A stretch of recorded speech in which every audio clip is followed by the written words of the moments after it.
Should we spoil the entirety of the Astral Knight class today and release a promo before the intro's out? I'm gonna think about it.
Evandel Sunston from Evandel Rain.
How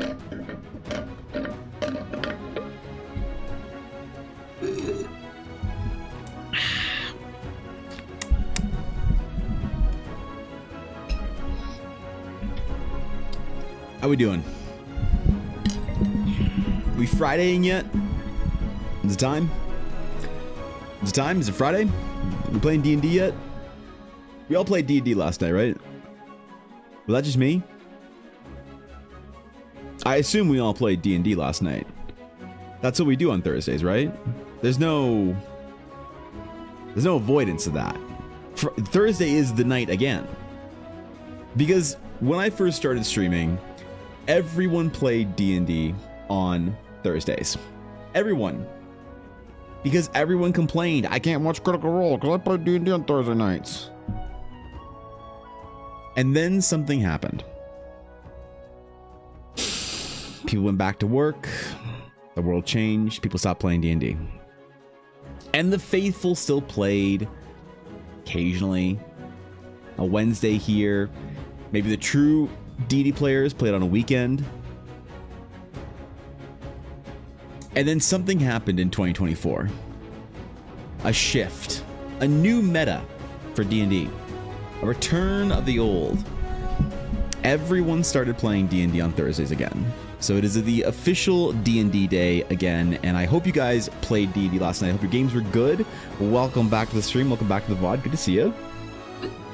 What's up, guys? Good to see you, Entities. Good to see you, Standard. What's up, Blaze? Thank you for the 4-year sub and flexing a Sunstone.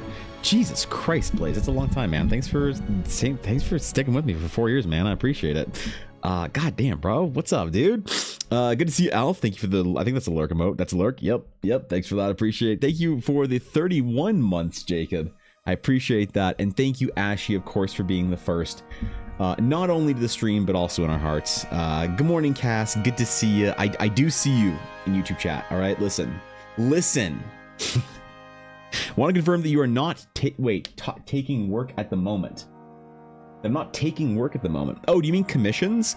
I have a long wait list, and I am taking work in two very specific ways, I guess. One is the abstract full commission process, and that's a long wait list. And the reason I'm not advertising it is because it's such a long wait list that a lot of people don't want to, sit through a 3 to 6 month long wait list. That's totally fair. So I don't advertise that. Which is why I have commissions closed on my public forums. I also do have a coffee where I'm taking requests. So if you have a specific request that you need for something and you don't want to do it commission style, you want to do it more skeb request style, kind of drop an idea, get what you get. It's a lot more affordable and an easier way to get characters and other sketches done by me. But of course, it's not a big involved commission process, so it depends on what you want. But the coffee request sketches are open for a couple of weeks. I think I'm gonna stack up a good dozen or so requests and then close them up for a little while. But that's request style. It's not a full-on commission where we talk for 3 hours about the emotional state of your character and then I draw something for you. So those are a long wait list off. I am still willing to add people to the wait list. It's just I don't advertise it because it's a very long and involved and expensive process, and people don't tend to want to wait 6 months for that. So fair enough, right? What's up, Sabine? Good to see you. Are we far enough away from the thing to make jokes about it? What thing? There's lots of things that we're far away from. 9/11, is that the thing? I don't know. What are we far enough away from to make jokes about it, Garthan? Because I mentioned like 8 things today. Do you mean the pandemic? COVID? Is that what D&D? Thursday? TPKing the party? Ashy of Heart? What are we far enough away from to make jokes about it? The previous comment about 2020. Oh, did something change in 2020 to make D&D happen more? What do you mean, are we far enough from 2020 to make jokes about it? We could make jokes about 2020 in 2020. There's no the pandemic never had a grace period of like mourning and like thoughtful contemplation. It was a joke the second it happened. We're all sitting at home like fucking masked up, ordering our groceries, trying to prevent ourselves from getting sick, playing video games online copiously. It was a joke the day it started. Bro, if you want to let one fly, man, hey, let that shit rip like a Beyblade. I don't care, man. Pretty sure I blacked out that year. Oh, did you, Entities? Fair enough. Fair enough. A solid group finally. I would like to get some basic headshots and digital files, making an LCD DM screen for my greater engagement. And I would love to have some images of their characters.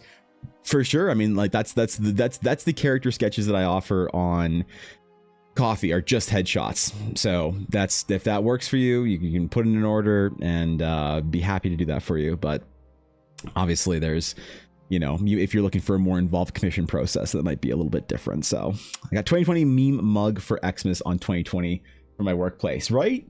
Exactly. No, I think that we like, enough things have happened in the world where we realize that we can make jokes about them the second they happen. Yeah. We've had too much heavy whatever bullshit for the last, I don't know how many years, that I think that as soon as something like, you know, life-changing, once in a generation, whatever events that we keep hearing are happening, after the 8th one, I feel like we're just like ready to make jokes about them the second they drop. So that seems to be the sentiment from most people. I don't know. Good to see you, Catchy. What's going on? Wiping down Amazon boxes with Lysol wipes while wearing gloves, then setting it outside in the sun to UV sanitize. That's right. I remember alcoholing all my groceries when I'd come home. That was a thing, right? You had to alcohol your groceries off. Otherwise, you're going to kill grandma. I don't know, man. I managed to dodge COVID until literally Christmas of this previous year. I hadn't gotten COVID for 5 years since, and I'd done some shit. Like I went to BlizzCon 2019 where people around me had COVID. They didn't know it was COVID yet. We didn't like talk about it yet. So, yeah, that was funny.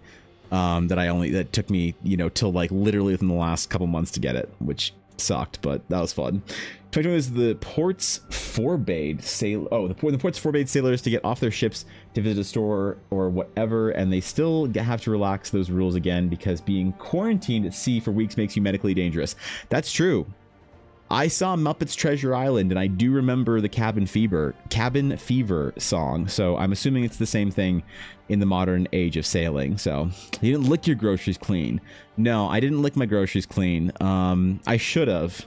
Upon reflection, I understand, and in the next pandemic, I will be sure to embrace the void. Now that I know what to do, Blaze. So, you know, we could only ever do our best in the time, right? We didn't know better.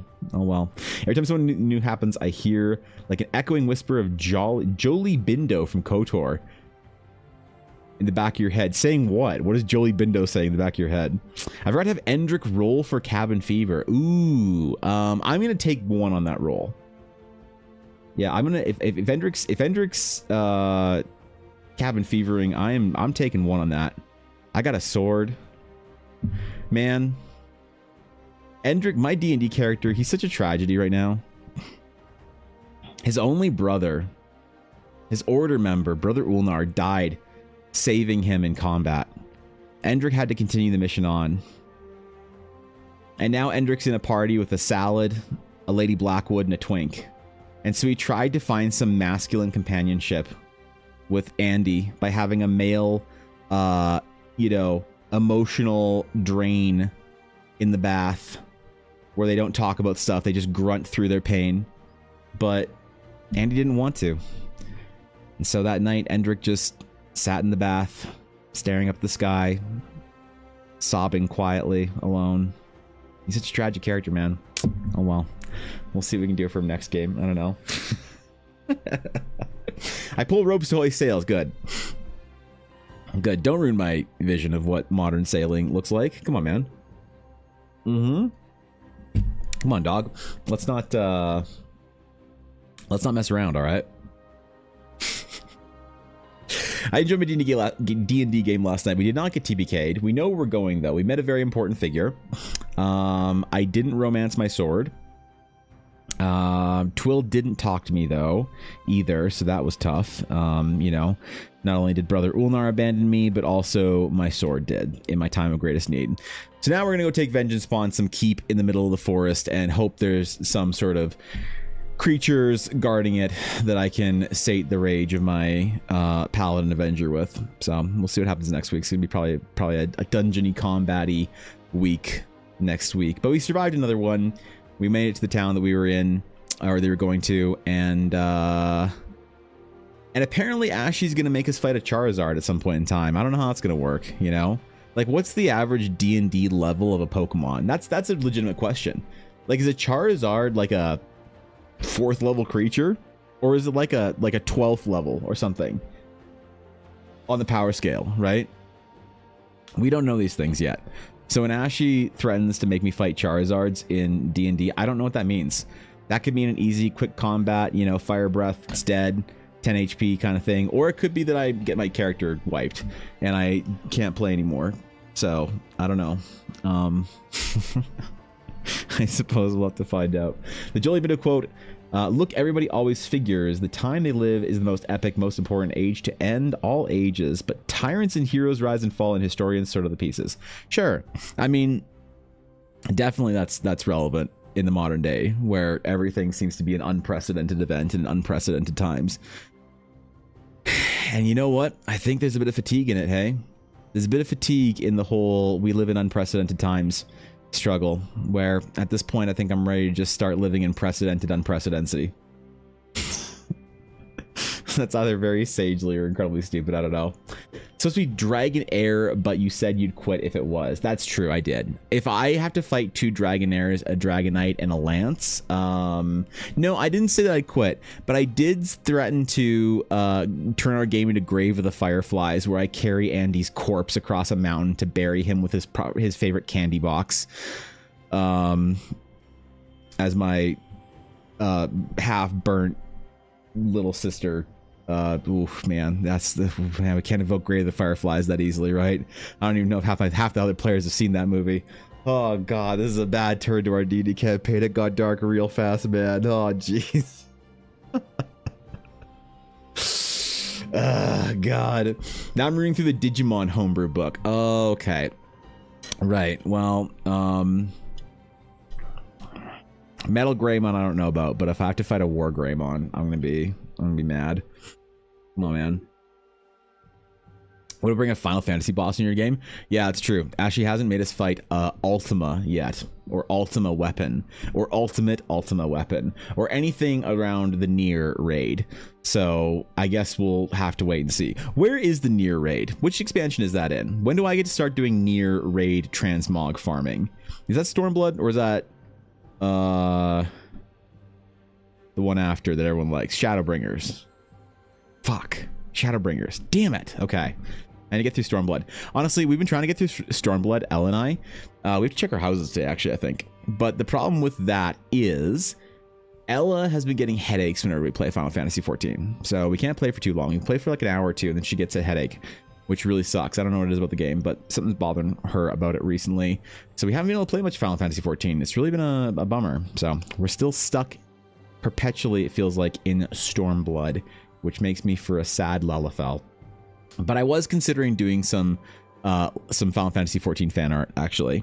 With the Final Fantasy set coming out, I've been trying to figure out who I want to do fan art for from the 14 cast. And I'm thinking it might be Y'shtola. I'm contemplating it, all right? No promises. So this is the most important time. It's because I'm alive this time. It wasn't 50 years ago. I probably won't 50 years ahead. Exactly. There you go. Well, unprecedentedly unprecedentedness. There you go. What about fighting a machine Draymon? I don't know what that is, but it sounds like some nerd shit. So good luck to us, I guess. No, so we got to the town yesterday. We talked to. We went to the inn, we talked to the guy, we did the thing, we set out into the forest. What else did we do? I think that's about all we did. We kind of like just got organized and got situated. Because Ella wasn't here last night, so we didn't want to do too much, I guess. Because Lady Blackwood was in fact setting up at the convention, which she will be at all weekend, which is Otafest, Calgary. That's right.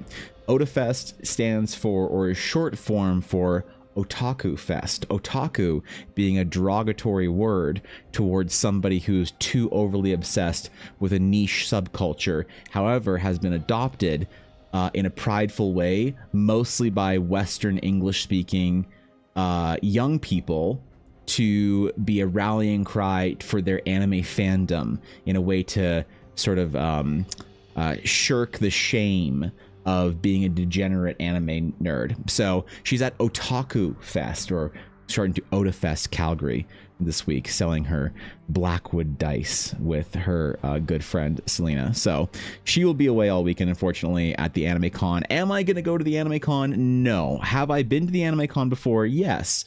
And the last time I feel like, and I don't want to, you know, hey, listen, I don't want to make any enemies here. I love anime. I've seen more anime than any of you guys in chat. Any of you. And I haven't watched an episode of anime in like 6 years, okay? You have no idea the kind of person I was in my teens and 20s. Let's fucking get some facts straight, okay? But having said that, you couldn't catch me fucking dead at an anime convention in the modern era, especially a smaller one. Holy God, they're so cringe. The big ones that are Corpa are fine. The big ones that are Corpa are beautiful. They're industry events. They have official studios and whatnot there. Oh, the smaller ones that are too big to be an indie convention are just the worst events, the worst conventions that I've ever been to. And I love them. I love them. But Ella asked me, hey, do you want to come down to the convention for a while? Have an extra badge that you can use. You can come check it out. It's free to get in, whatever. Haven't been to Ota Fest in years. Maybe you can see what's going on in the anime convention scene. And I told her that I would legitimately rather do anything else, clean the house, fucking do work. You couldn't pay me to go down there, which would literally have happened, I guess. No, I won't be going to the anime convention this month or this year again. Haven't been to Anime Con in like 15 years. I think the last time I was at an age that was a reasonable age to go to Anime Con was 16. And I think I went to Anime Con that year with Ella. And now it's been like almost 20 years. So I kind of want to go and see what's up though, right? I kind of want to go and see what they're all doing now, but maybe I'll have my mind change. Maybe I'll have my horizons opened and broadened, and I'll see that there's a new subculture of non-degenerate anime losers that have conducted themselves with dignity and grace at an anime convention. And I love the anime community. They're just dangerous at mid-size anime cons. Big cons, they're lovely. Small cons, they're great. Mid cons, ooh, that's the dangerous one you can't go to. The cat ladies from 14 or rabbit dancer lady from 14, you say? Yes, that is. Well, Yushitola is indeed a Mikote, so you're right about that. Fan art of Vivi or an Orniter would go hard. You think fan art of Vivi would do well? The problem is I don't think people would give a shit, unfortunately. So I'm gonna do fan art I want to do of a character I want to do, but also a fan art of something that people are gonna care about, you know? Otherwise, kind of what's the point? So I don't think fan art of Vivi would do very well. I don't really see it on Twitter all that often for maybe good reason, maybe not. I don't know. Sephiroth? No, I don't think I do fan art of Sephiroth. Challenge accepted? Yeah, really? I got bored while Goku Spirit Bomb Frieza. Yeah, something like that. There's a reason I've never gone to anime convention despite some friends wanting to go to the state multiple times. Yeah, I mean, look, big conventions are great. The biggest ones. The small ones are also really, really lovely. It's the middle ones that are really not good. And Otafest is big enough to be a big middle one and be the worst of everything without being big enough to be an industry one. So, you know, probably not going to go to that, but maybe, who knows, maybe Ella will say, hey Evan, it was great, you should come next year, it was a lovely time. You know, I'd love to be wowed and have my mind changed on it, but right now, no, I don't think you could pay me to go to an anime convention right now. So also, I mean, like, I've been to Comic-Con, so once you've been to Comic-Con, all the NA anime conventions are fucking awful. Like, fucking awful. If I have to hear one more like 22-year-old buy something from a McDonald's across the street from the anime convention and tell the poor, like, you know, 36-year-old person working there arigato, while this person at McDonald's just kind of gives them a confused what the fuck as this Demon Slayer cosplaying, like, you know, 22-year-old speaks in broken Japanese to them, I'm gonna die of fucking secondhand cringe once again. It's gonna take another one of my lives away. So Tifa, Aerith, or Lightning. I wouldn't draw Lightning unless I was drawing my friend Lighty, who is based off of Lightning's design, because Lightning, I think, and don't tell Lighty this, is probably the worst main character a Final Fantasy game has ever had. It's not even fucking close. Maybe Lightning's sister in one of the subsequent 13 games, but I don't know, I didn't play that trash. So no, I wouldn't do Lightning, even though her character design is really cool. Aerith or Tifa, I don't know. I'm not a big Final Fantasy VII fan. You know, I never was. I played it when I had a PlayStation 1, but I always liked Final Fantasy 8 more than Final Fantasy. I liked Final Fantasy 6 and Final Fantasy 8 more than 7. 7 was fine, but just didn't quite hit the same way. So my unpopular Final Fantasy take is that Final Fantasy X is my favorite one. Final Fantasy X and X-2, which I know is the unpopular take. People fucking hate those games. And like, fair enough, man. I'm not saying that they're objectively the best games, but they're my favorites because I don't know, maybe it was the time that I played them. Maybe I was the right age to have played the current Final Fantasy game, whatever it is. But Ella and I played the shit out of Final Fantasy X and X-2. So that was a good fucking time, man. That's why we even named our dog Yuna. We probably should have called her Riku though, because she's got way too much energy. I just didn't want people calling our dog Riri. You know, I don't think Riku is a very, like, Yuna you can kind of say, and old people are like, oh, Luna, and you're like, sure, you know. Or all my Korean neighbors think that I've named her after a K-pop star from SNSD, which is hilarious, by the way. Yuna's fine, I think, as a dumb dog name, but I don't think Riku would quite hit. I think it's a little bit more, it's a little too weeby, you know? Yeah, I want to give my dog an overly Japanese name. Even though Yuna's a very Japanese name, it's also kind of an older Japanese name. So it's not like a kitschy Japanese name like Miku or something like that, you know? So, or Mochi, oh god, kill me. Oh god. So I do like those games. That's why I named my dog after that one. Good morning, Mel. What's up, dude? Good to see you, Buns. Why didn't I get a notification? Why didn't you get a notification? Is your notifications off? You turned your notifications for my stream off? Oh, man. Good morning, Buns. What's up, dude? I heard generally positive things about 10. No, people hate 10. People hate 10 for a couple of reasons that are legitimate and a couple of reasons that are, I think, kind of lame. But there's a lot of strong opinions on Final Fantasy X. You know, the problem is if you bring up Final Fantasy X and you get a couple of immediate like knee-jerk responses from people, or like immediate kind of like this is their like first kind of like interaction with the game, or they bring their first gripe of the game, it's kind of hard to take them seriously. People are like, oh, but the laughing scene. When people bring up the laughing scene, I adjust my glasses and said, oh, you played the game in English, didn't you? Ooh, cringe. Ooh, god, that's rough, man. Must be embarrassing, you know. Or whatever. There's lots of things about Final Fantasy X that were a little more dramatic. It was also a lot of Final Fantasy nerds at the time really didn't like it because it was a much more feminine game.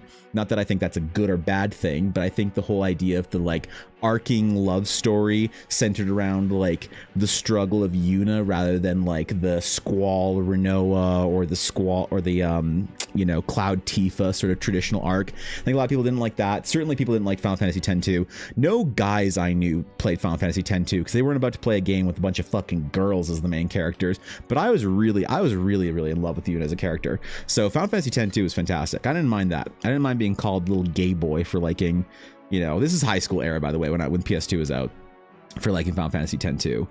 I didn't mind that. It was whatever. But now in the further memory, it's less about that. It's more about just how kind of dramatic the games were. I think they're seen in a lot of ways as like the Gundam Seed of Final Fantasy, where this like romance plot is like more forefront than it is in a lot of other Final Fantasy games. But I really think that it's not the primary. Maybe it is, I don't know, but it's not the reason I love the games. I think they're really strong narrative, saving the world and character designs and everything. English, but it was did you? Game. Congratulations. But I will say, I raged quit in the grasslands because I got killed without a chance to fight against those two basilisks. Oh, that'll get you, bro. Couldn't touch it for a week long. That'll get you, man. Well, Rip Bell, thanks for the bits, bro. The English gives us Tara Strong as Riku. That's true. So I met Tara Strong at a convention. She is one of two people I've only ever lined up for an autograph for. Okay. Tara Strong was lovely. I had the worst experience meeting Tara Strong ever at any convention. So I didn't know who Tara Strong was. Besides, oh my god, it's the voice of Riku. She's so cool. So my friend John, my friend Yavuz, Ella and we're all at the convention. Now, we all liked Final Fantasy X and 10 too. So John has his copy of 10, and we're like, we're gonna get our Final Fantasy like copies, our slip covers for our games signed by Tara Strong. And so we go to the convention, and I have my 10, and John has his 10, and Yavuz has his 10. And then Ella, I give her my 10 too, right? So we're gonna get 10 and 10 2 signed. And we're like, we're gonna get in line, we're gonna meet Tara Strong, we're gonna get her to sign the slipcase for our games. It's gonna be awesome. Final Fantasy voice actor on our favorite Final Fantasy games. Let's fucking go. We get in line for Tara Strong, and it's a big line. She's not even there yet. And it's like a substantial line. We're like, oh shit, everybody's here. And we're like sitting there kind of in line and just like looking around, and you know, people are a little weird. There's something a little off with the people around us. Doesn't smell great either. You know, not a good sign of the convention, right? Obviously no convention smells good, but like, you know, at BlizzCon, the worse it smells, the more likely a horde guild is nearby. It's one of those things. So we're like, this is unusual. Why? I thought Final Fantasy X nerds were fairly, you know, reputable people. And we're looking around, and we now have people behind us too. We're in the middle of this like queue, probably 25 in a position of a 60-person queue. And Yavuz says, boys, I think it's a whole lot of strange colors over here, hey? And we're like, yeah, man, that's weird. There's a lot of pinks and purple hoodies and stuff going on here. Tassels and gold and stuff. This is a little weird, man. People got, man, Final Fantasy nerds, they got a weird fashion sense. Okay, man, whatever, you know, not my jam, but hey, have at it.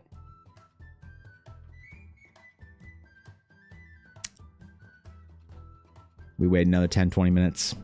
We're waiting. She'll be out in maybe like 30 minutes. It's fine. We had lined up like an hour early. At some point, Johnny Boy pulls out his phone and let me just see what else Tara Strong's done. Scrolls. And I see his face literally just go from confused, like staring at his phone to like shock, horror, dread. He looks up and he says, guys. We're like, what? What's wrong? He says, Tara Strong voices many characters in many cartoons. We're like, yeah, she's a big voice actor. No, you don't understand. She's in My Little Pony. Oh. Fuck.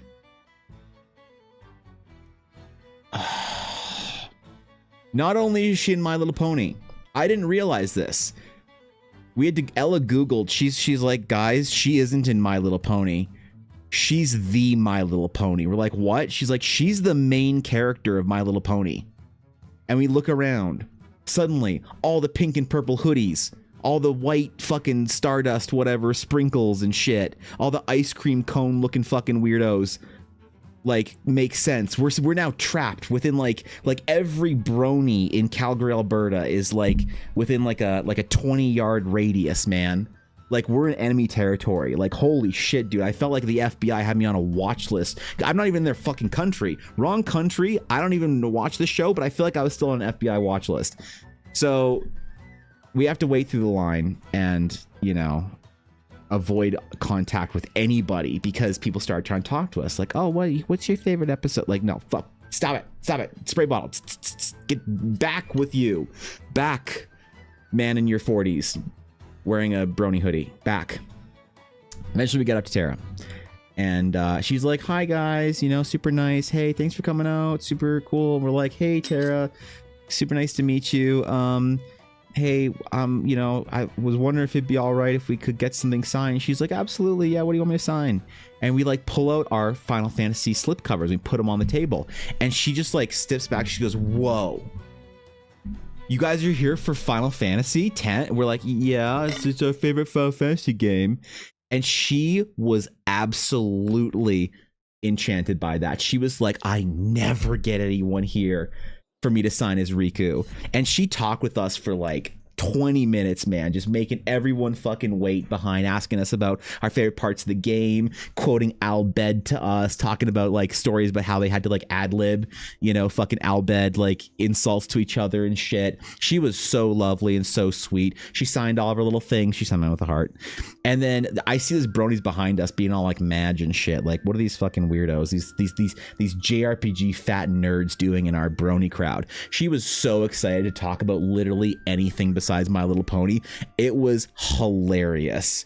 We're like, damn, we were needed today. We had to go save Tara Strong from the bronies. So I'm sure she's lovely with the bronies and whatnot, and not that she hates her fucking fans, obviously, but it was funny to see her just completely change her demeanor when she found out that we were there for Final Fantasy. So she was super lovely, took photos with us. She was the best person that I've ever met, the best celebrity whatever encounter that I've ever met, even though I've only been to a convention to get things signed by 2 people, because I don't understand the weird vibe with like, I'm gonna go to a convention and get my picture with somebody that, you know, doesn't even know me or whatever. Like, it's never hit with me, right? If you like to collect those things or whatever, that's awesome. It's never hit for me. So I've never wanted to pay $80 to sit in line to get a picture of somebody that, you know, I like or whatever. But Tara Strong, I didn't want to get it signed, and I got to talk to her about the process. So she was absolutely a peach to deal with. So fucking what an amazing person. Will I ever go back to get something signed by somebody without thoroughly scrubbing through their My Anime List or IMDb to make sure I'm not going to be in line with bronies again? Oh God. She put on a Twilight Sparkle hoodie. Is that her character? That was like something Pinky Dust or whatever. Oh God, she couldn't escape the My Little Pony crowd. Yeah, I don't know. I mean, that was like at the height too of My Little Pony. That was before My Little Pony got canceled. You know, and I don't mean like the show. I mean the crowd, right? Because it started up. The history of My Little Pony is very interesting. It became this like niche subculture that then became this like rabid fan base that then like got cracked open, and you know, the heinous assertions were more true than they weren't, and then everybody just fizzled out. But it was during that height of like, it wasn't weird to be a My Little Pony, like a brony or whatever. Like, it was weird obviously, but it was like kind of cool.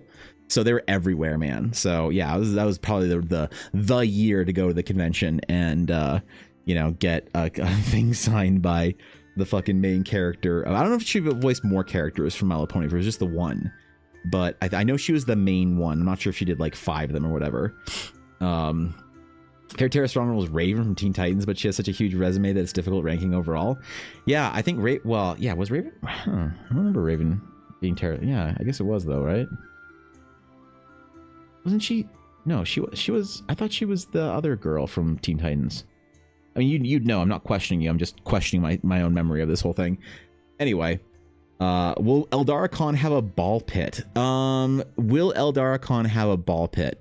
The closest thing to a ball pit Eldaracon 1 had was when Guapo, Blaze, Cobalt, Dashto, and I played D&D together. But that's a different kind of ball pit. So no, Eldaracon will not have a ball pit. Ball pits are disgusting. I would never enter a pit of anything, really, that other people would also be bringing their filth into. So no, Eldaracon will not have a ball pit. It will have a gachapon machine though, Samurai, if that helps. I don't know if that's what you wanted out of a, you know, if that's maybe like a middle ground or whatever. So give us the pit of balls. You don't want a ball pit at Eldaracon. The last time a big convention had a ball pit, a girl broke her back. So I know better than to, right? That like OnlyFans Twitch streamer or whatever. I don't remember who. She like snapped her back up or whatever, jumping into a ball pit at TwitchCon. Yeah, we gotta be careful with that. That was a foam pit? Oh, okay. Yeah, see, I don't know, man. I don't remember the specifics of the pits at various conventions. So no, Eldaracon will not have a ball pit. Eldaracon will have a lot of cool stuff at Eldaracon. Will it have a ball pit? No, probably not. I also think Eldaracon, unironically, the first Eldaracon will probably be next year. I think we're gonna be doing our first Eldaracon ever, like public Eldaracon, next year, and it's either going to be in Calgary, Alberta during Stampede, Vancouver, Canada, British Columbia, or somewhere in the US. I'm not quite sure, but it's gonna be a small event. It's gonna be awesome, and it's gonna be EldarCon 2027, 2026. What year are we? 2026. There we go. That's the one. So plans are in the works for dumb things, for releases and stuff, but we'll have to see how the Kickstarter does first, and then we can plan an EldarCon. So can we rent a river or lake with a blob on it so we can launch the unworthy into the stratosphere, or is that too Midwest of a request? That is indeed too Midwest of a request. EldarCon will not be held at a lake. I will not be held liable for someone drowning because they drank too much beer and then went swimming. So no, we're not going to be doing anything anywhere near a lake or body of water whatsoever for EldarCon, for your safety and my liability. There will be no EldarCon lake party. I'm sorry. No Kid Rock playing out of the back of a Chevy pickup truck. Sorry, man. Maybe next year, though. Double check Wikipedia. Starfire was Hyndon Walsh.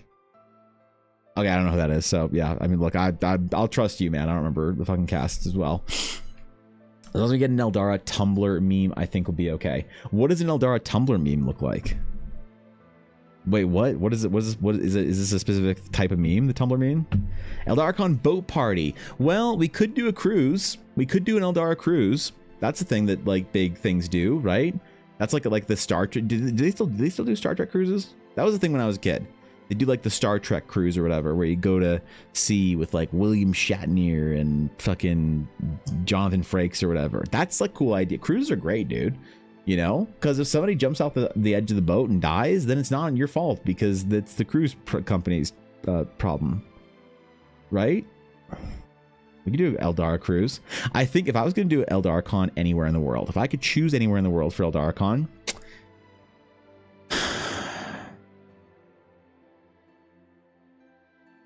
I'd either want it in Anaheim or Orlando, probably. I think Anaheim or Orlando. Those would be two good places for it. Europeans have a hard time getting over to NA, but that's fine. That's fine. They'll figure it out. I don't fucking know. What's up, Garrett? Good to see you. Cruises feel like things retired or rich people do to pretend that they're traveling, experiencing authentic cultures wherever they go.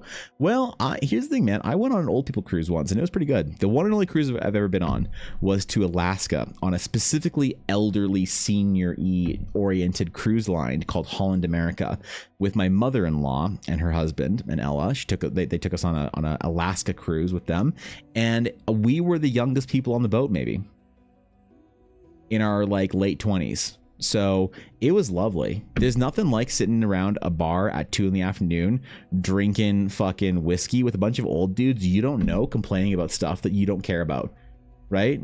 Because if you get mad at something, it doesn't matter if you're in the right or wrong, they'll all get mad with you about it, right? And you don't know what they're talking about, but they'll be like, I can't believe my daughter didn't call me about that. And no one asks him what the thing was she didn't call him about. They're just like, what an ungrateful girl, man. I can't believe she didn't call you either. And you just get to go around this like circle and be mad about stuff as old guys. It's great. They accepted me as one of their own, you know? They offered me a cigar. I don't know where they got a cigar from. You're not allowed to bring cigars onto the boat, but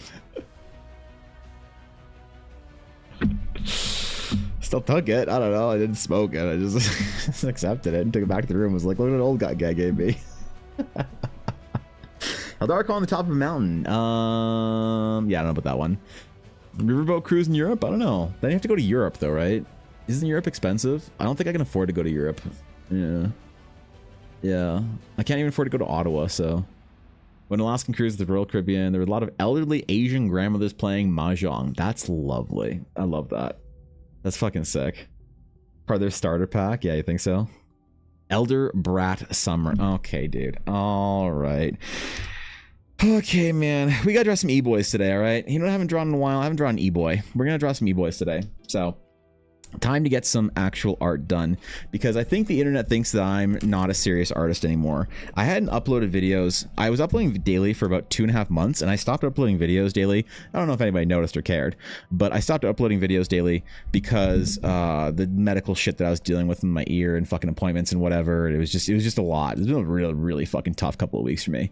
So I got back into it, and I need to make some more art that I can upload into videos and make dank memes about. I also need to start doing some art advice things at the end of stream. So I think I'm going to compose like a Q&A day for art tips that we can have Ella TTS during stream one day. So we'll have maybe like figure out the biggest and best like art tip question type things that would make good videos, and then one day at the end of stream Ella will just fire a bunch of TTS off so I can make some clips out of stream from that, and try that thing out for a week and see if the art tip meta is fun for me to do, because I want to be making more videos instructionally when it comes to art, but I do feel like I need some practice in trying to be concise and not trying to describe such big ideas. So that's what we're going to do coming up here. It's going to be awesome, but I do need to make some more videos about various Eldara things, and I'm not sure, but I might start an Eldara specific YouTube channel just for Eldara lore.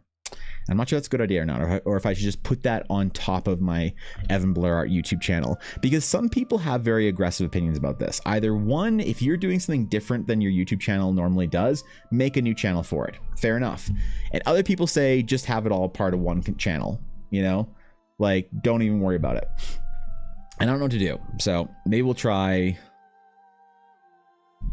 some shit with that. I don't fucking know, man.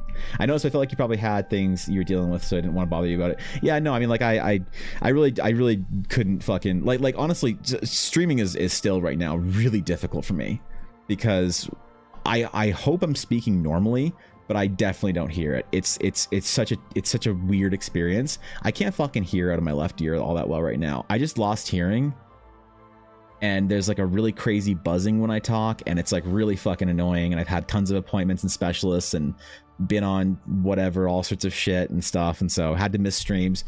So it's been really like a struggle to keep the workflow cadence outside of stream up as much as I wanted to, and something had to give. And since I have some important projects right now, I had to let myself off the hook from having to make a half-hour to hour-long video every single night. Even though I want to, you know, be doing that every single day, it's important to be making like daily stuff, for that matter. Wasn't on the priority list, you know. I was having your daily drops to like and comment. I appreciate that, man. I'm sorry I had to miss 2 weeks of videos, but I should be getting back to it. Not because anything's better, but because I was being a little bitch about it, basically. Like, when you get sick, being sick is not an excuse for not doing the work that you need to do. That's an important thing, a lesson that I learned in life at some point in time, too late in my life.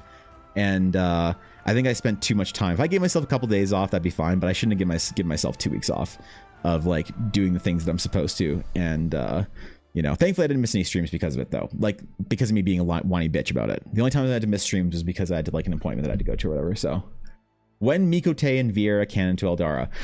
Well, the Mikote and Vieira variants for Eldara are already canon. They're called the Nyathar and the Windra. So Nyathar and Windra already exist within Eldara, actually. So if you want to be a cat boy or a bunny girl or whatever, you can in Eldara.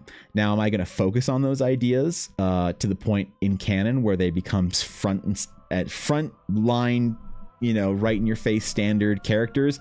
Absolutely not, because I want people to take my world seriously, and I don't think the average public would take a world with beast folk in it seriously, unless you're going full Redwall, in which case nobody will take it seriously in the mainstream, which is totally fine if that's your vibe. But although they exist in Eldara, I'm not ever going to make them front and center. For most stories, I'm going to focus on more of the kind of the alienoid type Eldaran races and species, as well as the Trinity, humans, elves, and dwarves, because I think it's easier for people to you know, get behind or understand or whatever. My last bit, today's meta is uncommon, the humble and virtually unknown Tokyo Skytree Mall. Ooh, thanks for 25 bits, Aduria. The Tokyo Skytree Mall is slightly overrated, I'd say. Slightly overrated on the online crowd, but is a good time overall. I enjoy it. 8.9, but 8.9 yen, so whatever that translates into Canadian, Aduria, I don't know, but it's a strong score regardless. Hope you feel better. Take all the breaks you need. I appreciate that, Buns. I don't know. The one nice thing about the Canadian healthcare system is that occasionally it works for you, and I've been elevated to some pretty high and important specialists pretty rapidly through the process. So, because apparently timing for like this kind of nerve damage in your ears or whatever is like really important. So I'm hopeful something fixes it or figures it out soon. I've got a very important appointment on Tuesday to figure it out, but I should be okay. I'm not like, you know, I'll be honest, I'm concerned. It's on my mind, but it ultimately doesn't really matter, you know, regardless of if you get sick or whatever. If there's work you need to do and there's things you want to accomplish in life, the bank doesn't pause your interests, time doesn't wait for anybody, and attention on projects doesn't regenerate without effort. So I do feel bad that I let my YouTube and stuff slip for as long as I did, but no longer. We're back. Went to an antique auction yesterday. 3 people bid on me. Oh, Blink. I know the feeling, bro. Oh, man, I know the feeling. How's it going, Blink? Good to see you, man. What's up, dude? Okay, so we got an Astral Knight here that I want to do. Didn't figure out the one from yesterday quite in the way that I wanted to, so we're going to try and figure out one today and see if I can get a better kind of I don't know, a better design here that will properly and more adequately represent the kind of broodiness that I want from Astral Knights. So we're going to see what we can get. We're going to do a little bit of design work here on our Astral Knight boy and see if we can get a complementing figure in here to properly and adequately communicate the broodiness of Astral Knights. There we go. So that Thorkin can finally decide to make an Astral Knight instead of an Astral Sage. Because God, man, that man likes the Astral Sage cantrip. Holy sword. Yeah, right. Okay, so for the art for the book, I'm thinking I want to have maybe like 5 or 6 different like portrait type things like this of Astral Knights. I think that'd be a good little style guide thing to do, because I also need to populate the like narrative section of the Astral Knights. So when I was counting out art that I need to basically do for the Astral Knight book, like entry whatever thingy, it is much more substantial than the average like class for D&D, because there's an entire another section. So we might try and speed run through a couple of them and see what we get. But I do want to record the process, and there we go. Astral Sage kind of cracked and fun. Yeah, you like it? That's good, man. And you guys need, like, I really want to get you to play like to like try out a higher level Sage that has access to all its lesser runes, like its out of combat lesser runes. But I'm glad you had fun, man. Like, seriously, I'm really glad you guys had fun when you were playing the adventure. You're one of the only people to have ever played the Realms of Eldara adventure Horizon episode 1 or 0, and I'm really glad you guys enjoyed yourself, because that was a good fucking time. I enjoyed myself thoroughly when we were playing. The problem is we couldn't play and do the whole thing. We had to like kind of speed run it a little bit. So there were a couple things where I was like, hey, this isn't really finished for beta. So you just imagine or envision that you guys are doing the thing, you know? So you get here and imagine a bunch of cool stuff happens. Anyway, we're at that point right now. The mods all kind of had to be like, okay, sure thing, man. Whatever you say, dog. You know, it was like a bit of a sense of suspension of disbelief, maybe, for the adventure that had to be applied. So it was fun though. I didn't mind it. I'm glad they enjoyed themselves. They had a very motley time. What's up, Cow? Good to see you, man. Now the knight, I hope people receive the knight well. I think the knight's going to be the first fully finished class, even though it might take more balancing than the sage. Just because it's so much further along, and I kind of want to have a product ready for the conventions, because with GameCon coming up,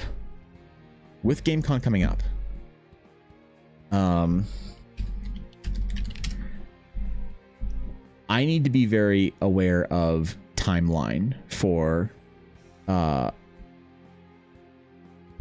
when things are ready in Eldara. And I need to prioritize maybe having a couple of small finished products that I can bring to GameCon. Even if Horizon isn't finished, I kind of want to make sure that at the very least the I have a knight and a sage and maybe some other stuff that's like physically printed out pieces of paper there that I can give people and say, here you go, here's a class that I made. See what you think. Tell me if you like it. Oh, you don't like it? You want me to go away? All right. All right, sorry to bother you, sir. You're the one at my table, though. Now you're stuck. Now we're playing D&D. Roll for initiative. Let's go. You've fallen into my trap. We're now playing D&D. That's how I started playing D&D with Ashley. She said, are you coming to D&D next week? I said, what do you mean? We're not playing D&D. And she said, we already are. I said, shit, okay. All right. Fine. I guess I'll see you then. That's how it happens, man. You gotta be careful. It just gets you out of nowhere, hey? Oh, god damn it. I hate when that happens, man. You used to agree to an 8-year-long campaign? Fuck, man. You know? Just surprises you out of nowhere. I actually did get invited to a very long, substantial campaign. From an old friend of the game store that asked me if I wanted to play in an expanded Curse of Strahd game. And I was like, what is an expanded Curse of Strahd game? And he said, it's basically Curse of Strahd, but it's going to take us between 5 and 6 years to finish. And now, as somebody who's never played Curse of Strahd in like 5th edition, I don't know if that's a terrible idea or if that sounds like the best thing that any of you have ever heard. I turned him down, though, because I basically have to turn down every single D&D game invite that I ever get because time, right?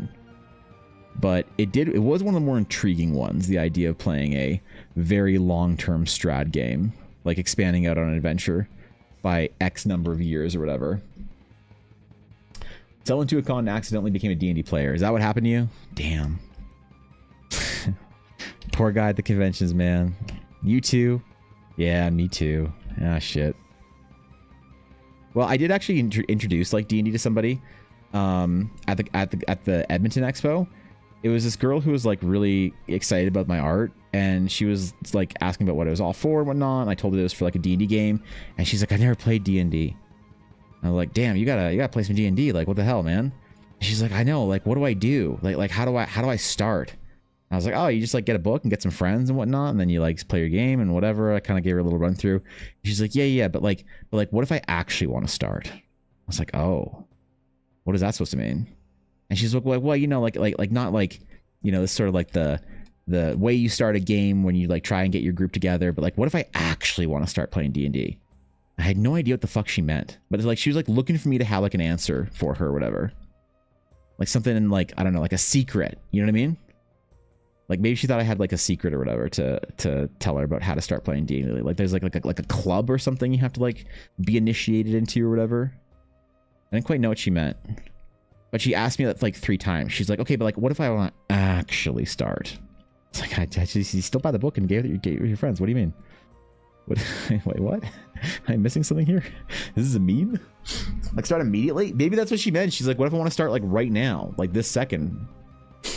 Got a campaign into its 17th year? That's pretty impressive, Samurai. I'll admit. I like those. As someone who's in Curse of Strahd game right now, it's been 2 years so far. You're playing 2 years in the standard Curse of Strahd? Are you fucking kidding me? Holy shit. Played a game run by a friend. Took about a year to finish, and a small part of me wanted to finish it sooner, but also I am impatient. A 5-year-long campaign could be cool, but I need to advance notice of it. Yeah, I mean, long campaigns are great. Like a long campaign, I would say, is anything over a year. And you will have neckbeards like flexing their 35-year-long D&D campaign like that matters. Like, if you don't have a 35-year-long D&D campaign, you don't have a long-term campaign. Bro, a long-term campaign can be anything over a year. Let's be honest. You're playing weekly and you're playing every week, and you're, you know, a year in, like, you've got a long-term campaign. Congratulations. There you go. You've won the game. That's a long campaign. But it isn't quite the same vibe as something like Samurai's 17-year-long campaign. That does have its like charms. And I really do want to play a decade campaign. Obviously, finding people that you can play for, like with D&D, or play D&D with for a decade is the main challenge. It's the main issue that everyone runs into. Understandably so. but it is doable. I think it's doable. It's definitely doable. You just have to kind of find the commitment from everybody. And that's the hard thing, man, is the commitment. Because the thing nobody wants to talk about for D&D is that the scheduling monster is a real like end boss. But if people wanted to commit, they would. If they wanted to make time for it, they would. If there was a priority, you'd have time to play. And that sucks to hear, because it makes you realize like what's a priority and what's not in your life. And sometimes you want to admit that things are a priority when they're not as much as maybe you wish that they could be. Or maybe you aren't in a place where you can make them a priority.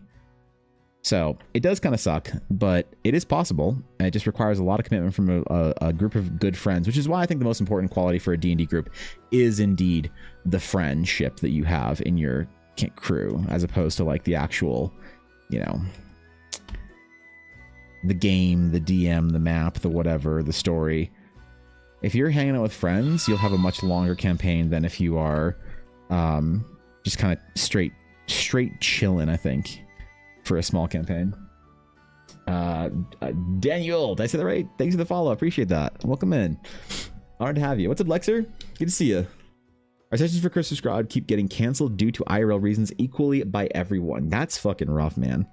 That's rough. Is it a weekly game you're playing, or like you have to like plan it out? Like, guys, we're gonna play D&D in 2 weeks type thing, Sabine. Our group is in 3 countries, but all European time zones, so only 3-hour max difference, which is definitely great for that. Yeah, no, 100%. That makes it tough when you have like friends across the world, and you have somebody in Europe, and somebody in Asia, and somebody in, you know, South Africa or whatever. One person in Canada. Trying to get the whole crew together when you have that group, that's tough. That one's. Yep, that'll do it. So I understand that. That's definitely I empathize with that.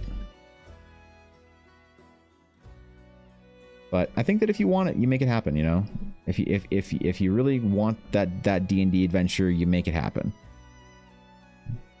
You just like I said, you just have to prioritize. You make sure everybody's on the same page about what they all want from their D&D adventure.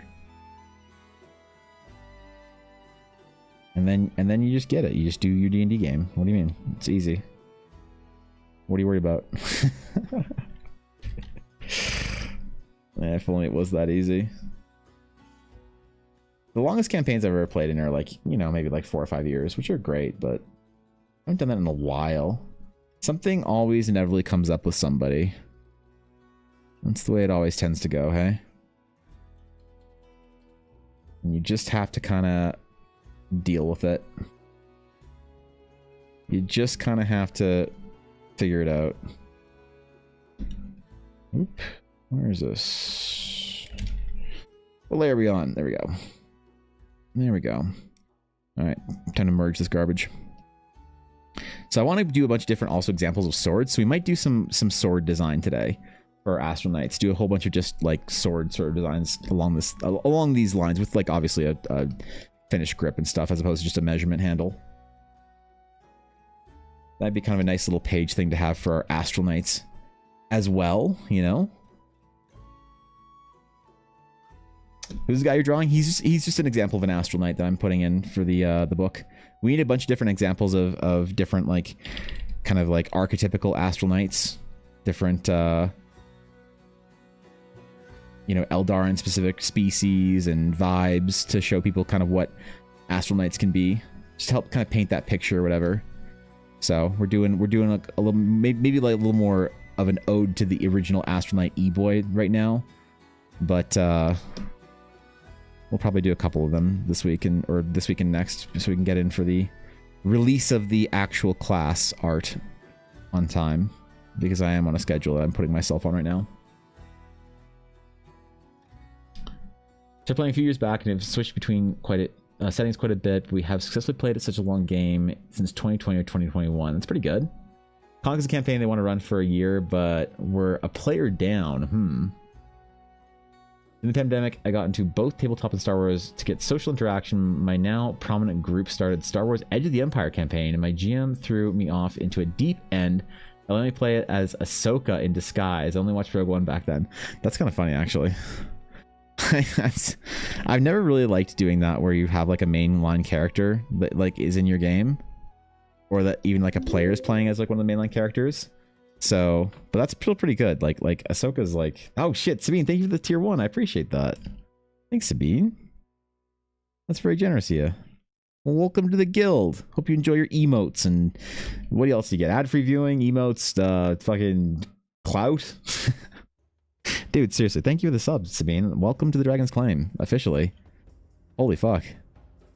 Appreciate you. Please notice me, senpai, like my posts, please.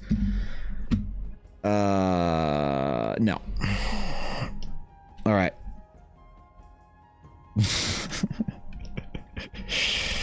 That's awesome though. Playing like a Star Wars game is really fun. The best Star Wars system I've ever played was Saga Edition, and man, oh man, did I love that. Saga Edition was a lot of fun. Edge of the Empire I think is fine if you've never played Saga Edition for like newer kind of like TTRPG players, but man, once you try Saga Edition, it's tough to play any other system. It's just like, man, it's the evolution. It's everything you wanted out of the other systems, but like, you know, elevated. At least I think. I don't know. Need a bunch of hilts. Eldara lands equivalent of Galaxy's Edge, Savi's workshop. Yeah, well, specifically for the Astral Knights too. Like the Astral Knights are going to be the ones that need sort of maybe the greatest kind of example of their weaponry, their armory shown.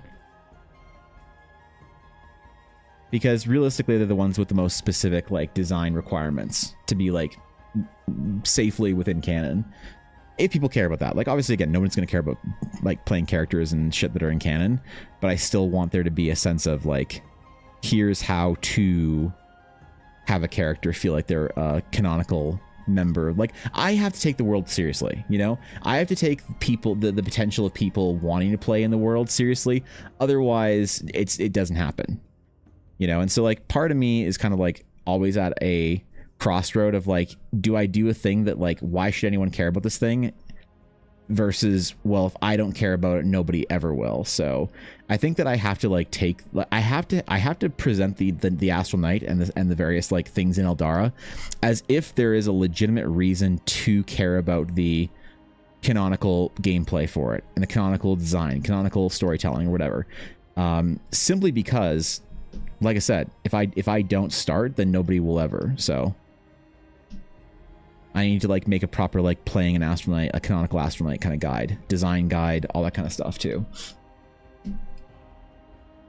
Was stuck between Zabrak with trust issues and a former Imperial, so it took a lot of character progression to get them to join the rebellion. That's cool.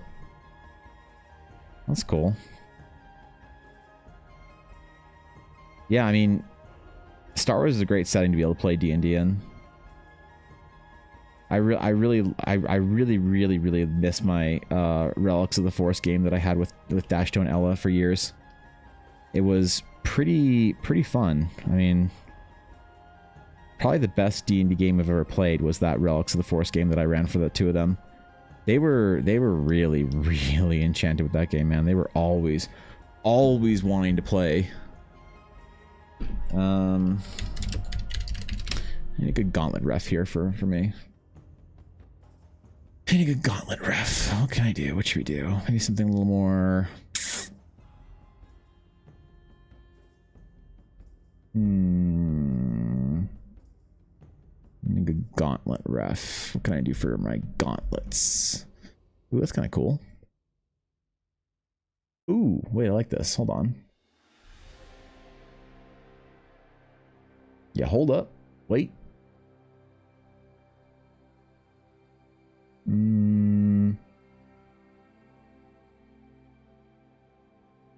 It's a cool knuckle guard for a gauntlet. Not quite what I want though. Yeah, whatever. We'll try it out. Okay, so how am I gonna do this? I kind of want to make some shapes first before I...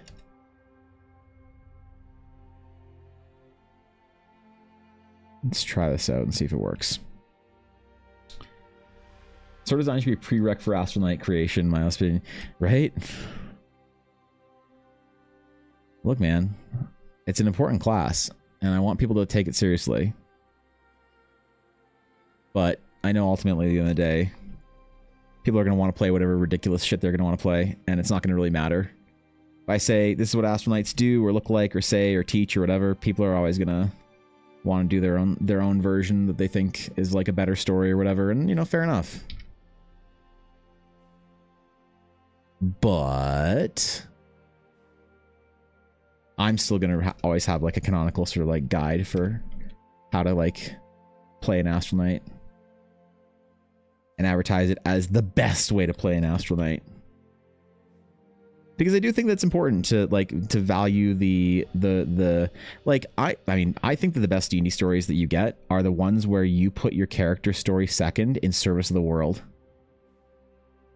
Right? No individual character story is important enough to overtake the story of the world. Which some people don't like to hear because they think that that means that the GM is the only person that's telling the story that matters or whatever, and it's definitely not what that means. It means something more like your character's like story will become more meaningful the more it's intertwined with the world. Right? And so this is making a character that easily fits into the world and feels like it sort of pays something back to the canon that it withdraws from is part of that, you know, transaction or whatever. Action Surge, thanks for the raid, dude. What's up, man? What's going on, guys? How's stream? What are y'all doing over there today? What's up? Since we're talking non-D&D RPGs, does anyone have experience with superhero RPG systems? No, they were big for a little while when I was working at the game store, but nobody really, like, they never really took off. I feel like people kind of like always gravitated towards the fantasy stuff. City of Heroes, I think was what it was called, or no, City of Heroes was the RPG or the MMO. There was like, I think there was a City of Heroes MMO TTRPG though that people really liked that I heard a lot about. But no, I mean, there's a couple of them that are pretty cool. Cobalt actually got me a book for one that I really liked. That I never really like got a chance to play or whatever, but I like looking through the book. Seems cool, but no, I don't have any experience with it, Garth, unfortunately. Playing D&D, Marvel Superheroes. Oh, Marvel Superheroes. That's the new one, right? I see. Wait, you guys are actually playing? That's fucking rad. Hell yeah, dude. Well, thanks for the raid. I appreciate it. Go drop a follow. Go show some love, guys. Say what's up. What's up? $10 games? What's up, guys? What's up, Puff? If a player is ever fortunate enough to play with you as a DM, they will behold your standard of the world. Maybe. It's like, how do you communicate that, Oda, with people via like the work that you produce, like for the world building and for the actual books and stuff like that? You know, it's tough. It's like it's not obvious to me how to do that well, and I worry about it. I think about it. I agonize over the task of it, like pretty often, trying to figure out exactly how to communicate the vision, the goals, the mindset of Eldara to people.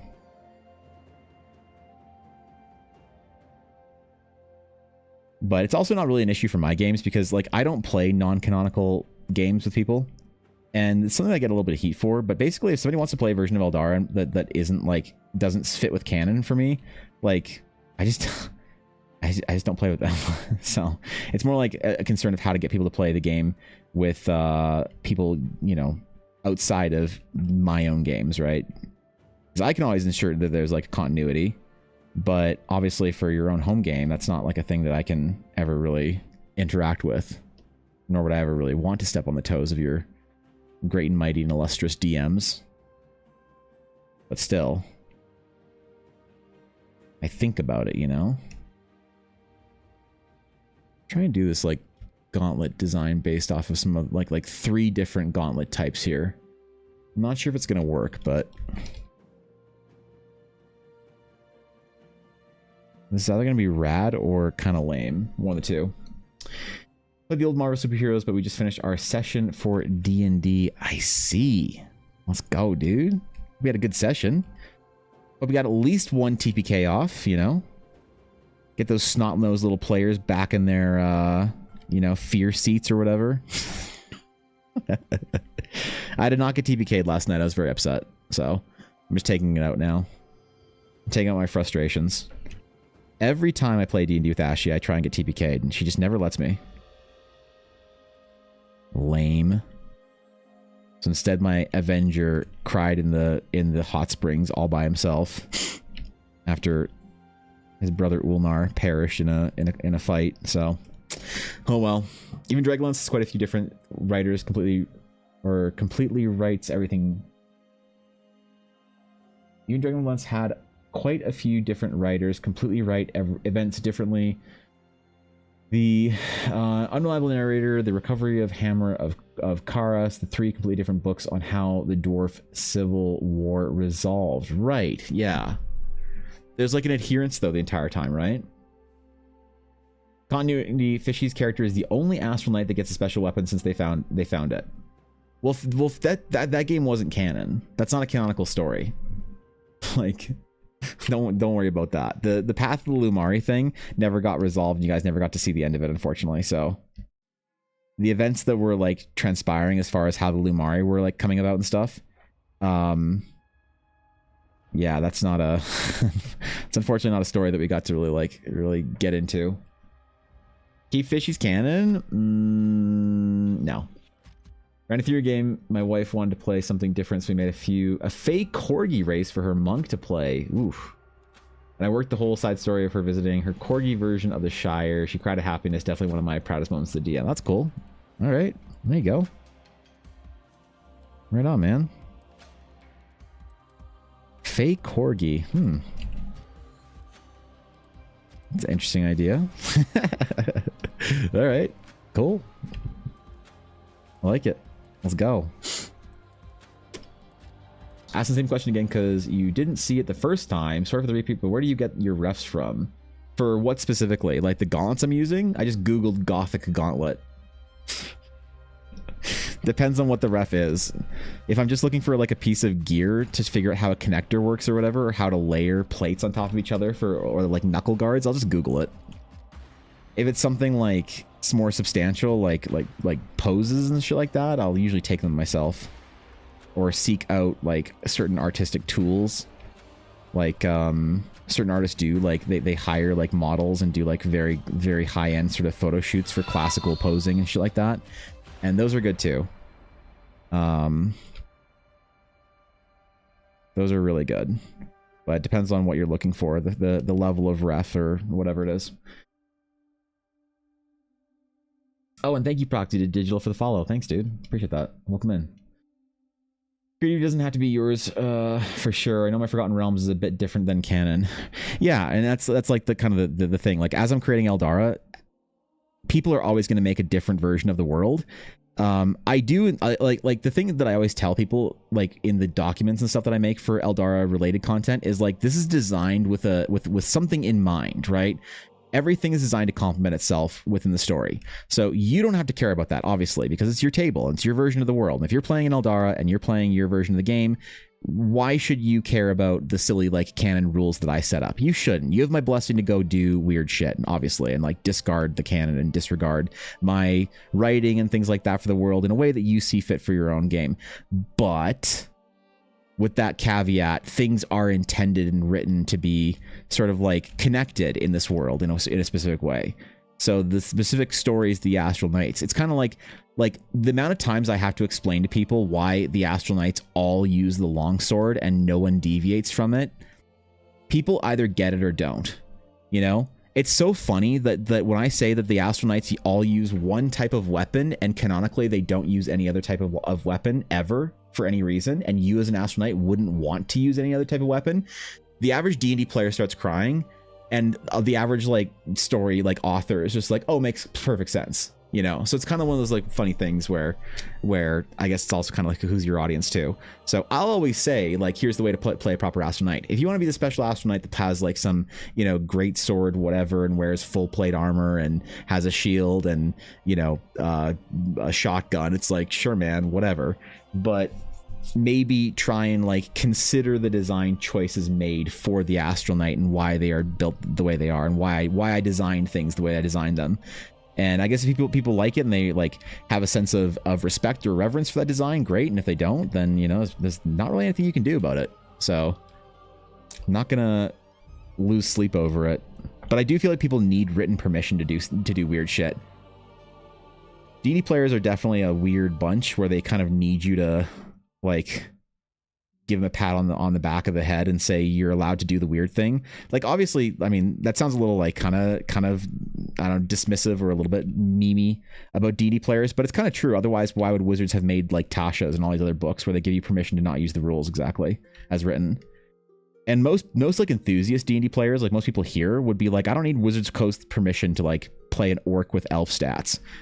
But the problem is the average D&D player does. They do need permission. And so as I'm creating stuff for Eldara, I have to think about giving out permission for these kind of things fairly often and fairly obviously to say like, please don't feel like you have to be stuck within the Eldara canon when you're making the world. Because if you don't say that, somebody's going to feel stuck and then they're not going to have a good time with the project, which is like lame. You know, you want people to have fun with their projects and play the game and have a good time doing it. Astronaut wielding a gunblade over my dead body. An astronaut that uses a scythe that transforms into a sniper rifle. Well.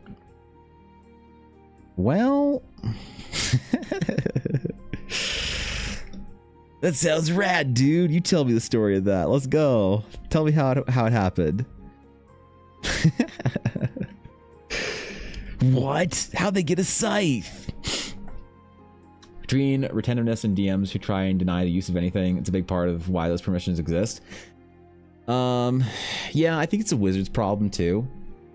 You know, I think the WotC has tried to establish, like WotC has done a very good. I'm not necessarily blaming WotC, saying they made a bad choice here, but in saying that like we hold the grail of official D&D right here, and if it's not from our cup, you are not drinking of D&D.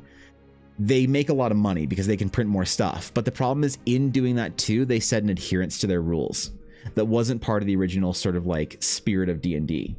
Where if you asked like the original creators, hey, can I use your rules and then like change everything that I don't like about them to make it a fun game for me? Like Gygax and the other nerds would have shrugged and be like, well, yeah, what?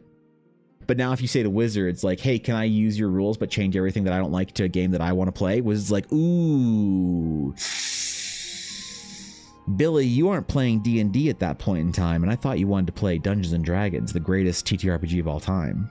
So it's a bit of a weird like problem where they're trying to make it easy for people to like jump into and be accessible for, but at the same time, yeah, you do get these like issues of well, now they have like they have this like ownership over what is all like correct way to play D&D, and there's only one way to do it, and it's the rules as written, so they need to give you permission to be able to like play an elf that doesn't have elf stats or whatever because somebody out there needed that permission. Fair enough, I guess, right? So thankfully though, as a like homebrew developer of D&D shit, I don't have to worry about that. I don't have to worry about any of that. I can do whatever I want. And I don't have to worry about it being imbalanced or broken or whatever, because Wizards is the one that's making sure everything's balanced for the game. If my stuff is imbalanced or broken, then that's just kind of like working as intended in a way. Because it's not intended to be a perfectly balanced thing. It's intended to be fun. And you're not gonna like optimize the most fun, interesting ideas in a game into a perfectly balanced sort of scenario. So because I understand that, I'm not going to try to. But like if you're an official company that has an official like product, you have to.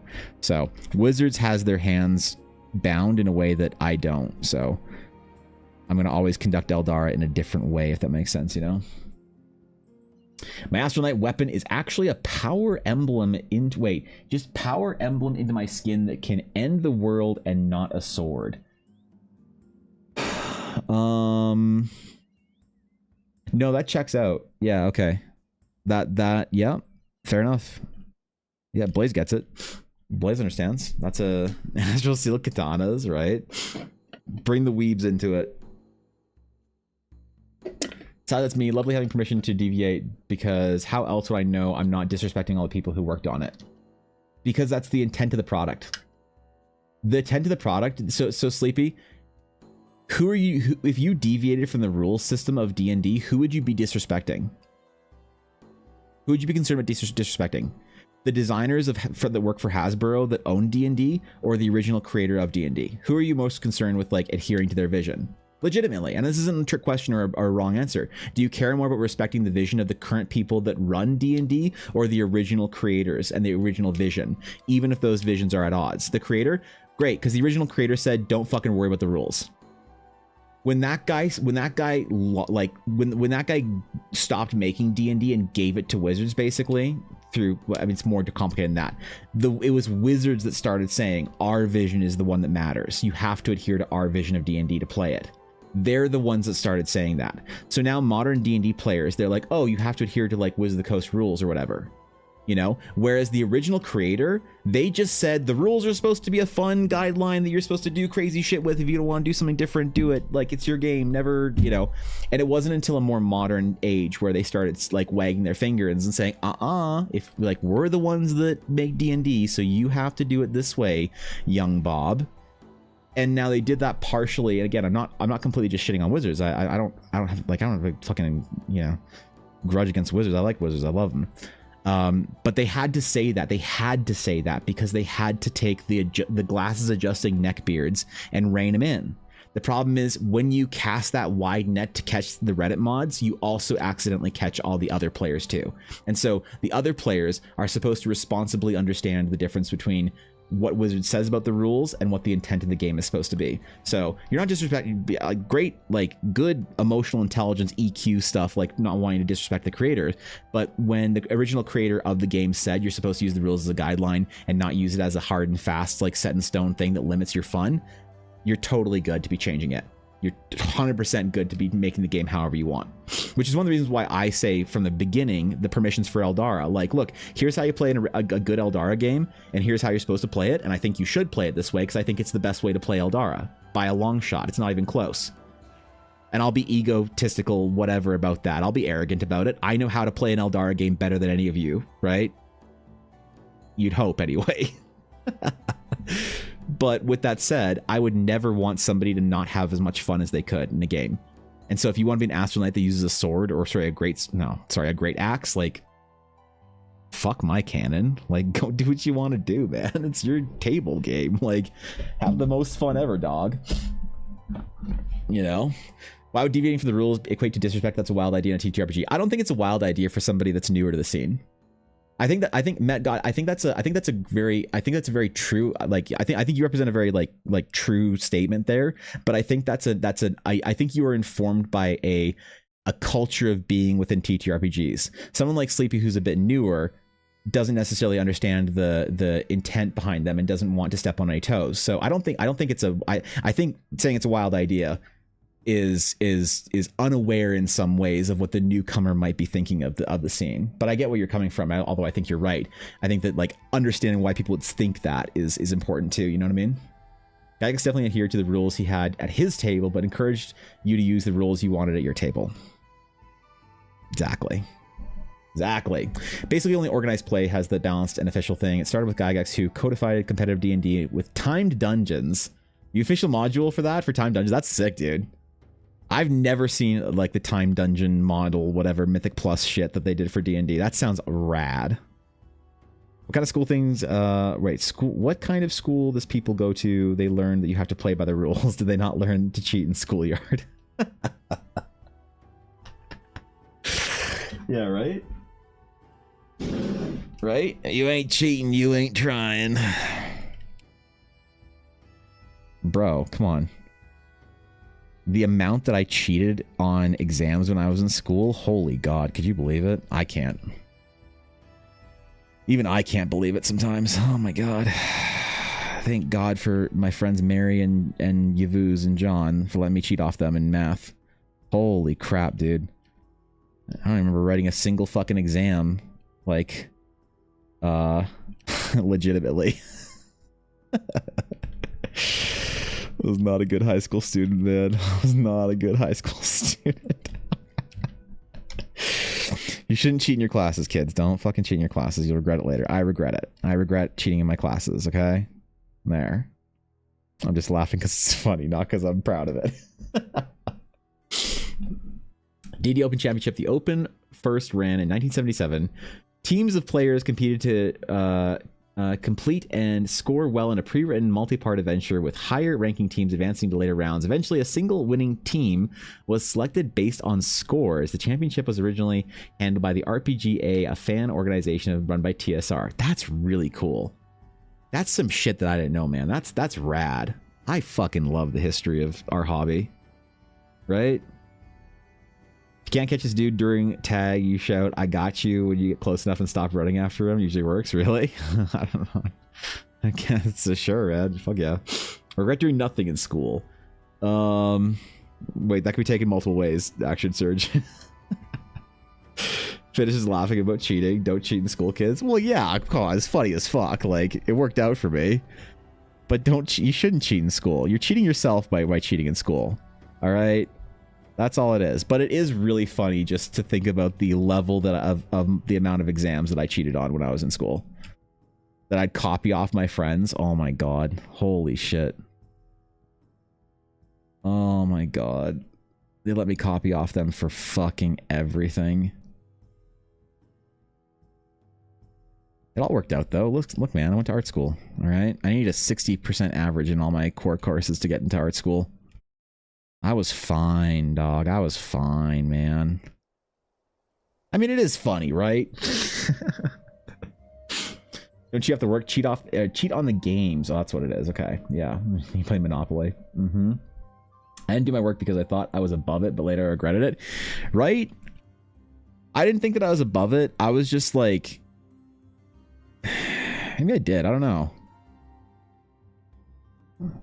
I just knew I didn't need it. And I wanted to focus on like the storytelling stuff that I wanted. Bro, like I was not about this whole idea of spending all my time. Like I wanted to get good at art, bro. I wanted to get really good at art. I didn't care about, you know, other subjects and shit like that. Now as an adult, I wish I had spent more time on it, knowing how easy it would have been to succeed and how kind of like a work ethic it like builds in you to like take things seriously and do it well. I understand that I like put myself at a disadvantage for years because I didn't build that work ethic to like do things well the first time, you know what I mean? And I had to like sort of reconstruct that in a way as an adult. And if I just done that as a kid, that would have been a lot easier in high school. But you can't regret everything. And sometimes it was pretty funny to the level that I did fucking copy off my friends in high school. It's just, there is that too. It is kind of funny. So you're the ones letting all your friends cheat off me. There you go. There you go. I was really dumb as well. For subjects like the core subjects, I was really dumb. I was really good for theory, but I really couldn't do practical stuff. So I loved my favorite course in high school was all my physics and math classes. But I couldn't talk, like I could talk about them, be part of discussions, and like really enjoy the like subject of math and physics, but I couldn't for the life of me do the mechanical fucking algebraic work. I was too fucking learning disabled or whatever, I don't know. I was in harder classes because I was in the gifted program, but the only thing I was gifted in was actual like visual whatever things. Like whenever they score you with like a high IQ or whatever, because you need like a 135 or to go to be in the Canadian gifted program, which doesn't mean anything by the way. But when I did my IQ test to like see if I was like smart enough to like be in the gifted program, the gifted and talented education program, all of my scores were basically I had like the highest brick possible in like visual stuff, which I don't know what that really means, and then like information, everything else was like below the or like at standard. So I was in classes that assumed that you were smart in like all these other factors, so like math and, you know, the various other fancy gate courses. I was in all of the like the cores that assumed you were smart in all these ways, but I was only actually like this number, the getting over the bar of the 135 or whatever it was only artistically. And so I was out of my depth with like actual core courses by a fucking mile and a half. So it was probably a bad idea that I was in there, but that's what we do, man. That's where we is. When I got tests, I aced them, but didn't like doing busy work, so... Or to tell me that I knew what I already knew. That's fair. That's fair. Yeah. I wish that I had tried harder for tests and stuff and tried to be a better student. But it is fucking hilarious, just the amount that I cheated off of my friends John and Yvuz and Mary. And only one of them wasn't, like, happy about it. Every time I cheat off my friend John, he'd always be like, oh, God, man. You're fucking your life up, man. You're fucking your life up. Meanwhile, my friend Yvuz like, hey, man, can you buy me pizza today? I'm like, yeah, sure, bro. Move your Scantron sheet a little bit closer. God. The only class I cheated on, and I don't feel bad about to this day, because even though I was cheating, I was still putting more effort than the teacher. Cass, it sounds like some copium. Above average in visual memory, but I have audio processing disorder, so it would make being in classes hard then, right? Yeah. I feel that. I think, anyway. I wonder, I mean, like, it was better to be in the special program, because the regular program, like, was just deranged and not great. Regular program kids were dumb. Holy fuck, man.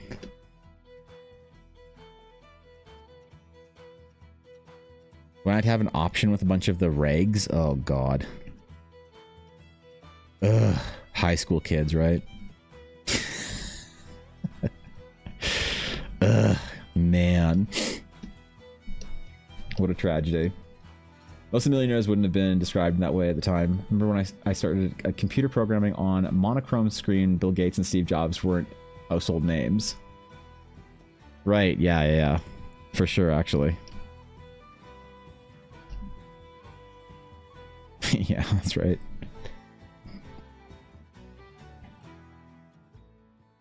I don't know. I don't know what I could have done better.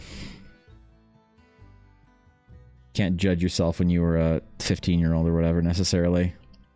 We were all fucking stupid when we were 15.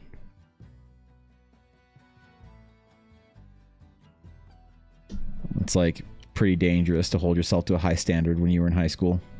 Even college. Like before the age of 25, really, man. Like I don't know. I feel like we should have a lower standard for ourselves when we're remembering who we were before the age of like 25. Not just because that's when your like brain finishes developing, but also like, bro, when you're like in the modern world, when you're like a early 20-something in college or before you're like out in the workforce like doing stuff, man, it's a different world. You got like all kinds of things to worry about.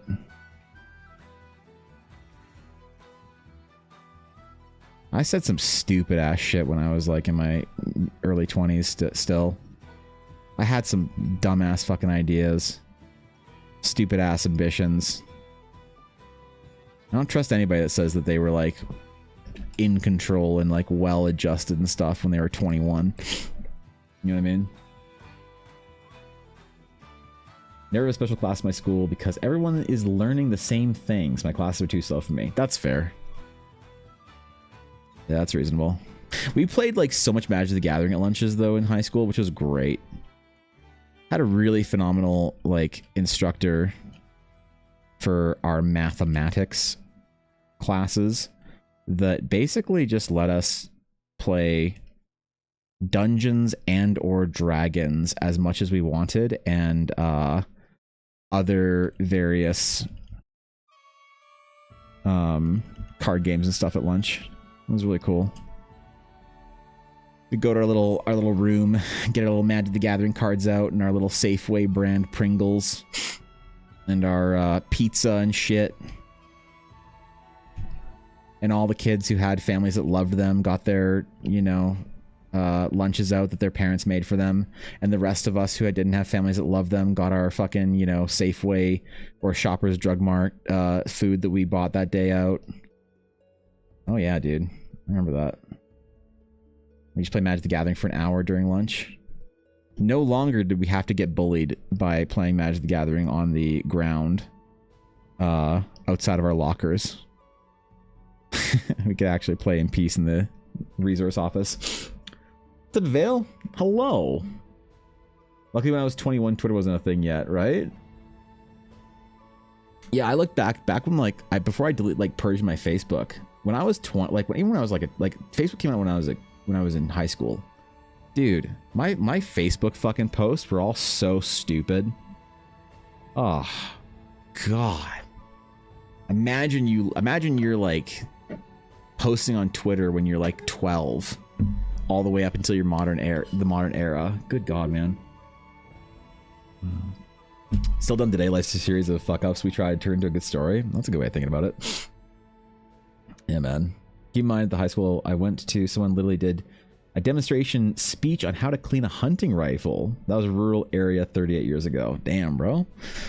That's useful if you live there, I guess, you know? You're out in the middle of nowhere. You gotta be self-reliant, I guess.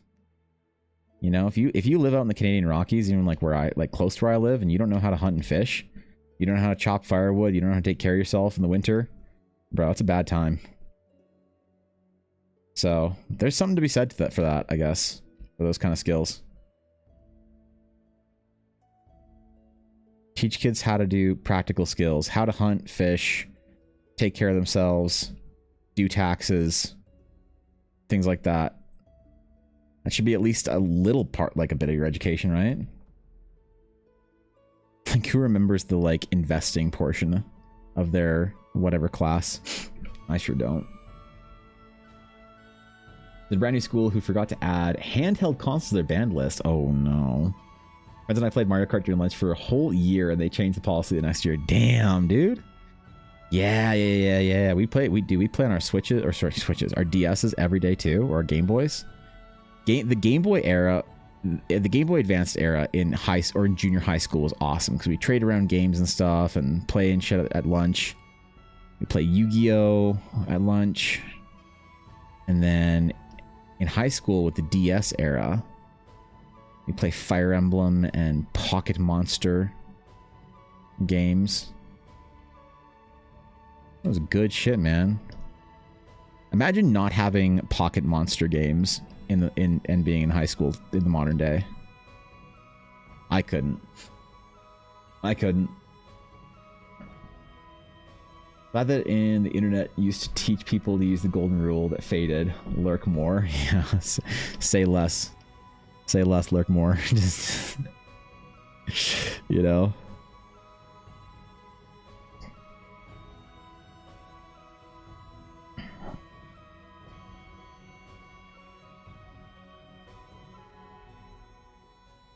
No, I definitely am glad I purged my fucking Facebook. The amount of like over dramatic bullshit that I posted on Facebook when I was like 17. Oh my God. I need an inside of a gauntlet reference. What does the inside of our gauntlet look like? Inside of the gauntlet. How do the rings connect? What do they do around the thing? How do we do the hand thing around the rings with the gauntlet on the inside of the squishy bit? Come on, Google.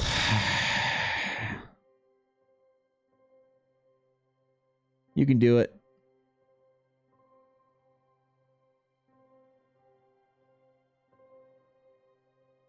We can do it together, Google. We can find this. What does the inside look like?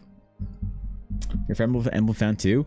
I wouldn't consider myself a fan, to be honest, Avail, because although I like the series, there are certain things that if you call yourself a fan of, the community gets pretty degenerate and competitive over. So like World of Warcraft is an example. I can call myself like a hardcore World of Warcraft player because I've accomplished certain things that are like at the top of achievement in the world type things over my lifetime playing World of Warcraft. But if you say casually, oh, I'm a pretty dedicated World of Warcraft player, you get all these fucking neckbeards that start like asking you how like what mythic bosses you beat and whatever, and what your parse rankings were on whatever.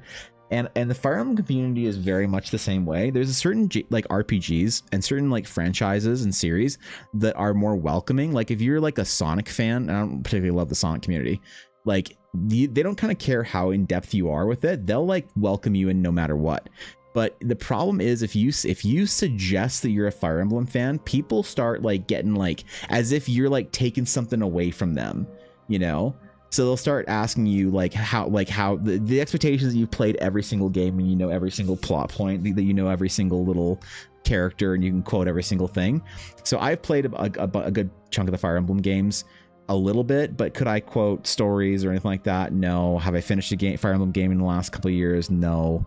I definitely really love the series, but I wouldn't ever announce myself as a fan of the series because I wouldn't want to bring that fucking heat down, you know, where suddenly I'm going to be challenged as for my validity, you know, for being welcomed into the community or accepted as a Fire Emblem fan, you know what I mean? So I definitely like Fire Emblem, but it's hard to call myself a fan of it, you know, because of that. What do I want to do here? Maybe I just do the exterior of the gauntlet and... Yeah, maybe we just do that instead of doing the ins, because I was gonna do the inside, like have them kind of like a hand open around the gauntlet or whatever. But I'm not gonna be able to show that as much here, right? If I had it like, maybe we'll just have them like holding the sword a little bit more firmly because we're gonna be going out of the frame here quite a bit. So what do we want to do here then? What do we do here then? Let's do... Okay. Let's do it like this. Let's do it like this.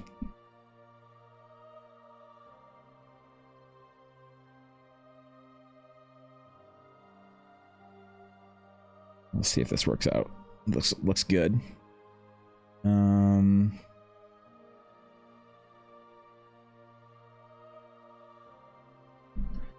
Play casually and haven't been lambasted for my terrible gameplay yet.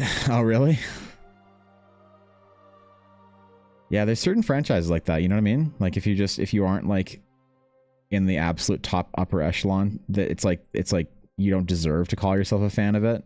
It's kind of like sports teams, right? If you're like a bandwagoner, people say that's a bad thing. You know?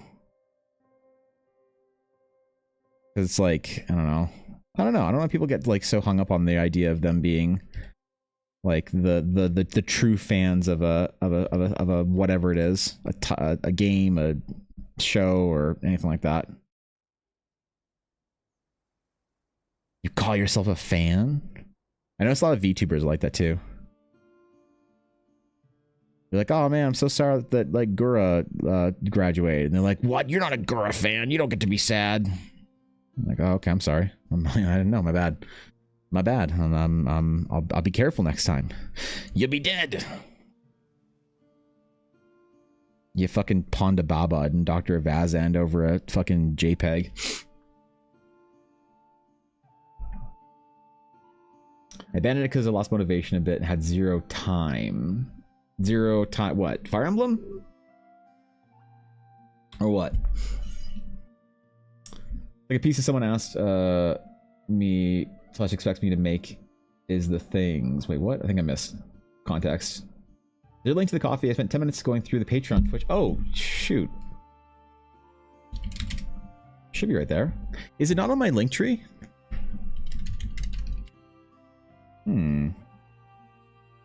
Right there. Let's see. Is it not on my link tree? Evan Blair, my link tree. My links, my trees, Evan Blair Art, RPG, whatever, nerd. Where's my links? Is it really not on my link tree? I'm not sure.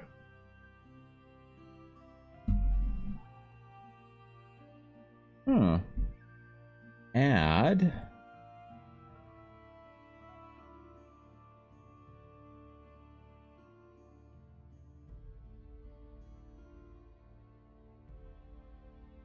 Weird. Add link or URL. Let me grab the coffee link. Well, thanks for letting me know.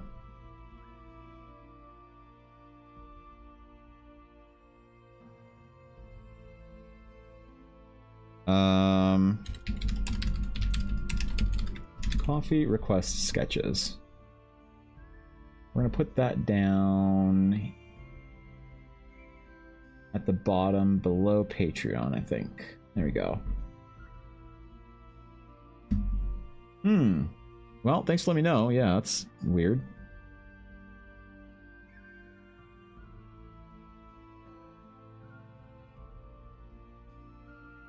$859 clicks on my print store? Holy. Where's my link tree? There we go. Alright, well, it's on there now. Yeah, the coffee requests will probably be up for either a couple of weeks or until I get about 14 or 15 requests in there. And then I'll probably shut it down and have some requests to do for the next couple of weeks and months and whatever. But it'll be up for at least a week, I think, probably. Unless I can keep up with everything, in which case I'll just keep it up and just do requests here and there. That'd be like kind of fun to do like a request every couple of days. Just kind of like pad the weekly work with something different. Because the one problem with doing like big long commissions is when you enter into like a 30-hour commission with somebody, sometimes it does get a little exhausting. You know, it does get a little exhausting to be like not stuck in a project, but just like really occupied by a project for so long. You know what I mean? Like one thing when I might need to like break from it at least a little bit. I don't know the way to describe it.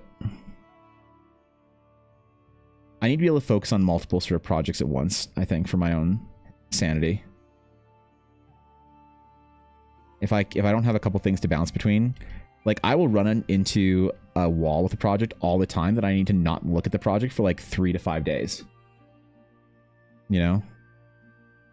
And I'll have to say like, okay, well, I'm good for a bit. I need to, you know, let the mind cool down.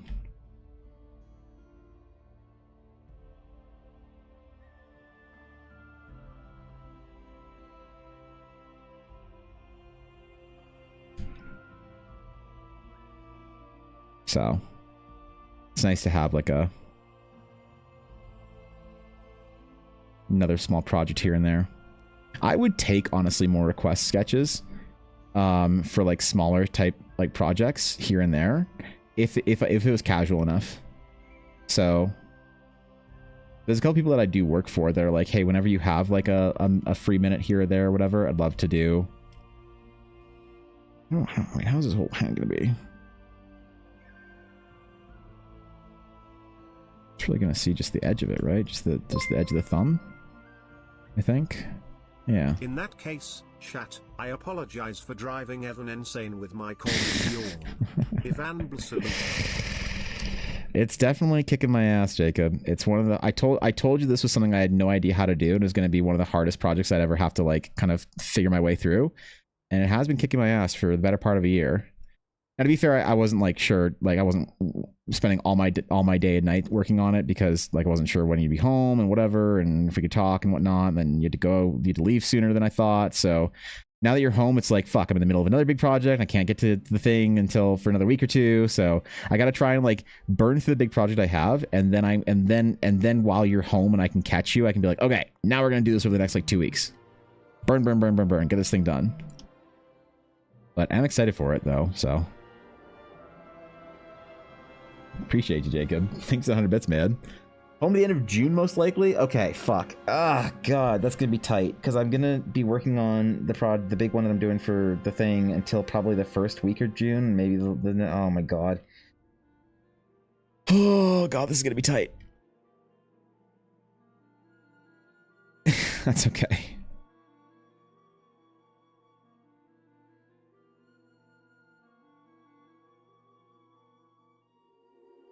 That's okay.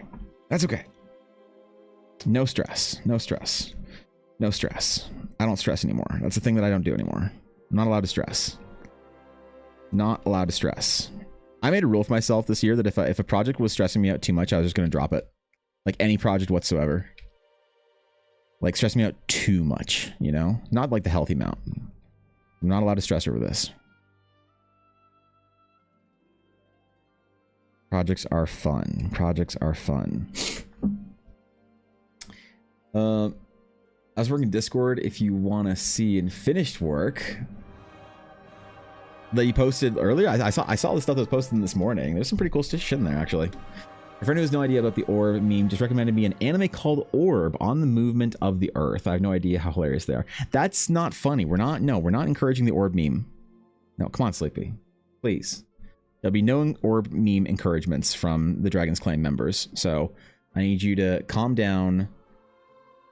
Leave it alone. Drop the orb meme. There'll be no orbing.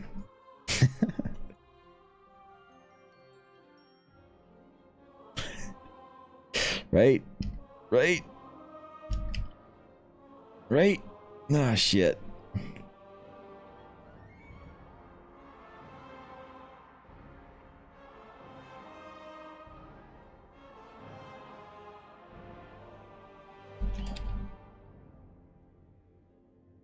Okay.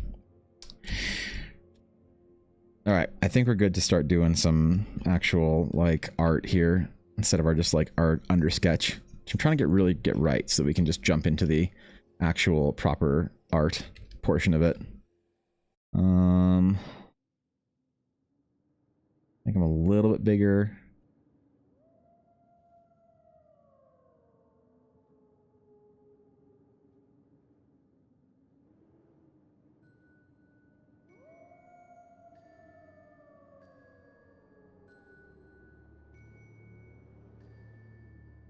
There we go. All right, I like this guy. This is what we're gonna make our piece off of. I think this is the undersketch. Okay, copy this layer and we'll get to it. Delete sketch. Let's go. Okay, we're ready. It's time. Not told them about the meme, but it's just so funny. Is it? Bottom hat needs to be higher, more to the NNE. Now it doesn't look like it's holding the same hilt. Or his hand needs to be open a bit more to give the impression of holding something. Oh, yeah. We'll fix that. All right. Let's get after it. Let's start our boy here. Do I want to do the proper sword line? Don't I just want to rip our line work off of this? We could just use this line work. I think it's a bit messy though. I think I have to redo it. Fuck.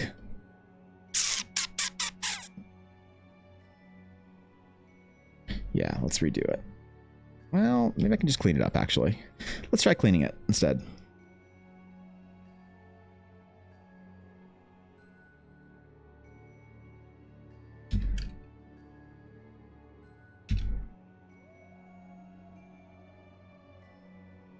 Let's try cleaning it up. See if our line work here was pretty enough to be able to reuse.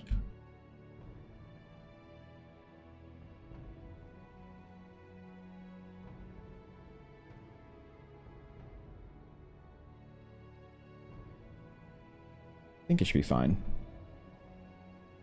The orb shall live eternally because I was not joking about putting an orb sticker on your cane. Really? You're putting an orb sticker on your cane? It's gonna live on that long? Really? You'll forget about it in 3 weeks. I'm certain. I'm not worried about it. I'm not worried about it. You'll forget about it. You'll all forget about the orb meme in like a couple days. I mean, you guys only have a little while before I actually delete the orb emote. The orbathon can only protect the orb for so long, so enjoy it while it lasts, man.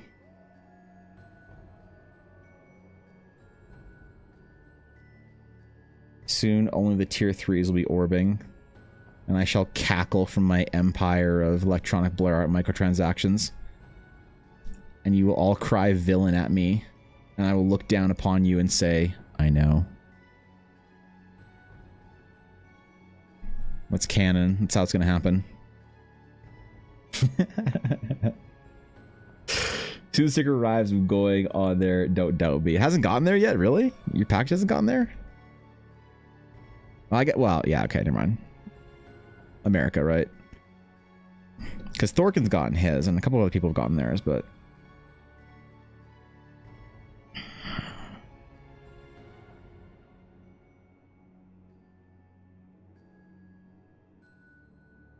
It's fine.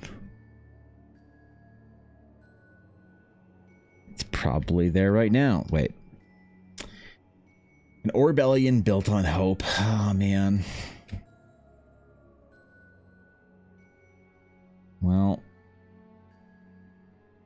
You guys try your best, right? You guys try your best. I'm rooting for you. Okay? I'm rooting for you. Be the change you want to see in the orb. I mean... I like this guy. I really like this Astroknight, dude. I know you do a lot of, like, edgy, sort of, like, broody male characters. He's a little more K-pop than I usually draw.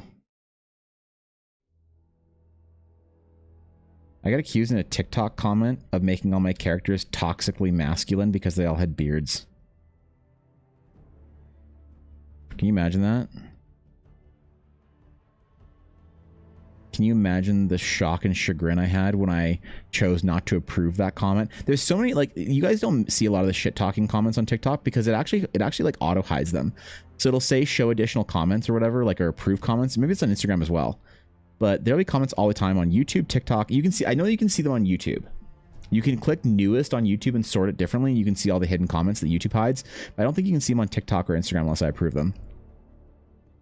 People got some shit talking to do in there, man. They got some unresolved fucking issues.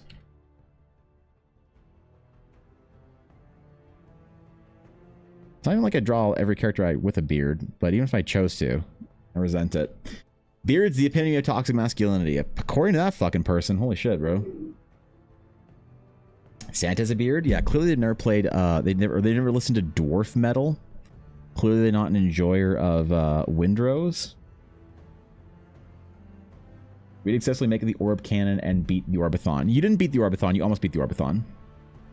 You guys almost beat the Orbathon. There was one tier... The last tier would have saved the Orbi, all the other Orbi motes, and you guys almost got there. So, you guys won the Orbathon as far as the current goals were, but unfortunately, there was more glory to be had for the Orbathon that...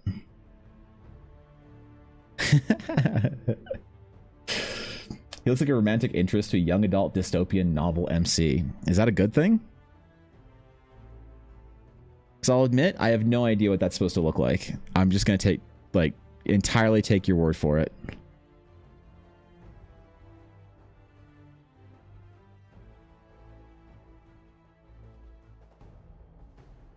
I'll entirely take your word for it. So it's an observation. That's not what I asked. I asked if it was a good thing or not.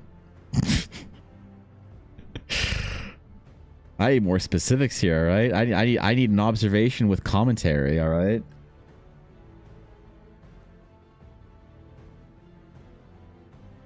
Yeah, we gotta be thinking ahead here.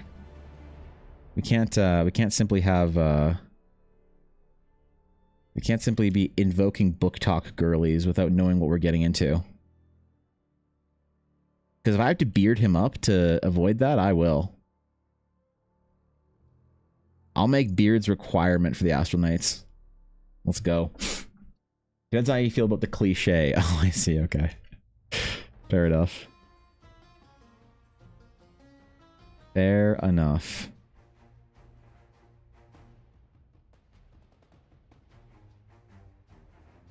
Reasonable.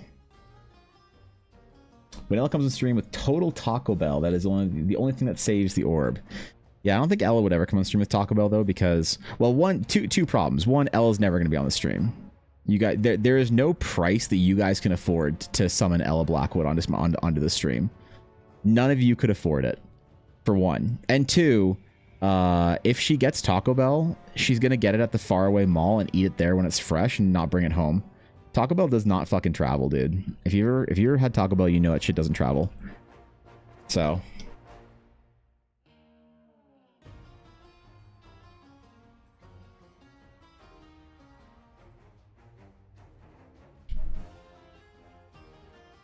I don't think we have to worry about that anytime soon.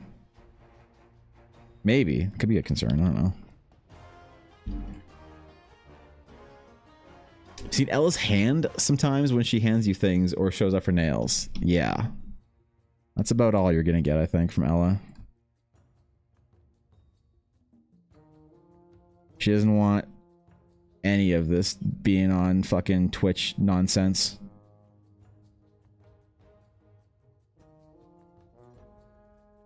You kidding, man?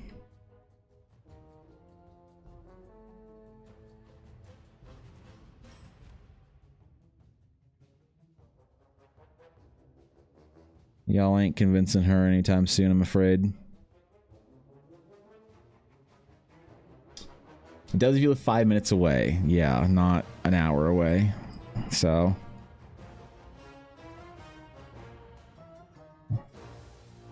Like Taco Bell we have, like, there's like, I think a couple in Calgary in the city, but I don't know. There's only one that Ella and I feel comfortable going to because it's in a mall and on the far side of the city. Past that, you ain't getting me anywhere near them ski the ass Taco Bells in the north side of the city or whatever. So valid of her, right? Showed up yesterday with Squishy Dice. Well, she showed up, but she didn't get on, like, she didn't show up on stream. There's a big difference from her talking to me off stream or showing her nails on stream or whatever and actually being on stream.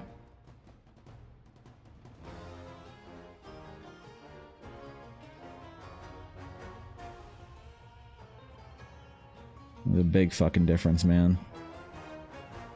Unfortunately for the masses, you'll never know the beauty and grace of Lady Blackwood unless you actually go to one of the conventions in person.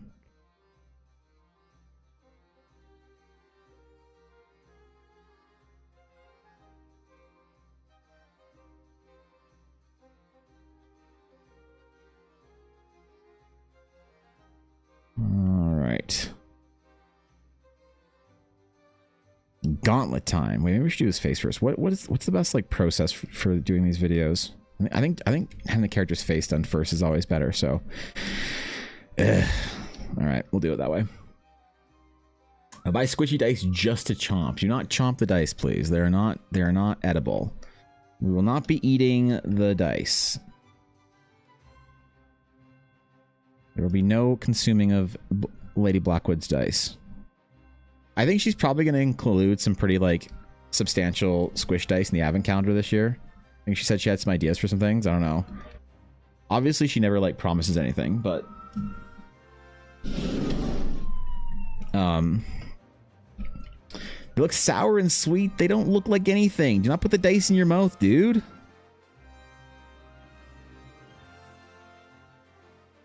What are you talking about, bruh?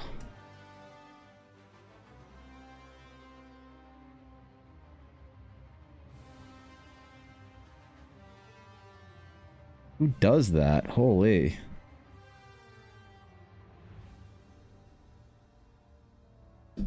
That's like true window liquor status or some shit. I don't know.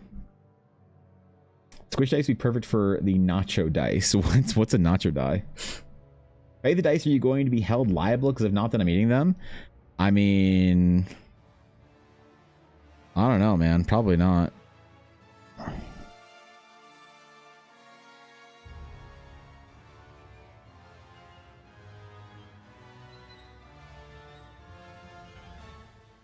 Probably not.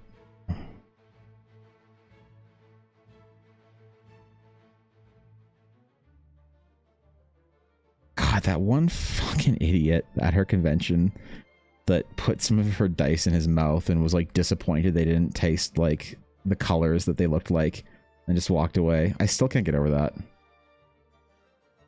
Who does that, man? That was another vendor too.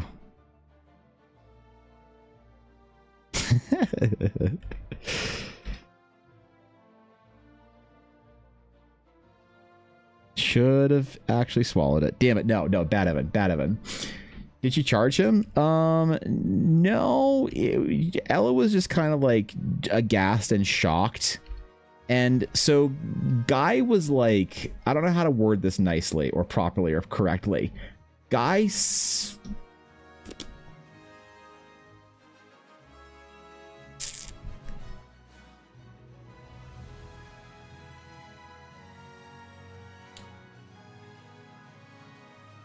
Yeah, I mean, that's a diplomatic way of putting it. Maybe underselling it a little bit, but yeah, that's probably the baseline of the way you'd put it, Bun. Captain Ahab, thanks for the follow. Appreciate it. Welcome in.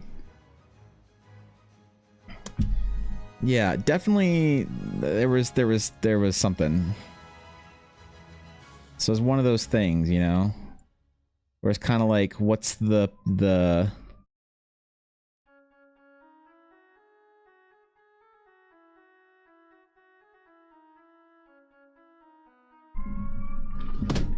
like, what's the point in making a big deal of it, kind of thing, you know? It's not worth it to aggro the NPCs, right? Like when a mob aggroes onto you and then the mob like de-aggroes, is it worth it to still fight the mob? And often it's not. And so that was one of those like, huh. Okay.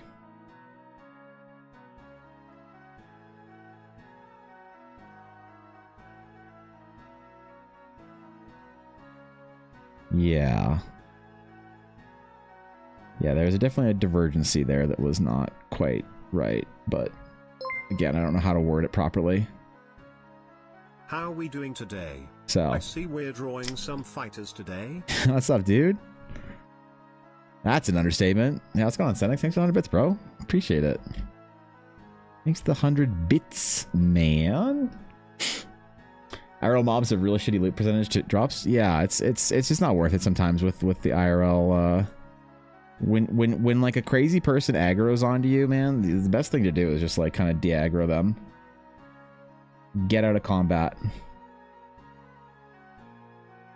So Ella's had, like, I've learned to be very diplomatic on stream. I'm very good at hearing people say stupid shit and then me pretending like it doesn't bother me, right? I'm very good at that after streaming for 5 years. At conventions, it's slightly harder because, one, I'm not as invested in the moment. But two, it's harder in person. I don't know why. And I've seen some pretty wild shit while helping her run a table at Blackwood Dice. Even when I was doing my own stuff last year at Edmonton Expo, I got some pretty wild stories out of that. I even made a couple into TikToks, which was fun. It's a great way of capitalizing on it, I guess. You know, politically correct term might be you're looking for is inherently disabled, maybe. Maybe, yeah.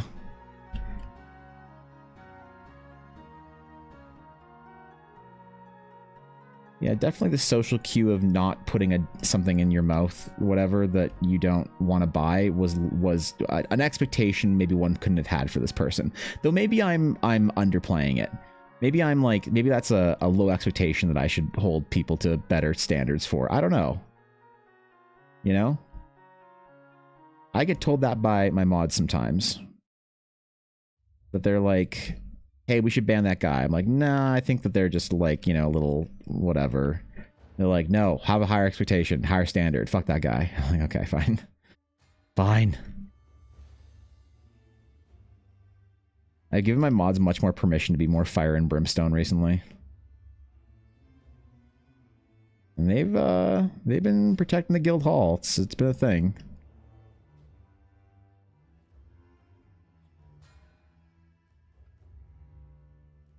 So maybe I'm the one who was wrong the whole time.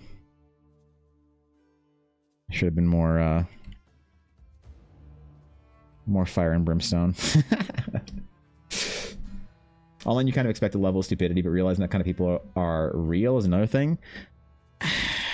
Yeah, I mean, I just try and be very like gracious of missing context on stream, right? Understand that people don't necessarily understand. Like social cues, I feel like are harder on stream.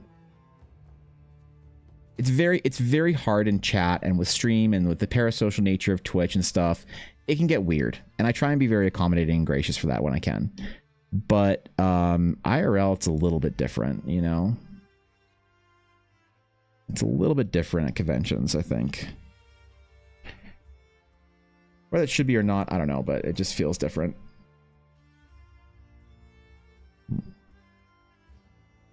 Again, I don't know if that's the right way of putting it. Fortunately, but Ella might need to get more signs or posting says do not ingest dice. I think she might, you know. Maybe.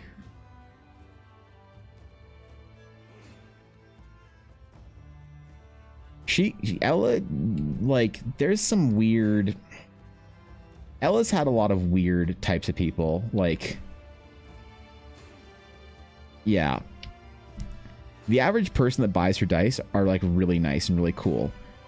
There's a lot of people that come around her table and will like be looking at shit and whatnot that are pretty bizarre.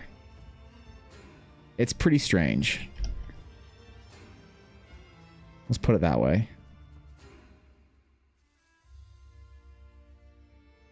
We've had some like unbelievable interactions with people that I don't even know if I could like tell stories of. I don't think people would believe me. You know, people didn't even believe me on TikTok. People was like when I had that story about the girl that like didn't understand why, or that asked me why I didn't make art people cared about. I had some people saying like, that didn't happen. Fuck you. This is a Reddit horror story. I saw this on Reddit 3 years ago. I'm like, no, you didn't, bitch. But you know what I mean? Like, you just get that kind of that skepticism. There are things that I could tell you that we've seen at the conventions, people have said or whatever. The kind of people that have come to the desk, the desk, sorry, the table. I was thinking back to when I worked at the card desk at the game store. That I don't think people would believe like some of the stories we have. It's unless you've like been to a lot of conventions and you know the types, I guess. Piece of trivia I heard once when it applies to this is national parks have a hard time designing trash cans easily enough for people to avoid littering, yet hard enough for bears to avoid being unable to open. That's hilarious and true. I believe that. There definitely, as a neurodivergent individual on Twitch, the learning curve was tight. Yeah. And I try and be accommodating for that. Like, I don't ban people for a lot of things. I let people get away with a lot of shit because I'm like very much in the mind of like, I want somebody to like learn how to be better, as opposed to if you other someone and like remove them from a group or a community or whatever because they've made a mistake, then there's no like then you're not helping anybody, right? Now obviously you can't like light yourself on fire to keep other people warm, but yeah, no, it's very different for Twitch than it is for IRL. I think I have a higher standard of people IRL. Definitely at conventions and stuff.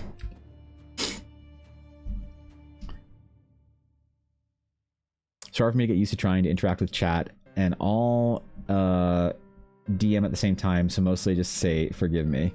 Oh, while you're DMing? Yeah. Well, I mean, I guess you don't really need to, like, if you're DMing and you're running a game, I don't think you necessarily need to be really interacting with chat. There's lots of varying differing opinions on like what the role of a D&D game on Twitch should be.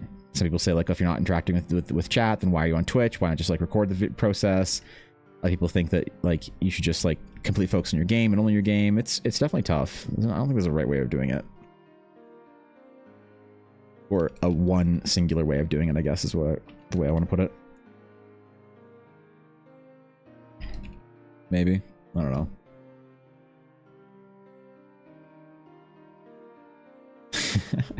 A lot of conventions, yeah. Yeah.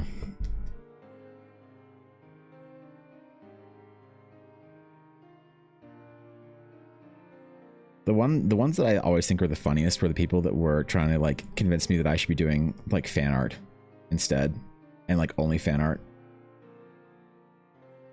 Those are the ones that I enjoyed the most. Those are the people that I do tell the stories of because they're the funniest. All the people that wanted fucking free run. Like, I don't know what it is about Edmonton, Alberta, but they fucking love free run there, man. They love free run more than you would believe. That's all they want in Edmonton, Alberta, apparently, is free run. Good God, dude. I don't know, put that kind of reputation on Edmonton, Alberta, but it's true, unfortunately. And still you never heard of me? Wait, what? In what regards? I feel like I missed some context there. Well, the artists that I watch basically do all free run fan art. Oh, really? That's funny. Well, I had people saying, like coming at the table and looking at my art and being like, do you have anything free run? Do you have anything free run? You joined free run? Where? So one even person even came up and said, hey, where's your free run stuff? And I was like, that, my friend, is more of an if question and not a definitive where. And the answer is it doesn't exist. I'm sorry. They were like, look at me confused. They're like, what? Like, why are you here then if you don't have free run art? You know? Reflective, thank you for the follow. I appreciate that. Welcome. I say I've been to a lot of conventions, and still, most have not really heard of me. Oh, I mean, like, are you a big presence at conventions, Action Surge? Is that a thing?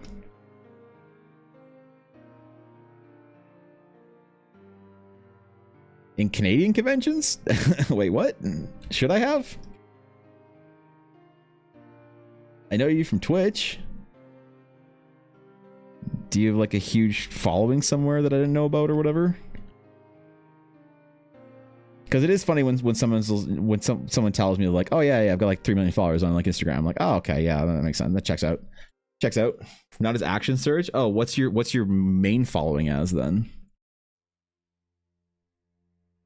That would probably help. Maybe I have. I don't know.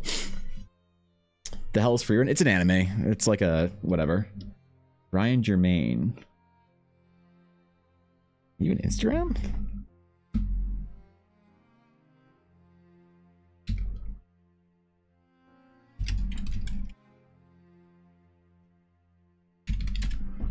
Am I crazy?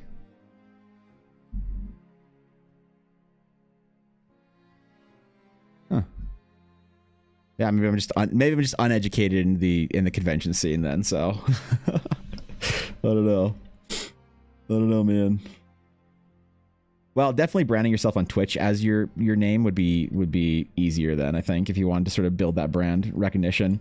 Because yeah, you're absolutely right about that. Some people do like, well, they'll know a name from like a, you know, a Twitch game or whatever, but they won't know like who Dave is of Careful Cantrip, right? But they'll know who Careful Cantrip is, but Dave's like, not that Dave would say this, but you know what I mean? If it's just under your name, then yeah, you'd think people would know. I don't know. So much for streaming this morning. I overslept. Oh no, Azalea. Oh no. The skydiver, the name who got mad and paid to have himself be moved up. Oh really? Damn. Bro was mad. Holy shit. Rage paid to get himself moved up in the SEO.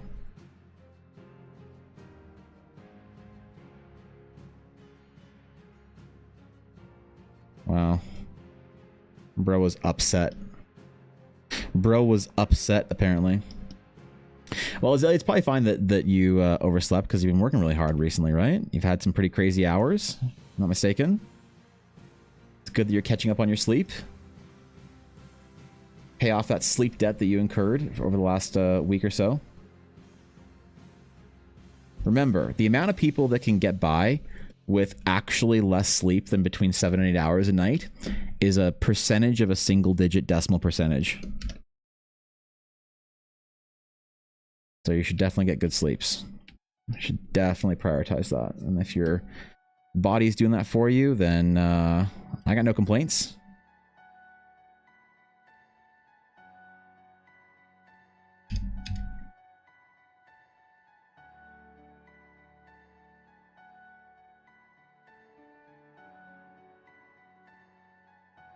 Okay. I like his floofiness for his hair. We're definitely going the K-pop style here. There can only be one on Google, right? Great News Sister can ship her cookies to America and Canada soon. Really? There you go, dude. Does your sister have a cookie business where she wants to ship cookies across the world, or is this a personal thing?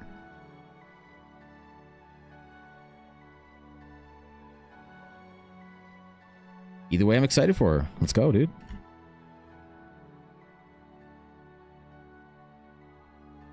Okay.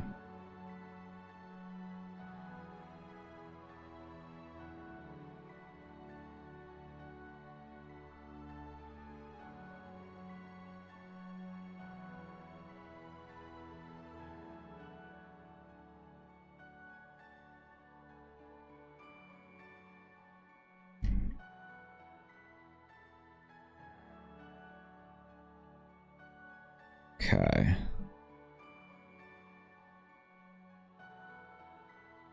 He did, but only after I approached him about a possible project. I don't have the inclination to be higher ranked on Google than him. Rip. Well, if you're relevant enough, I guess Google just does it anyway, you know? SEO you can pay for, but only up to a certain point. You just make it too expensive for them.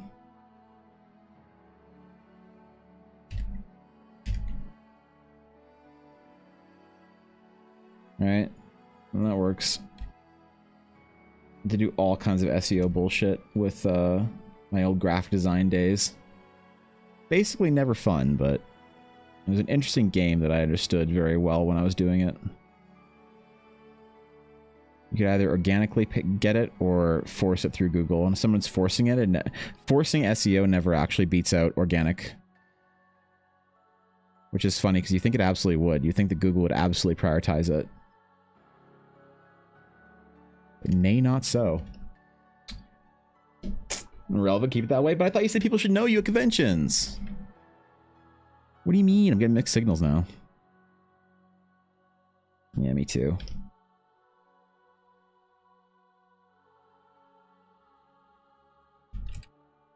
Alright. Alright. Look at him in his fluffy hair, man. We're getting there. So you don't know me. Oh, okay, I see. I see. I thought there was a other statement there. It's for her business. I'm super excited for her. She got her website up and everything. That's cool, dude. Right on. Good for her. What kind of cookies does she make?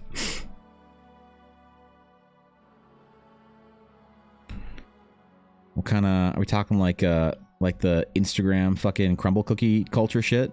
Let's go. Average caloric count per cookie.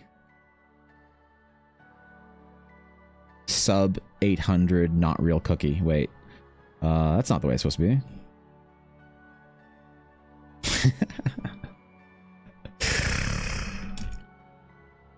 I'm excited for you, Sleepy. It's a cool benchmark, I guess, to achieve for a little business. Breaking into the American market's big, man.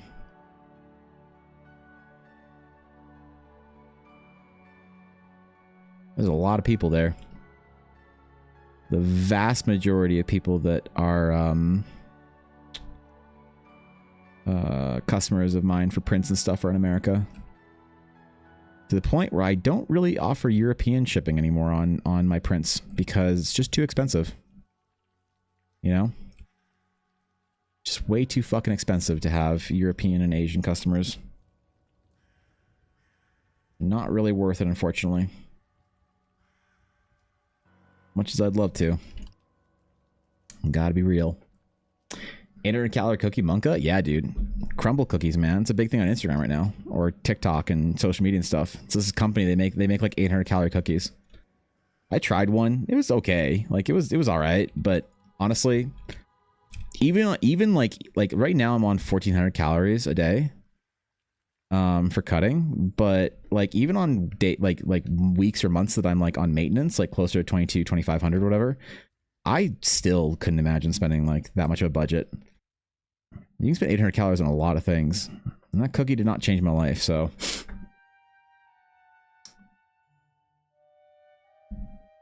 yeah, so I play games to keep myself occupied with things I want to do. That's reasonable. That's reasonable.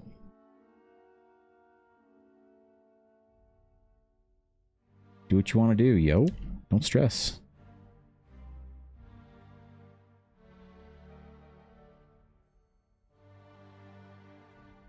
God, I feel like my brush is like acting weird today a little bit. Couldn't be new nib day. It's something else, man. Maybe something is off in the size? Not quite. Something feels off, and I probably don't know what it is well enough to point it out right now, but I'll figure it out.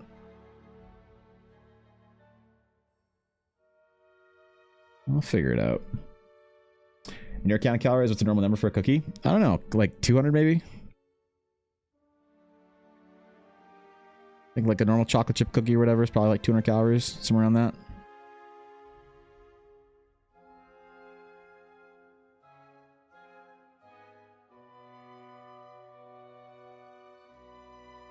certainly not the 800 calorie crumble cookies.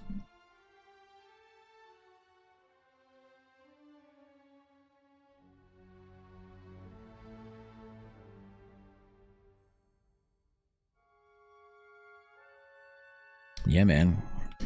Counting calories is fucking great. If you want to lose weight and get less fat, that's what you do, man.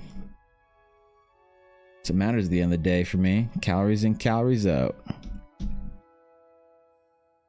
That's how I've lost 100 pounds so far. Stop eating like a hog. Start counting calories and walking. Lifting heavy. Does wonders for you, man. Been thoroughly enjoying my weight loss journey, thank you. 204-inch cookie? Yeah, about there, right? Yeah, like a big cookie. Like we're not talking like little fucking like thin whatever. We're talking like a cookie, you know? The 189 calories in a stoop waffle, the king of cookies. There you go. 1,200 calories is like the average clerk can take for a day. Wait, what? No? What? No, not. It's more like the average male that's non-sedentary. The average adult male that's non-sedentary needs around 2,200-ish. Even the 1,800 I think is a little bit low. That's why. Yeah, 1,800 is probably still a little bit too low. If you go like on a BMR calculator, like check this out. You can like, this isn't a perfect calculation, but it's not bad. Basal metabolic rate calculator. So if you're curious, because this is how I sort of like thought about this at the beginning of my weight loss journey. You can go on here, you can calculate out, you can say, I am maybe like 35, I am 5'10", I weigh, let's say 200 pounds. What's my BMR? So that number, that 1,800, is basically only for you to function. Right? That's only for you to function. So if you're laying in bed, just like not dying, that's you. But like you add on an extra like 400 or so calories a day just by like doing nothing, like getting up and going to the washroom or whatever. So yeah, I mean the average person, I think, for like who exercises a couple times a week and like, you know, goes for walks probably between 7,000 to 8,000 steps a day, it's like 2,500 or so. For women, I think it's like not a lot less. Yeah, it's like 2,300 instead of 2,500. So yeah, when we're talking about 800 calorie cookies, like even when I'm not cutting, bro, I'm not gonna fucking eat that. 800 calories, man. You know how much protein you could fit in for that? Now the problem is the cookie feeds the soul. So, and I am still a fat guy at heart. I mean, I'm still literally a fat guy, but less of a fat guy than I was. On the journey to be less of a fat guy.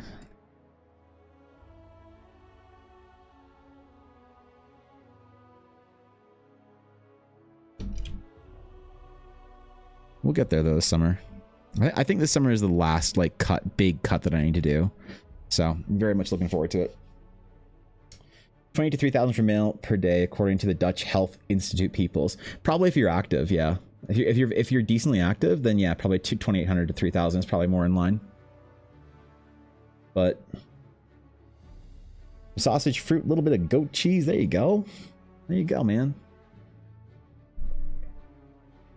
The goofy ass eats either 200 or 3,000. I don't know. Well, if it balances out and you're in a healthy state, I guess. Hey, you do you. You know what I mean?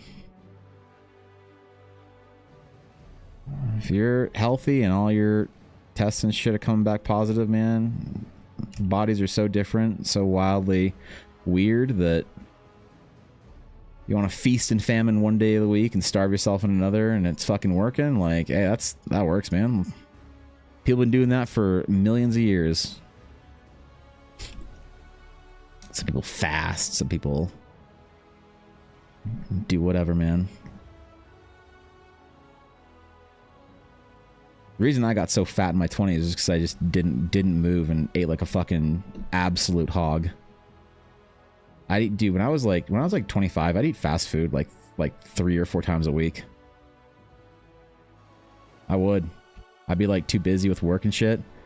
I'd go to work like at the game store, and I'd pick up like a hot chocolate or something, a breakfast sandwich on the way there, and I'd eat like a fucking candy bar at work for lunch or whatever.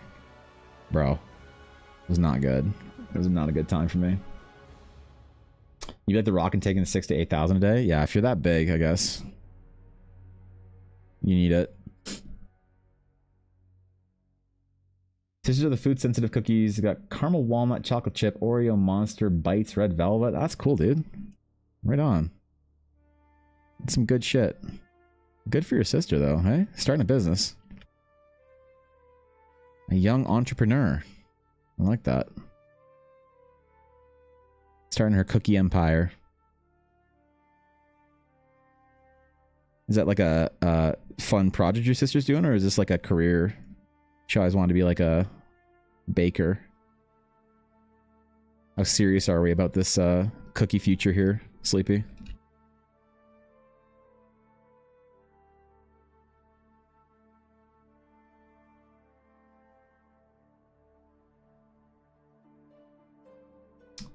Food sensitive cookies, all the same age. Wait, what? What about the age? I'm confused. I'm confused. Okay, I need some fucking ice in this water bottle, dude. I don't want to drink any of it because it's just drier and like it's like drinking sand, man. Holy shit. Fulfilled career, quit old job and everything. That's awesome. Commit to it. Let's go. There's no half-hearted steps in. Put your survival on the line for it. That's rad. This is when you were the same age. Oh, I see. I see. Okay. Let's go. Well, one sec.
All right.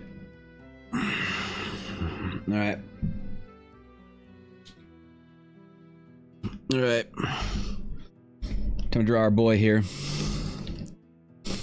I should probably name this guy and like make him a proper character, hey? Now I think about it. Make him a full-fledged Realms of Eldar character. And then make him into a trading card. Dude, I got people asking me about making promos and stuff for their art. This is becoming a serious thing, this trading card whatnot. I'm gonna make a couple promos for some of my like friends and stuff, but dude, I ain't making promos for just anybody, bro. Every promo is a full slot reserved. It's got to be the right kind of project to do a promo for it. But I made my first TikTok about it yesterday. The response was as lukewarm as I thought it would be.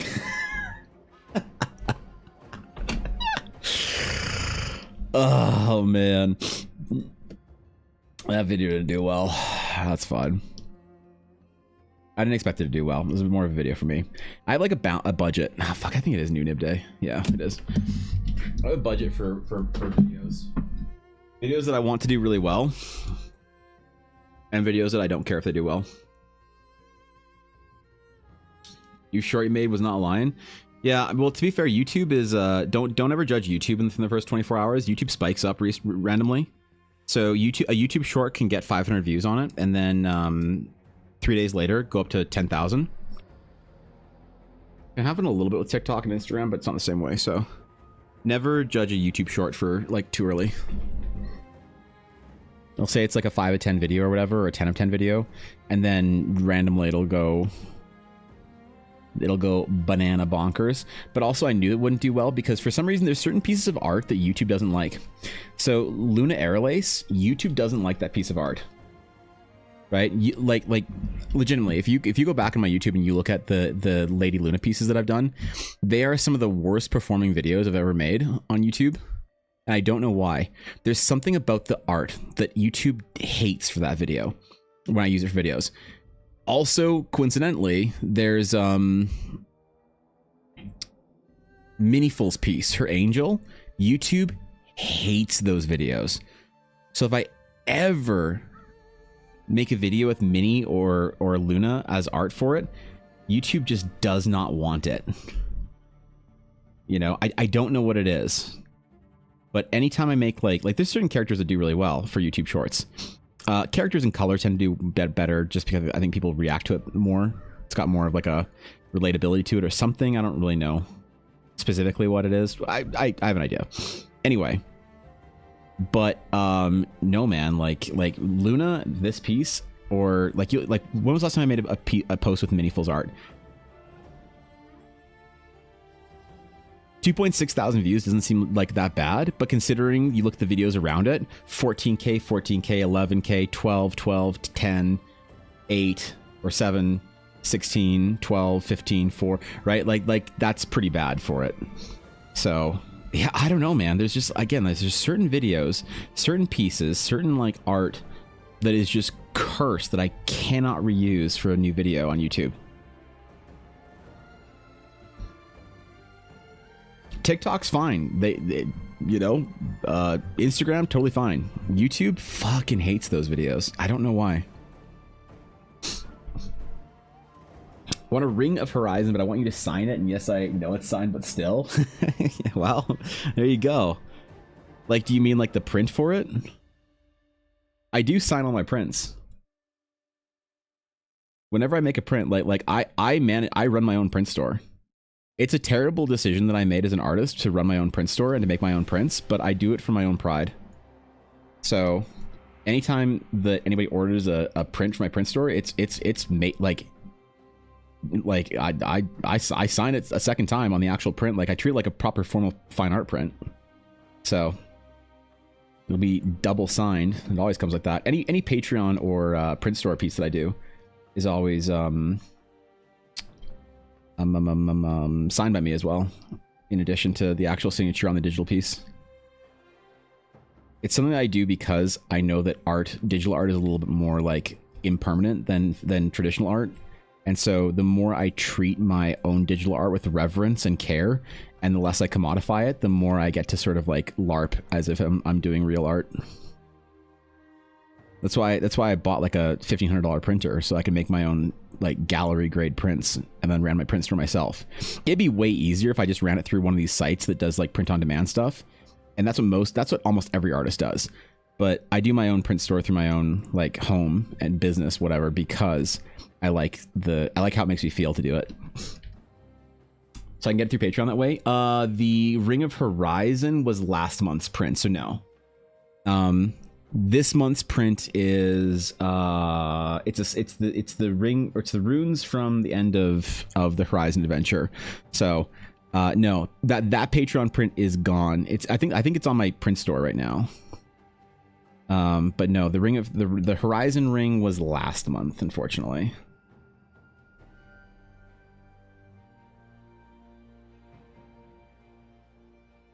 All right. Trying to avoid the desire to draw like all the characters' eyebrows in dark to help contrast against the white hair, but I have to be consistent here. We're on physical sketch today. First time in a fat minute. Let's go, dude. Right on. What made you want to do some physical sketching? I'm like looking forward to doing more physical sketching this summer through like traveling and conventions. And I kind of considered halfway getting an iPad because of it, like another iPad, because iPads are like shit to draw on. You shouldn't draw on an iPad. Get a fucking Cintiq or an Intuos or whatever. Anyway, but I think the new ones are better. And I think for like little like derpy sketching, I think it might be kind of fun to have a little iPad that I can do some sketch work on. Just like do like, I don't know, little tiny Horizon sketches or tokens or monsters or whatever, as opposed to like big finish pieces. So I'm actually like half considering buying one, but man, every time like I bust out the physical sketchbook, it just feels so good that I think I might not, you know, might not distract myself from physical sketchbook by getting an iPad just because of the encouraging of the good habits, you know, like actually physically sketching.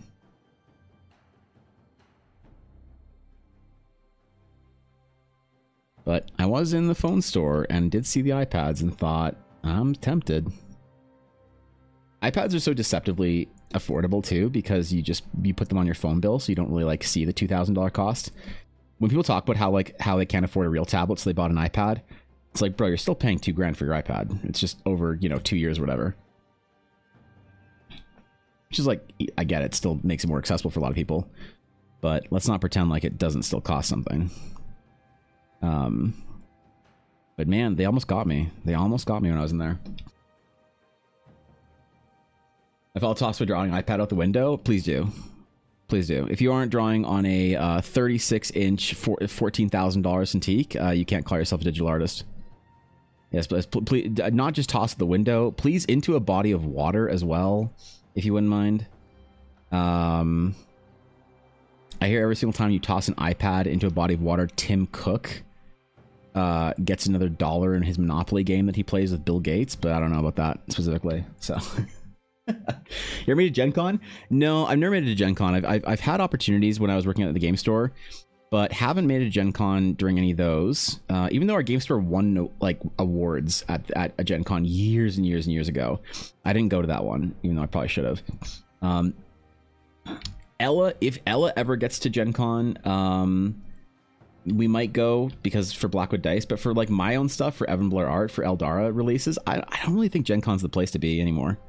I've heard a lot of like a lot of people are getting very meh about Gen Con. It seems to be getting too big or too whatever.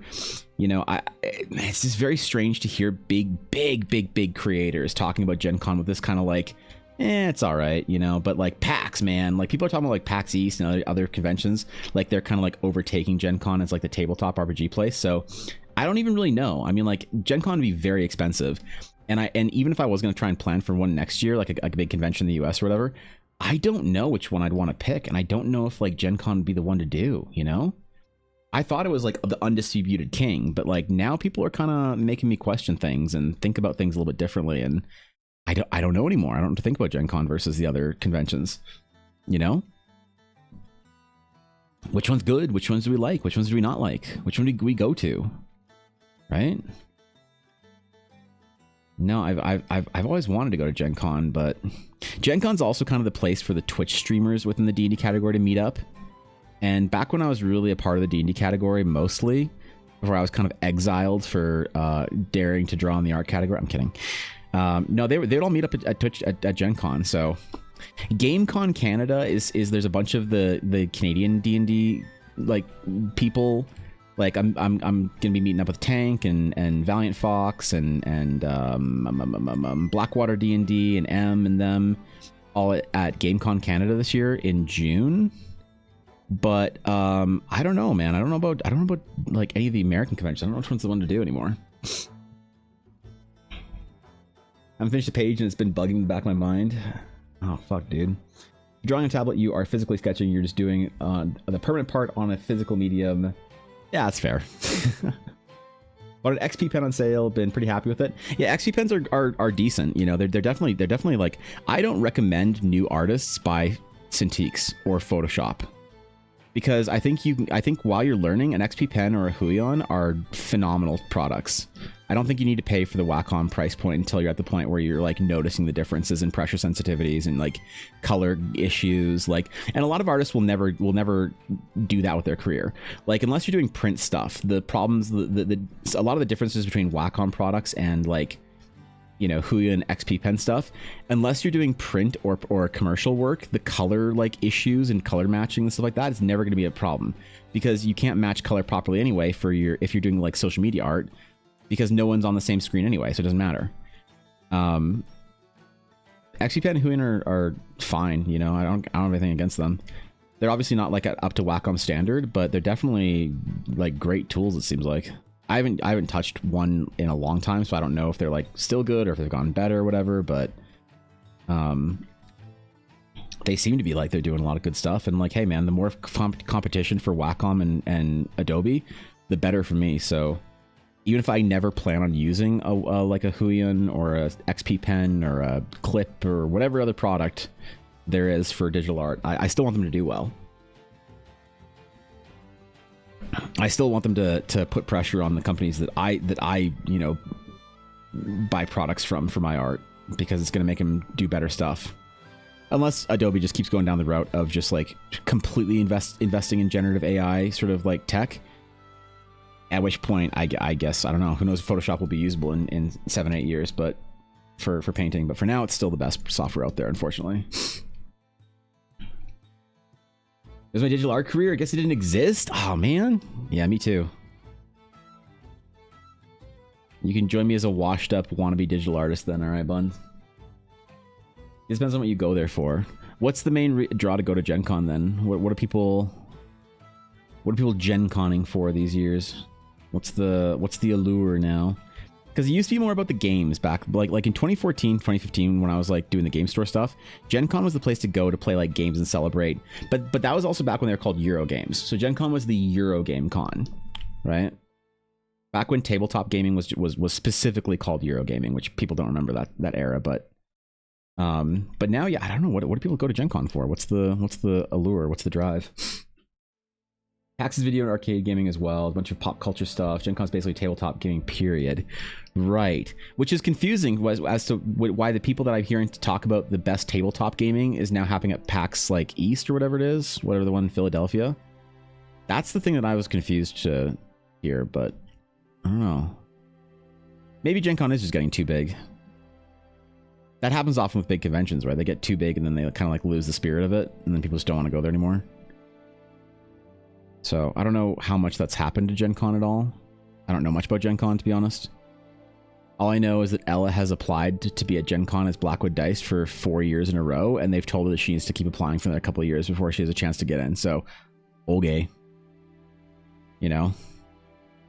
People will ask me if I'm going to run a game of Eldar or whatever at Gen Con, or if I'm going. I'm like, I don't know. Maybe. If Ella gets in. You know? I don't think I'd want to spend the money to go to Gen Con if I wasn't going to go... Because, like, hotels are expensive and fucking flights are expensive, man. And so if I'm going to spend the money to go to Gen Con, like, I really have to want to go to that shit for some important, like, reason. There has to be some really good shit there for me.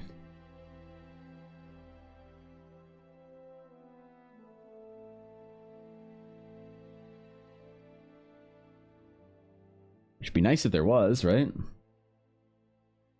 New Twitch art category just dropped. Washed up digital artists. Oh, let me change my category real quick. Sorry. Yeah, thanks. Wait, washed up. I was never unwashed. Wait, what? What's the wait, how do I word that? I suppose I can't be washed up because I was never whatever. Wait, am I relevant now that I have 10,000 Instagram followers? Is that when do you become relevant an artist? 100,000, right? That's when you become relevant? Fuck. Damn it. Still don't have 10,000 followers, and the only site it matters to have 10,000 followers on Twitter. Ronky Pax is reporting a higher attendance than Gen Con, but Gen Con does have some later night shows and panels involving creators and such. Oh yeah. They've got like a pretty cool like live play and stuff scene there, hey? A critical role to some Gen Con stuff every year, don't they? You've always been relevant? Thanks, Nick. I appreciate it. Thanks, bro. My mom thinks I'm relevant, I think. I don't know. I haven't talked to her in a while. I joined one called Washed Up Traditional Artists. Absolutely. Yep. We welcome all into the washed up art scene.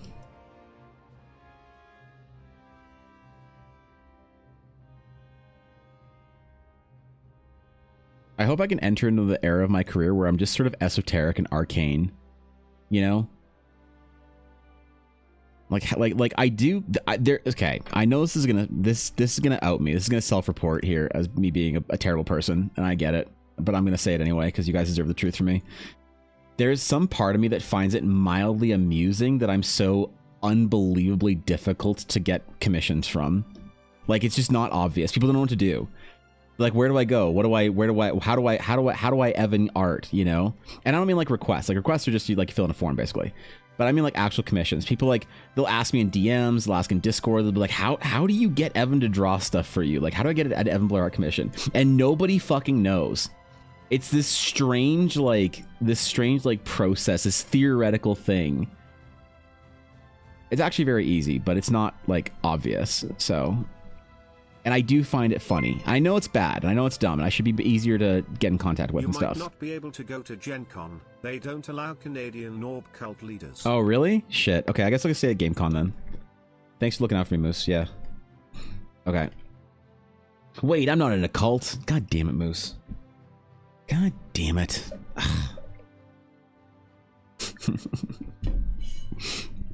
You started a bit, man. I appreciate that. Visitors, how exciting. Yo, Robbie, what's up, dude? Hello, how's it going? How y'all been? What's up, guys? Good to see y'all. Welcome in, Raiders. If you are new here, hello. If you are new to Robbie's channel and you don't know who Robbie is, and you're from my stream, Robbie Landis, one of the greatest D&D creators on the site. I mean it, man. Go drop Robbie a follow. It's a good time over there. Well, simply saying D&D is obviously too simple, but you know, if I have to be accused of being a D&D artist, then I'm going to simplify everybody else's stuff too. So, no, Robbie's amazing. Go drop a follow for Robbie. Show some love over there. And thanks to the raid. I hope you guys are doing well. Hope your stream was fantastic. I assumed you did amazing things. Creating worlds, building games, brewing items, not drawing broody astral knights. Today is Homebrew Art Day, where we're making some art for the Astral Knights in my game. So we're doing new class art for them, for the good members of the Dragon's Claim who want to play an Astral Knight. And so that's what you're signing up for today over here, but it's good to see you all. Finished our Aura Thief subclass earlier this week and worked on some setting stuff. That's what I like to hear, man. Let's go. Because you don't tell them you're a cult leader until you're in. Oh, okay. That's what I got to do. All right, now I know. Well, hey, wait, no, I'm not a cult leader. Damn it, God! I almost admitted something that would have compromised my brand integrity as a Twitch nobody. Shit, yeah, fuck, man. Flesh out the city council for Lux Arbor, a neutral setting for community college of heroes. That's rad, dude. I'm always so impressed, man. The amount of stuff you churn out is just, it's so wild. I'm always very enthusiastic about hearing about the stories of what you guys do in a singular stream. Like, Jesus, man. Well, make yourself comfy. Go do what you gotta do. Hydrate, rest. It's tough, right? Streaming for a long period of time, whatnot. Please go take care of yourself, Robbie, and do what you gotta do. Obviously, if you guys don't know Robbie, please go drop a follow. And say what's up, man. Catch a Robbie Landis stream. Let's go. Well, I attempt to draw my E-boy Astral Knight. The only male Astral Knight so far that anyone's seen, and he's a goddamn E-boy. It's over for me, isn't it?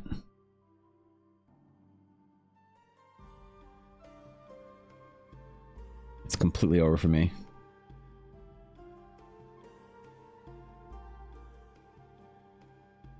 I should just embrace it at this point in time. At least I won't get accused of making too many toxically masculine characters because he doesn't have a beard again. I'm sorry, that comment still just lives in my head. That comment just still lives in my head, and I'm not going to get rid of it for like a week.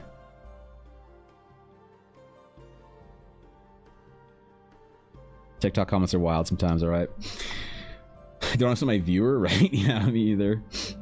Playing campaigns like Parks and Rec community meets Fantasy High. That's pretty cool, actually. It's not because writing is so much easier than visual art, which has better at drawing. No, writing's so hard. Oh my god, writing is, dude, don't underestimate that skill set. Visual art might take a lot of time, just like grinding it out, but dude, to actually get some good stuff like written and created and whatnot, it's so difficult. Such an admirable skill to build. I'm very impressed by it. But yes, take care of yourself, my friend. Be good. I don't know why I'm getting Final Fantasy VI fucking vibes out of this guy. I'm not sure if I like it or not. We'll see if Ulner approves. If Ulner approves of this character, I know I've done a good job. Ulner doesn't approve of this character, I have to follow my own pen.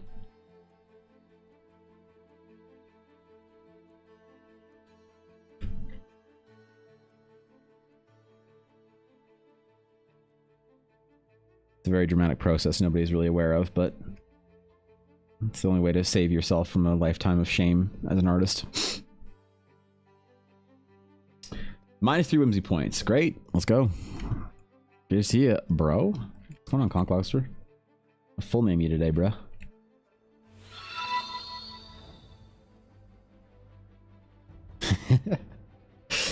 Yo, Donnie Lane, thanks for the follow. Appreciate it. Welcome in. Honored to have you. Hope you're enjoying yourself today. Whatever you're doing. And I hope if you play D&D later, you don't get TPK'd. My hope. It's a nice thing to hope for people you love. Just finished a first draft of your comic series. Definitely not a writer, and we'll be hiring an editor. That's what I like to hear right there, Vale. That's some good shit. Wait, you finished the full first draft? Oh, damn, bro. Dude, right on, Vale. That's awesome. I'm impressed. You're like doing the thing, you know? Look, I'm so much more impressed by people that do the thing these days. I feel like the thing is so much easier to do, but it's still so like kind of difficult to like get people to do the thing.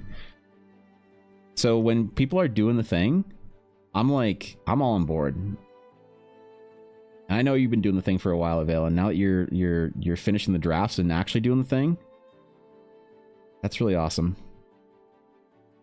I'm impressed. I'm proud of you. Not that me being proud of you matters, because who the fuck am I? Who am I to say that I'm worthy of being proud of you? But let me say, as an artist, I'm proud to know you. Probably a less selfish way of saying that. And the self-indulgent way of saying that I'm proud of you. Not that anyone cares about it. Getting things ready for my session. Still need your details. Oh, that's right. This weekend. You know what, Azalea? I'm probably not going to get to it, so I appreciate the honor of getting a chance to create a night for your campaign. But to be honest, there's just a lot going on, so don't worry about it. I appreciate it, but don't worry. Yeah, I'm just happy to have been asked, but Don't worry about trying to shoehorn a Endrick Avalon fucking cameo in there. So, it's all good. I hope you have the best fucking game. Hope you guys have the most fun. And, regrettably, I couldn't get anything ready in time for lore for you, but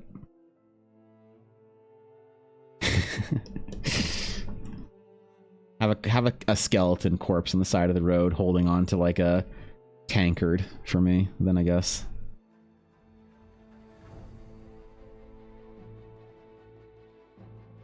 I probably wouldn't be able to get to it till like later in the weekend anyway, so. Damn, bro.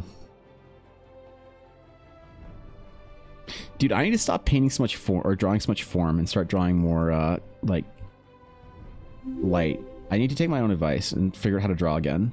Not be such a terrible artist. Maybe I should Google how to be an art. See what that turns up. Starting the thing is the hardest. Starting the thing is the hardest, I think. Yep. The thing often seems more intimidating or daunting than it actually is. But that's just kind of the way it goes, right? Is like that's our world right now. Is the doing, like, people aren't used to being able to do the thing. But when you realize that doing the thing is possible, whatever it is, I feel like becomes a whole lot more liberating. It's one of the reasons why, like when I turned down the opportunity to go work at a big game studio because I wanted to do the Eldara thing, that was a moment where I changed my entire brain changed in that instant, where I realized that like there was more that I'd rather do my thing in a very small way than do a big thing that wasn't mine. And when you make that decision for yourself as a creative, that's like a really weird, profound moment where you're like, you feel like you wake up from the Matrix, you know, like when Neo fucking wakes up and like that, like spits out his tube or whatever. It's like you inhale air for the first time ever. You're like, wait, no, this is it. Wait, shit. Right? But you are an art, Evan? Not yet. One day. Appreciate it, though. Like your drawings, they're very good. I like D&D, but don't get to play it. I heard you're developing a character. Is this for your own game? So this is yes, kind of. So Don, my whole jam is that I am making a world, a campaign, a place, an outlet for all of my concept art. So I'm making not just a game, I'm making a whole adventure that people can play. And this is going to be art for a class. So I'm developing a new class for the world called the Astral Knight. And the Astral Knight is a pretty deep project, and I need to have a whole bunch of different examples of Astral Knights that players can kind of look at so they can get a sense of like who they are and what they're about. And so I'm doing some character art for various different like kind of concept art pieces for Astral Knights. So this is an actual important character. This is my wife's current D&D character, who is an Astral Knight. This is just, I'm just drawing some other like I have like 4 different variations of female Astral Knights because my wife wants to play them, right? But I realized that for the actual release of the book and the product and whatnot, I don't have a single like male Astral Knight example. So I need to get on that. That's why I'm doing a couple of men. It's also a meme that I never draw men because none of my clients are men. So nobody ever asks me to draw men for some reason. I'm not saying it's a bad thing either. It's just funny that like whenever I post like TikToks and videos and stuff, people are like, you don't ever draw men, do you? And it's like, no, I do, I swear. So I'm trying to like simultaneously prove a point while making art for my game. So yeah, it's a pretty silly project, but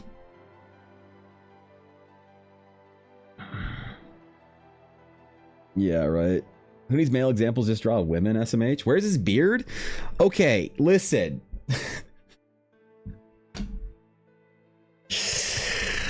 I got a comment on TikTok earlier. It's either TikTok or Instagram. It's hidden on one of the two. I know it's not YouTube because you could see hidden comments on YouTube, like comments that aren't approved. I think it's a TikTok comment where somebody said that I only draw toxic masculine characters because they have beards. And that I must be a toxic male as well because I only draw male characters with beards. I was like, what the fuck? God damn it. Are you lurking? Okay, I wasn't sure if that was just like extremely coincidental. Okay. You know what character was too? I think it was the character of that I did for Endrick. I think it was also look, Luan doesn't have a beard. Alf's character doesn't have a beard. Neither of these e-boys have beards. Okay? It was for this character. It was fucking Endrick Avalon. Is this character worth accusing me of being a toxic man or whatever because I drew a guy with a beard and a fucking headscar? God damn it. I'm so trolled.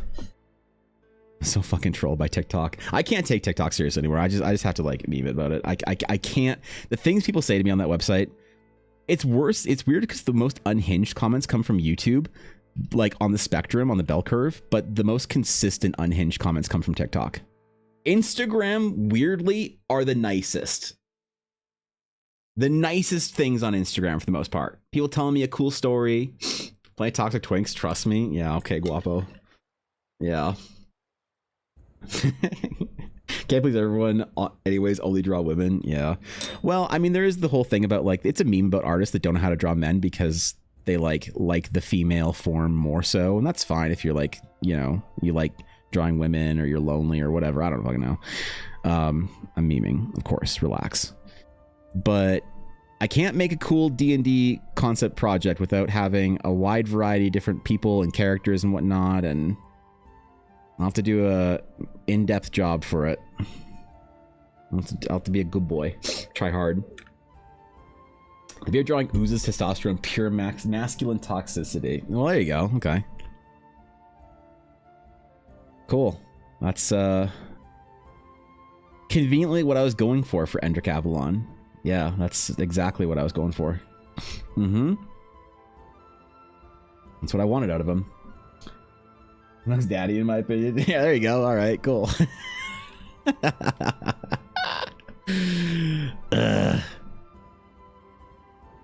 I'm so trolled, man. I was so fucking trolled.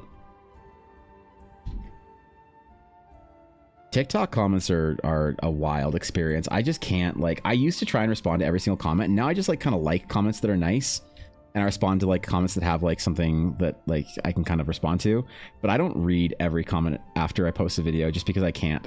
I can't let my brain, and I feel bad if there's people that are like sending like nice comments or whatever. I see those, but if people are paragraphing me, there's like a 60% chance that I don't want to read it, and I feel really bad because I don't see all of them when people are usually just trying to be nice or whatever. I hope anyway. You'd hope. Maybe. The best, I guess. Yeah, TikTok. Of course I know the toxic man, he's me. Do you have a beard right now, Guapo? Do you have a beard? You look fucking great with a beard, dude. People don't realize Guapo's actually ridiculously handsome. Like, I'm not glazing or anything like that. Guapo's actually an unbelievably good-looking dude. Like in the sort of like multifacet of like natural like good looks, and then takes really good care of himself. Guapo's unfortunately handsome. It's upsetting to be around him. He's a fucking great looking guy, man. I'll admire my homeboy. Lives up to his name, which I didn't realize that's what it meant for fucking 2 years. Upsetting to be around him. It is, right? Because I'm just like he's like all my the mods that came and visited me and Ella are all really tall, right? And I'm only like 5'10", and they're all like above 6 feet, whatever. I think Cobalt's like 6'4", 6'5". And so they're all like really tall. They're all like pretty handsome. They're all like, you know, decently dressed. And I'm just this little fat like guy waddling around Banff, Alberta with my like Giga Chad like scary dog privilege and my like 6'2" Valkyrie wife. So yeah, it was, dude, like I don't get self-conscious, all right? But, you know, I can be self-aware. You know?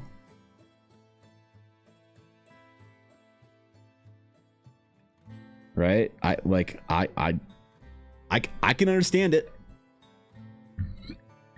I shaved it grows so fast, but I like physical experience of shaving. It's very nice. Do you have like one of those fancy like straight whatever blade thingies, and they like you mix up the fucking shit in the bowl or whatever? I like the whole shaving experience like that. It's nice. Get femme clients who want femme art. Mask clients see femme art and don't think you can do mask art and keep so the cycle keeps going. Well, to be honest, most of my clients are women, and they usually are for characters that are stronger. Like one of the best compliments I've ever gotten about my art from clients or anyone else is that somebody said once to me, they put it really well. They said that they've never seen an artist that balances femininity and strength the way that I do. And I was like, damn. Because that's always the way I've seen Ella, you know, my wife, because she's like, you know, tall and broad and beautiful, but also like incredibly feminine and gorgeous.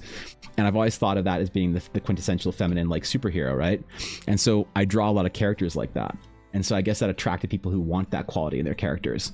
So I don't know. I don't know if it's a good thing, Creaky, but it's what I'm known for. I'll fix the height scale if I make it for the next one. Yeah. Yeah, let's go. Let's add some more. Some mod height inclusivity, Fox. 6'3", and when Cobalt hugged me, I hit his shoulders. It was wild. Cobalt has to be like 6'5", right? I'm not crazy about that. He's like 6'5", 6'6". Am I off about that? Maybe he's only 6'4". I don't know. Negativity on the internet is unhinged. It really shouldn't even be taken seriously when you personally carry no malicious intent to begin with. Yeah, I mean, I meme about it mostly just for jokes and shit. So I try not to take it too seriously. But you're absolutely right. I think that like exposure to it is bad though. So that's why I try not to expose myself to it, because I know that it would grate on me even if I tried to distance myself from it.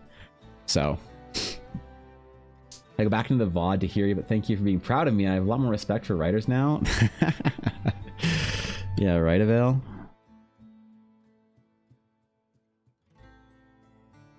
Well, that's really cool. I'm really excited about your project. I'm sorry, Avail, I'm really sorry I haven't been able to be at your streams in the evenings recently. I've been having a bit of a rough time, like health-wise and stuff, and the evenings have been kind of like a complete dead zone for me, and I feel bad because I haven't been keeping up on what you've been doing for the last little while, but I really do miss chilling with you, and I'll try and be back soon, because you are legitimately one of my favorite streamers. I just feel really shitty that I'm not present in your chat at all recently. That's 1000% what I love about seeing your femme characters. You keep them so beautifully balanced, and you know what? I'm taking pride in that. I think. Yeah, I'm taking pride in that, because I think that people have said to me, like, that's why. I mean, that's one of the reasons that people have asked me to draw characters for them, is because they think that I'll handle their character in the way they want their character to be handled. That, like, because I try and I don't know, whatever. I won't get too deep into the theory on it, but I try very hard to communicate the dignity and modesty and femininity and whatever of beautiful female characters with the strength that you'd expect in a hero and all that other stuff. And people who like it, I'm starting to realize are my people. And I'm gonna start taking more pride in that, I think, because I've been reassured as such, so that means a lot. I didn't see the messages for the last one, but I was mid IRL life living situation crisis and just didn't have the bandwidth to even respond, let alone figure out how to go. Now it's reasonable. I mean, the last mod trip was a lot of fun. It was really, really great. I don't know if I'll ever convince the mods to come back to fucking Canada, but who knows? Blaze hated it. He's like, there's too much wilderness and wildlife out here. Get me back into my urban city landscape. Guapo couldn't stand it either because of all the French Canadian that even all the French Canadian that is even this far out in Canada, and Guapo being a full-on Parisian now, just like could not handle it. But you know, I think Cobalt liked it. I think he had fun. I don't know. In the same area Blaze is from.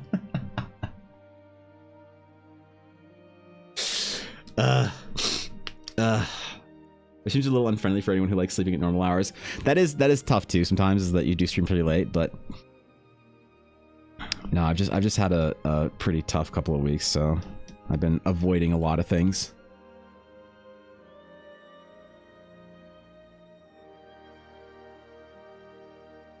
Okay, I like this guy. I really like our boy here. I'm enjoying this piece. Screw them haters. I'm having fun. I need some other ideas for other astronauts that I can do. Like have a diverse sort of like range and cast of astronauts that I can show off. I'm gonna do a Nyathar astronaut, I think. Well, maybe not Nyathar. Fuck the Nyathar. The ice guard goes hard? Yeah. Yeah, right? Let's man. Look at him. Hey. I'm enjoying this boy. I'm having fun making art. Listen. Relax, alright? Old veteran astronaut? Yeah, so I need to do an old veteran astronaut.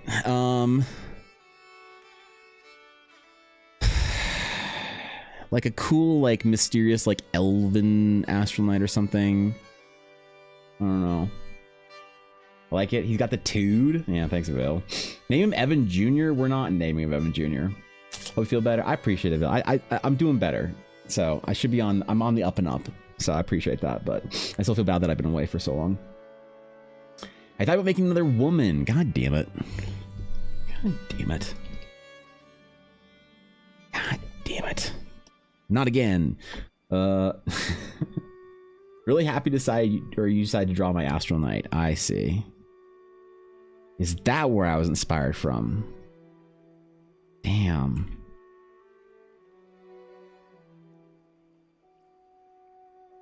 Well, he's only 5'9", so it's not your astronaut, Guapo. I'm sorry.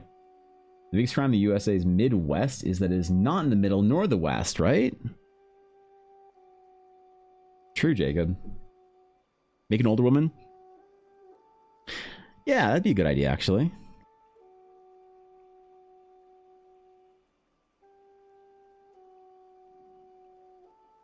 An older astronaut woman with her fucking, like, Mbessa-style muscles.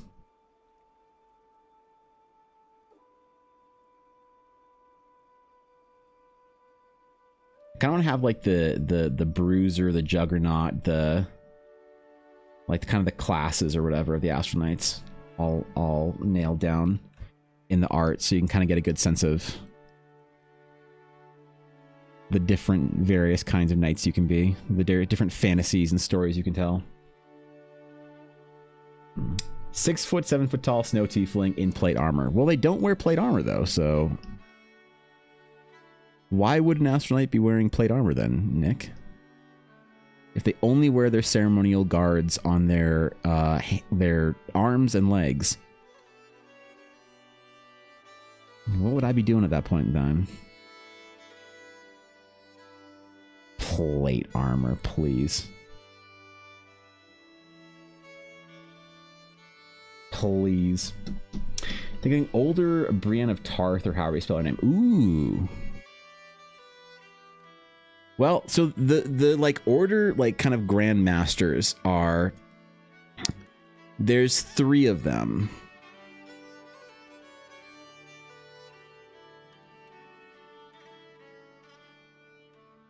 And one of them is an old elvish chick, but I guess, I don't know, how old do elves look in Teleria or Eldara?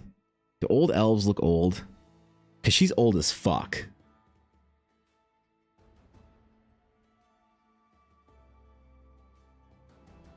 Sounds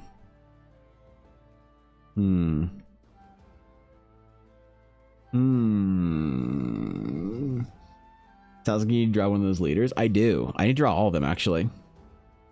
So they're basically like they're the 3 of them that are kind of in charge of everything. It's basically Master Morag, and he's like this old guy that's like your stern grandmaster, like built like a fucking, you know, triangle. The grandmaster you'd expect with a little sword. You got the cool, tall, ancient elf, and then you got the like kind of the modern commander of the Knight Order, who's a bit of a younger guy. He's not that, well, younger-ish. He's like in his 50s as far as like knights go. younger than the Grandmaster. He's not all gray and old. Well, I guess they all have white hair anyway, so.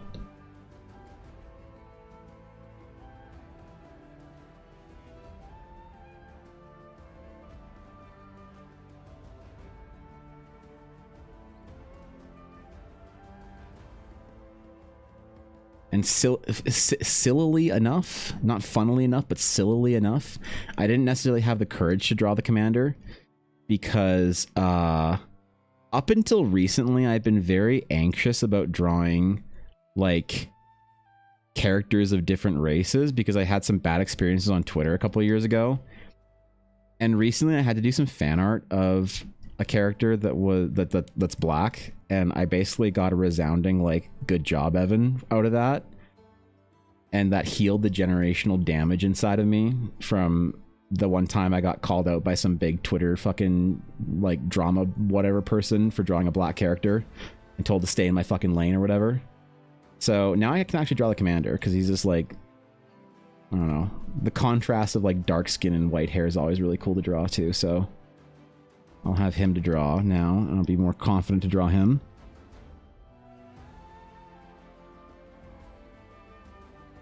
So that's that guy down. Then the Grandmaster I think I have to draw. The only thing is, do I draw the old elvish lady? And do I draw her as an old lady? Or not? Comically small legs, yeah.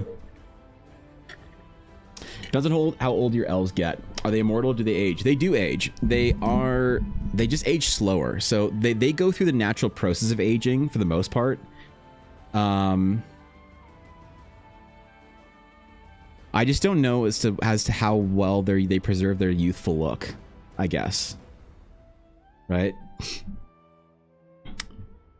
Thinking Mary Elizabeth McGlynn for older astronaut female. That's kind of a vibe, actually, Guapo. Wait, what? Lost the ability to draw cats after a whole sketchbook spread of cats. Good.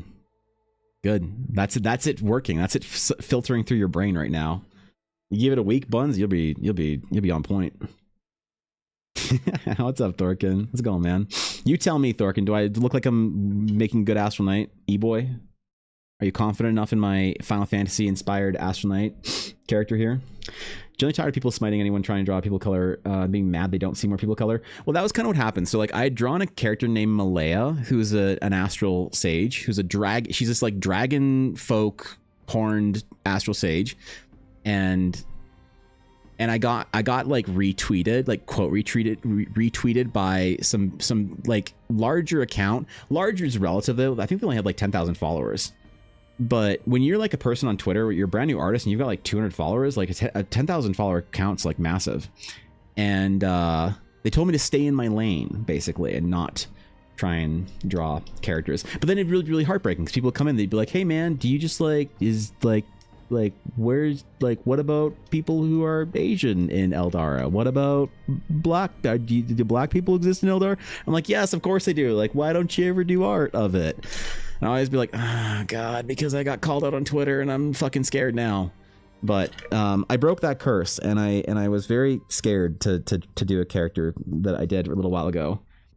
Please tell me you don't listen to the haters. I absolutely did listen to the haters for years because I didn't want to fucking start like if you get crushed during the culture war era of fucking Twitter, I didn't want to stand out at all. I didn't want to fucking, are you kidding? A couple of years ago in the climate of North America, I don't want to be on the wrong side of some fucking Twitter fight or whatever.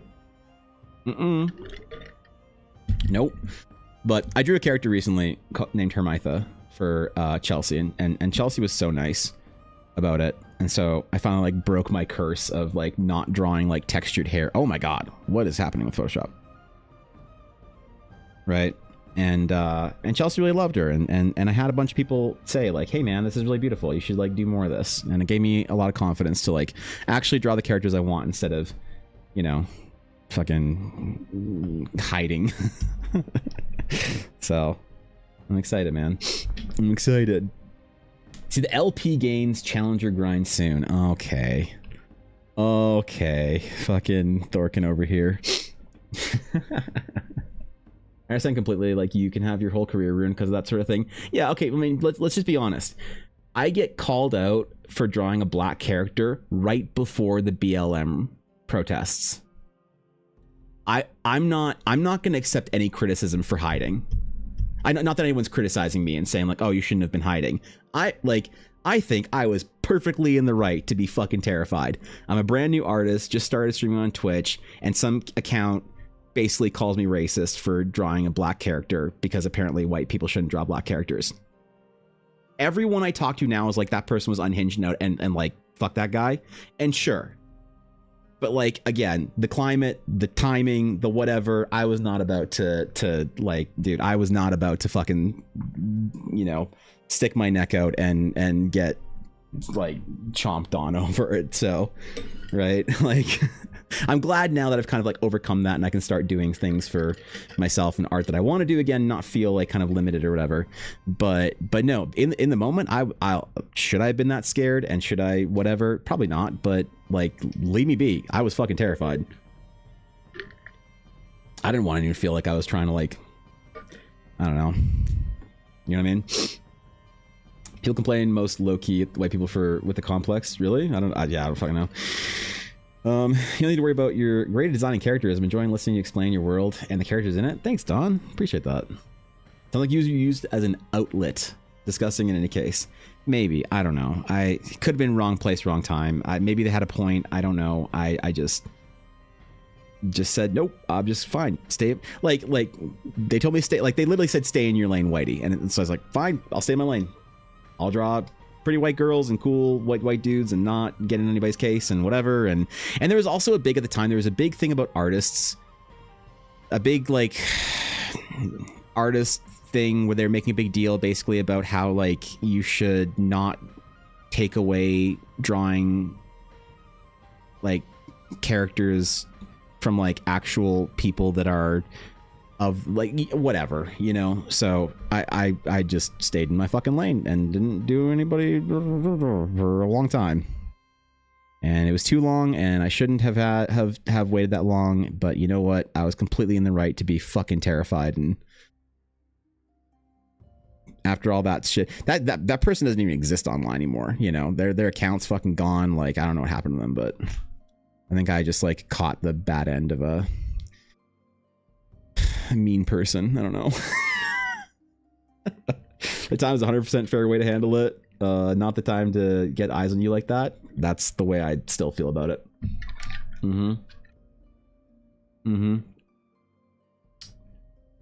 That is, as far as I know, have the highest honor being the only white artist invited to the Motor City of Black Age of Comics convention. That's cool.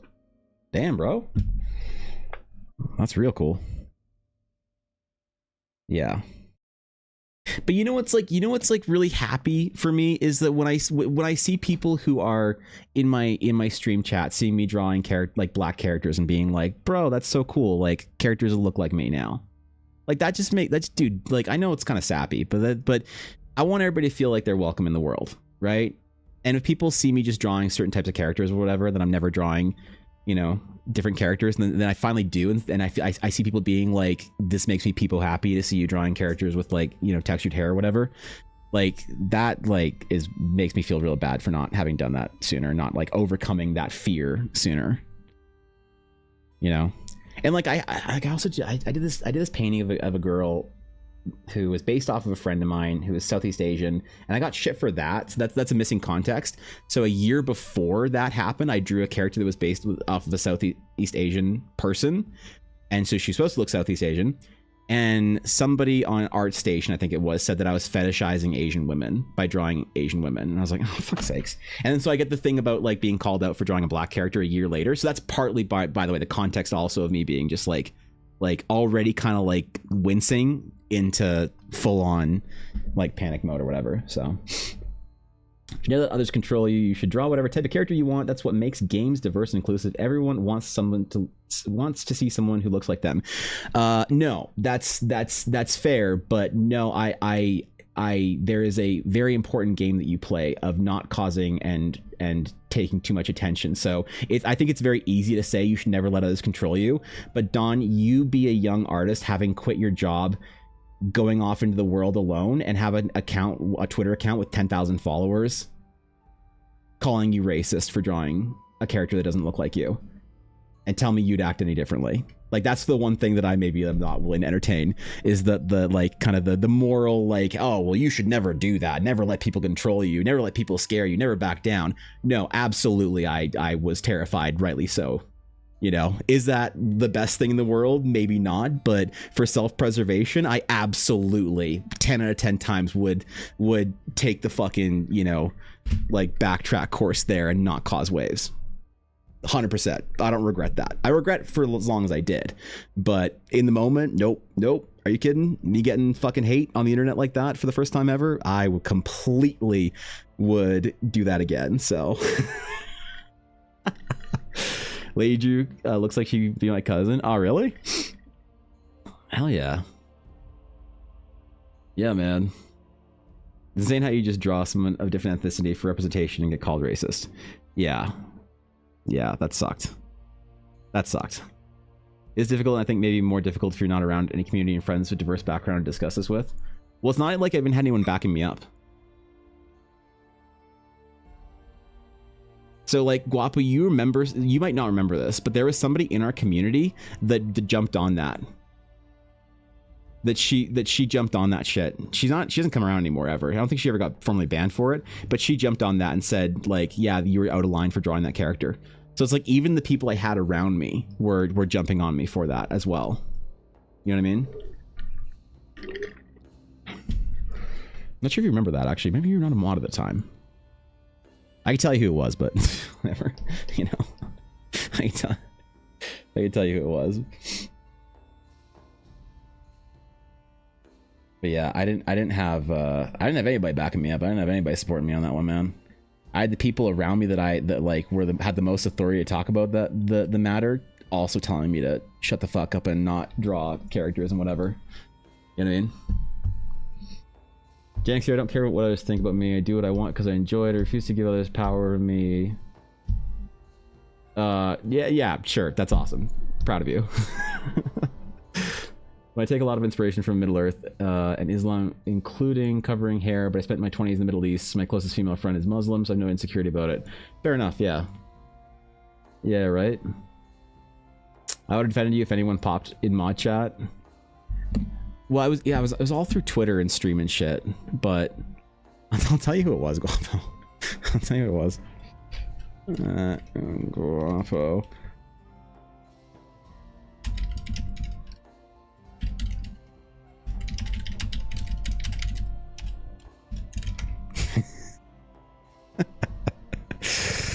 Yeah, definitely jumped down my throat over it.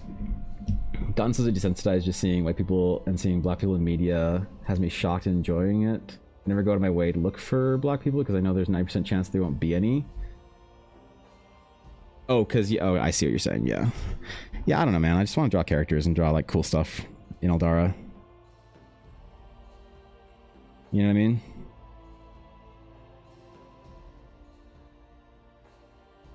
Like, I don't want to worry about all this shit and all the kind of like the assumptions people make about your art based on who you choose to draw or not choose to draw or whatever. I just want to make art. And it is nice that I have more people around me that rally around me and like support me in the way that if I was called out for, like, you know, drawing too many women or drawing too many men or drawing bearded characters or whatever, generally I think now there's enough people that have my back that I'd have the confidence to basically not, you know, avoid doing anything, which is really nice. But yeah, man, when you're starting out, it's tough. It's fucking tough, bro. Draw all the characters. Yeah. Most people will be like, Chelsea, they're awesome, or they'll be like that awesome. You ask them something like, hey, I want to draw textured hair, any cool hairstyle you'd want to see. 90% will be like, fuck yeah, here, look at this. Yeah, that's true. Chelsea was really accommodating with that. She gave me all sorts of references for her own hair and like how to style it and stuff, and it was great, dude. It was awesome. Super sweet human being, super accommodating, super patient, super willing to educate. It was cool. It was cool. Of course, protect you from the Twitter mobs. Yeah. Yeah. Well, Twitter's calmed down. I haven't like they're like artists haven't really been catching on heat on Twitter for like anything. There hasn't been like a big like issue for artists on Twitter ever since the AI like stuff took over. Basically now, if you're an artist, you're making like real art on Twitter, people are kind of like just like letting you go do your thing. You know what I mean?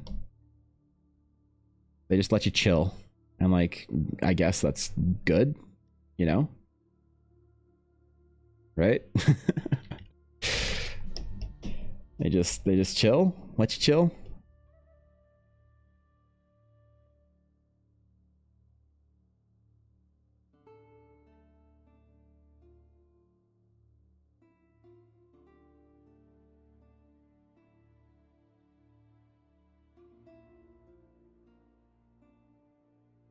Yeah, man. I don't want to think about all the other bullshit with art. I just want to make cool art. Like cool Astral Knight e-boys for Guapo. I mean, damn it. Damn it. All I've heard from Twitter is artists being told to give up art because AI is the future. I mean, that's like a couple of big memes, but that's just people like instigating, I think. You know? I don't know. I don't take that stuff seriously. Twitter's been like returning to be a bit of more of an artist platform recently. Blue Sky kind of, I think, is a bit of a failed experiment. I hope I'm wrong. I hope it does well. Like I'm still cheering for it, but it seems to be a bit of a failed experiment. So there's a lot of artists that are returning back to Twitter now. But I still think the best place for art is like on Instagram. That seems to be the best place, you know? Which is like kind of weird when you think about it. In some ways. And like, well, it's an image-based service. Like, so why is that weird, Evan? It's weird because there's no context behind it. It's just the art, and that's never been a thing that was okay on Twitter. You always had to have a story or context behind your art.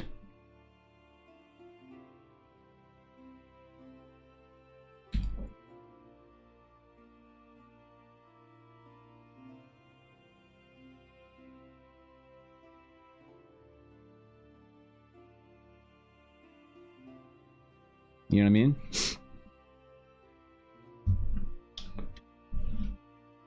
Rage baiting? Maybe. I don't know. I think people are just trolling and whatever.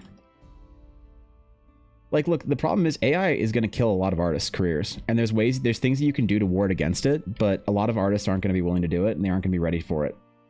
And if you aren't, and you're not doing things to ward, like you can almost, I can tell you the way to guarantee you'll have a career as an artist. Whether or not people are willing to do it is a whole different thing.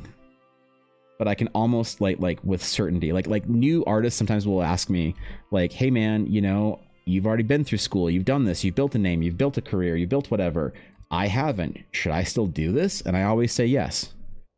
Yeah, absolutely. Absolutely, you should still make art. Absolutely, you should still pursue a career. Go to art school. Go learn how to draw. Go be an amazing artist. The world is open for you. If you're willing to, if you're up to the challenge, if you're up to the like, because for a lot of artists, it's actually not even a thing that you can like, it's kind of like, if you have to ask me if it's worth pursuing, maybe the answer should be no. Because I think that the people that are going to do it are the people that feel like they have no choice. Like, this is not an option for me. This is not like, do I want to make art or do I want to do something else? It's like, this is the only thing I want to do, you know? But that also then gives you the ability and willingness to work through the pain. I think a lot of people, a lot of the artists who are not going to like survive are the artists that are doing it because they think that it's like an easy or fun job, and not the ones that are like really passionate about it. But the problem is there's a lot of artists that are going to lose their jobs from the new age that are really passionate about it and just don't know how to ward themselves against like the new changes in the world. And that's the people that I think that we as artists need to like try and find, identify, and rally around and help and like educate and talk to, and like, hey, here's the dangers of the kind of art you make, and here's the ways to ward against it, and here's how you build a safe career for the rest of your life, and here's how you do this and that and whatever, you know. But no one's really having those conversations, and I don't think I have the authority to either, because I'm not big enough. If I was way bigger, I think I could have like, I could make an authoritative YouTube video and have how to have a successful art career in a post AI world. But I don't think I'm big enough to. So it's like I wouldn't want to be the one sharing that message, because I think that I don't have the authority to. You know what I mean? So people on Instagram can see art in ways that don't need explanation. Yeah, I mean, that's the thing, is that like for Twitter, the algorithm always definitely was about text alongside of it, and Instagram isn't necessarily in a lot of ways. So it's more of a pure form, but it means that the overall higher bar level of standard that is required for your art to grow on Instagram is harder than Twitter if you're not doing the other stuff alongside of it. So it is weird that, like, yeah, you could do like a similar strategy to Twitter to Instagram, but like Instagram will do well and Twitter won't. I don't know. I haven't thought about it all that much. Not that it really matters, you know. What's up, Alf? You just lost everything. Got 2 new terabyte NVMe SSDs. So you tried to save everything and move everything over, but a lot of stuff you had to re-download. So re-downloaded clip today, only to realize you lost it. All your brushes, all your pieces. What the fuck? Really? Jeez, dude. Alf, what the fuck, man? You didn't have any sort of like cloud backup for that? Holy crap, dude. Okay, so obviously the pieces being gone is a tragedy, but ultimately, don't worry about that because you'll always make better art, right? I know it sucks to hear, but you have the pieces saved online. They exist in some form. Even if you can't go back and edit them, that's okay. The art still exists. It's still valid. You still made it. Kasu Egg, thanks for the follow. Appreciate it. Welcome. But all your brushes and stuff, is that like, can you not re-download that stuff? Don't you have it like it doesn't Clip have like a store or something that you can like sort of reload all your shit from or whatever, or a storefront, or is that what? Alf, no. How did that even happen? That's so bizarre. Dude, I feel ya. Losing all your shit is a important process in the artist journey. It's gonna happen a couple times until you like guard and ward against it like it's the fucking Minas Morgul threat in the corner of your kingdom. At that point, you start paying too much for cloud backups and whatever else. But I feel you, man. That's unfortunate as shit, dude. Ugh, that hurts. I got secondhand pain from that one, so none of your brushes were from Clip. You're gonna start having to refine and download it. So that happened to me once, Alf. Now I have a file on my computer.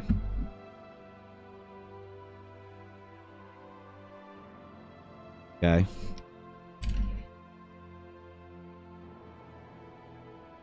That are, what is it called? EB brushes, I think.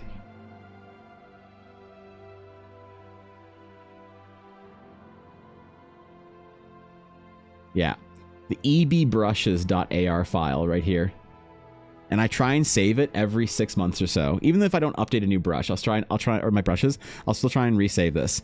And then this file, this brushes file right here, is backed up on Google Drive for this reason exactly.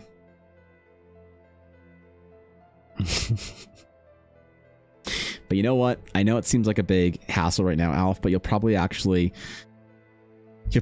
find better brushes this way. You will. I know it sucks. I know it doesn't help to hear. You don't want to hear that something terrible and annoying happened to you and hear, well, it's actually a silver lining. But legitimately, Alf, I think you'll be all right. That just fucking sucks. You got to deal with this shit, man. I'm sorry. I'm sorry, bro. That's awful, man. Ugh. Amazing imagination you have. You developed a world, a character's imagination is truly amazing. I appreciate that, Don. That's the whole point of the whole Realms of Eldar project, is an outlet for imagination. We'll see if people want to come along for the journey when I actually make the adventure and stuff. That's the hope. God, that's a pain in the ass, Elf. Ooh.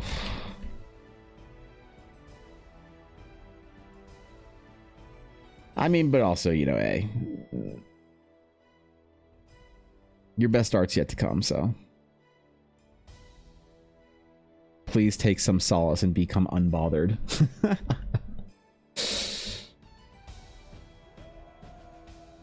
I don't think hearing sound and rational advice should make a difference when it's coming from a higher degree of authority or not. You wouldn't think so, but it does, unfortunately. If you try and give advice and people see you as giving advice with too much authority based on your perceived station in the world, that's a surefire way to catch fucking heat from people, right? If you personally find your advice good and helpful, I don't see why you should hold it back. Where you would even set the line for when, where would you even set the line for when you're allowed to speak on things that you're embedded in? Well, so the reason why I don't talk about for the art career thing is because I'm so far back in the line of what is, I think, an acceptable, like, professional artist, that artists also really have this thing where they definitely don't, like, you know what the problem is, Sleepy? A lot of the advice for how to ward against the career sort of like woes and dangers of AI and how to survive as a real artist, people don't actually want to hear real advice on how to become an artist. So there's like you want to know what the problem is? So there's like two like kind of categories of people. So there's a category of people here. These are people that in this Venn diagram that are like artists and are fine, you know, artists who are fine. And they're not worried about AI. They're not worried about whatever. Then there's artists over here in this Venn diagram over here that need the advice, right? The problem is most of the kind of people who would hear the advice and act on it are already acting upon it, and so are already in this category. So it's kind of an issue where you're really talking to a very small little niche here, but you're addressing an entire category in the Venn diagram. And it makes it complicated because it's like, what, there's got to be a term for this statistically or whatever, or like a fucking social science psych term, but basically the kind of people who the kind of people who would make use of advice the most don't need the advice, right? And so when you tell people how to have a proper art career, how to grow as an artist, or how to do like actual art things, a lot of people have very specific ideas about, like, they've built an identity off of why they do certain things as an artist and how they do those things, and they don't want to be told otherwise, and aren't willing to like listen. And so do you make the advice then for people who are willing to listen? Sure, but what's the cost? If you're making a video and 1,000 people see it and 10 of those people are actually going to make use of it, but 100 people are going to attack you for it, is it worth your time? Legitimately. You can make a moral argument for, well, yeah, of course you should bear the brunt of the, you know, negativity to help the people that are going to need it and are going to make use of it. But like, I don't have necessarily the bandwidth and time for that. You know what I mean? And so the moral argument kind of falls on deaf ears with me. And so this is an issue that I've run up a lot with a lot of artists. You know, the kind of people who will ask for help or lament not being able to like do stuff. They're kind of like already doing it and don't need the help. And so it's very rare that somebody's willing to like sort of like give you the kind of the time and the, I don't know, you know what I mean, right? Like they're willing to listen to you and willing to entertain what you have to say over something. Those people will often already be doing it and don't need the advice. It just needs some encouragement. So if you're trying to like hold back information, it's not about like holding back information or anything like that.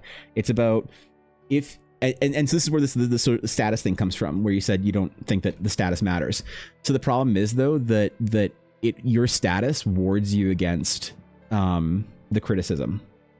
So there's a big difference if a nobody fucking who asked art streamer like me makes an authoritative video on how to be an artist in an AI world, and part of that is some tough lessons, some things you don't necessarily want to hear about you and your art. That's going to catch a lot more heat than like if Dave Greco does it. You know? And so that's when status and station does come into the picture and matter, is that if you can't prove that you sort of are an example of the kind of the work and the kind of stuff that you want to do, that in an obvious and overt and outbound enough way, then you're going to get a whole lot more heat for it. You know? And heat management is like one of the greatest sort of like strategies that you can kind of implement in a general online career. So Like I will tell any artist that wants, like any artist that's serious enough that wants to have a really deep conversation with me on how to actually improve, I will give them so much fucking time you have no idea. But why don't I talk to very many people? Because not very many artists are that serious, and the ones that are serious don't need that conversation. Thorkin doesn't need a conversation on how to improve the fundamentals. You know, like he's not gonna be catching me like learning how to fucking do shit with him. That's not, like, he's good, man. You know what I mean? And you see this, you see the resistance coming in when you try and give advice to people like artists, and you see the resistance come in, you know, like sort of where the hangups are. So like, okay, here's an easy like how to get canceled as an artist speedrun any percent. The reason you're not improving is because you're not putting enough time into it. That's why you're not improving. If you expect real improvement and you aren't putting in between 4 and 6 hours a day, you aren't taking this as seriously as you need to develop into a career. Oh, but Evan, I can't. I have a dog. That sucks. The bank doesn't care. They're still going to charge you interest on your credit card. Evan, my mom's sick. That sucks. The bank doesn't care. They're still going to charge you interest on your credit card. Evan, I have ADHD and I can't focus. That's fucking awful, dude. That's so unfair. Anyway, the bank doesn't care, and they're still going to charge you interest. And so that's the kind of problem where when you say to people like what's required of something, you give them the tough reality of it.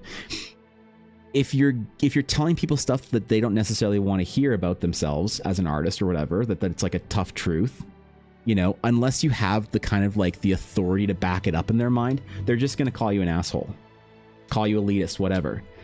You know, it's like the whole self-taught artist meme. People telling me that I'm lucky because I went to school. That's the only reason why I'm like a good artist, is because I was lucky enough to be able to afford to go to school. Bitch, I couldn't afford anything. Bitch, I ate salted crackers from the other school across the road that I'd break into every lunch. You know, luck had nothing to do with it. Talent had nothing to do with it. I'm not talented, and people don't like to hear that. If I say I'm not a talented artist, that I don't have an ounce of fucking artistic talent inside of me, they don't want to hear that shit, because it's easier to tell yourself the reason why you're not where you are is because of something that where you want to be is because of something you can't control. But the problem is there's two categories of people in art specifically: the people that don't care about their disadvantages and the people that do, and only one group is actually succeeding. And so it's tough, because like you can't give this kind of difficult advice to people that aren't asking you specifically for it, without having a sense of like being able to back it up, you know? So that's why I don't consider myself enough of authority to actually make like an authoritative video on how to do this shit. Because again, if you're going to ruffle feathers, you better have like the protective ward to, you know, to collect that heat from, right?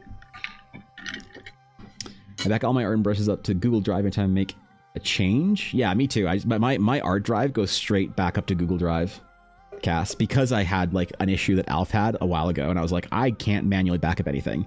I'm just gonna auto back up everything. Real, I try and give advice to my friends, and they basically think I'm a goofy ash, so they don't gaff. Wait, what? Oh, give a fuck, I see. Yeah. Bitch, I had salted crackers, my new favorite out of context quote. Good. Let's go. That's the best one. I see your points, and I think I understand how strongly you weighted the negative perception as a consequence of giving advice, but I also think you're putting too much weight into bearing responsibility on how people take your advice.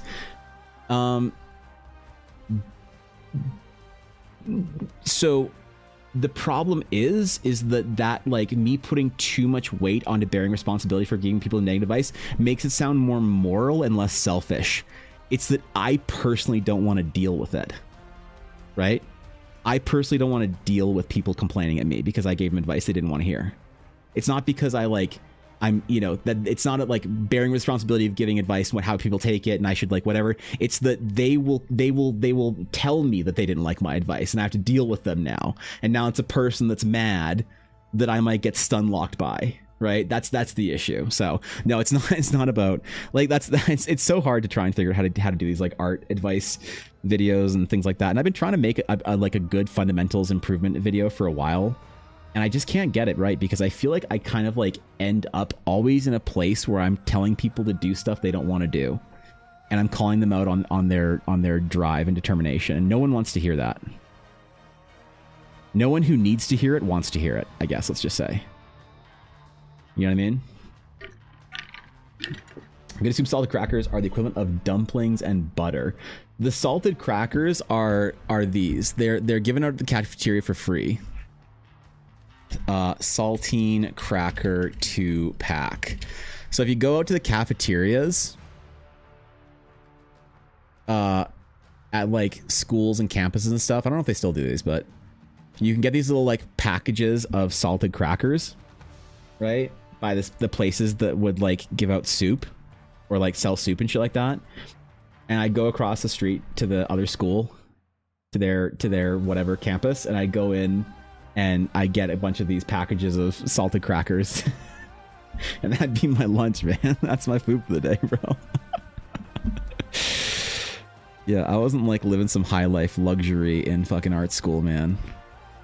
I made it work. I made it work. People talk about art school like it's some like thing for the rich only. Bro, this was an art center of LA, okay? Let's not get it twisted. You telling the sword is actually yum looking? Thank you, I appreciate that, Kasu. So all the swords for Astral Knights, for the class that I'm developing, all the swords are supposed to be very ornate and kind of like traditional as far as the silhouette goes, like, but also pretty ornate and like hopefully kind of beautiful and, you know, over designed. So I'm glad you like it. That's important.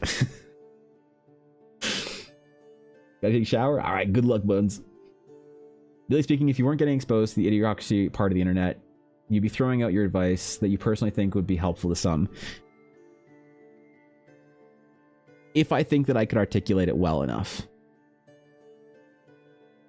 So the problem with a lot of this stuff to do with like how to be a good artist is not an issue, in my opinion, of not understanding fundamentals. It's something else in your life.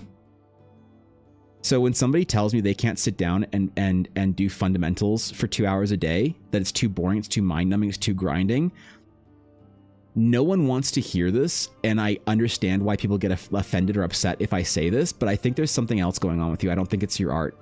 I don't think you should be bored by doing fundamentals for 3 hours a day. I think that your reward structures are cooked, your brain is rotted, and something else is happening inside of your brain that's not allowing you to tolerate mundane work. For me, I relate it back to when I was really fucking fat and addicted to sugar, and I couldn't stand the taste of fruit or water because it wasn't sweet enough. Because my brain was so cooked on processed sugar that I didn't know how to enjoy a piece of fucking fruit. And that to me is like the grind of fundamentals with art.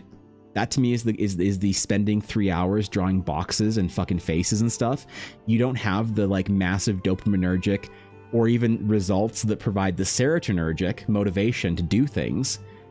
And sometimes the way through that is not to try and make art more fun, but to try and make everything else that you don't care about less fun.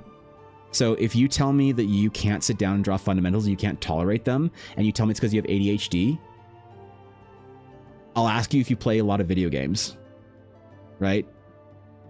Because your brain, you are never going to win. Like, getting your brain to sit down and do something difficult that's boring and monotonous, but like rewarding, is never going to win when League of Legends is an option for some people, for a lot of people.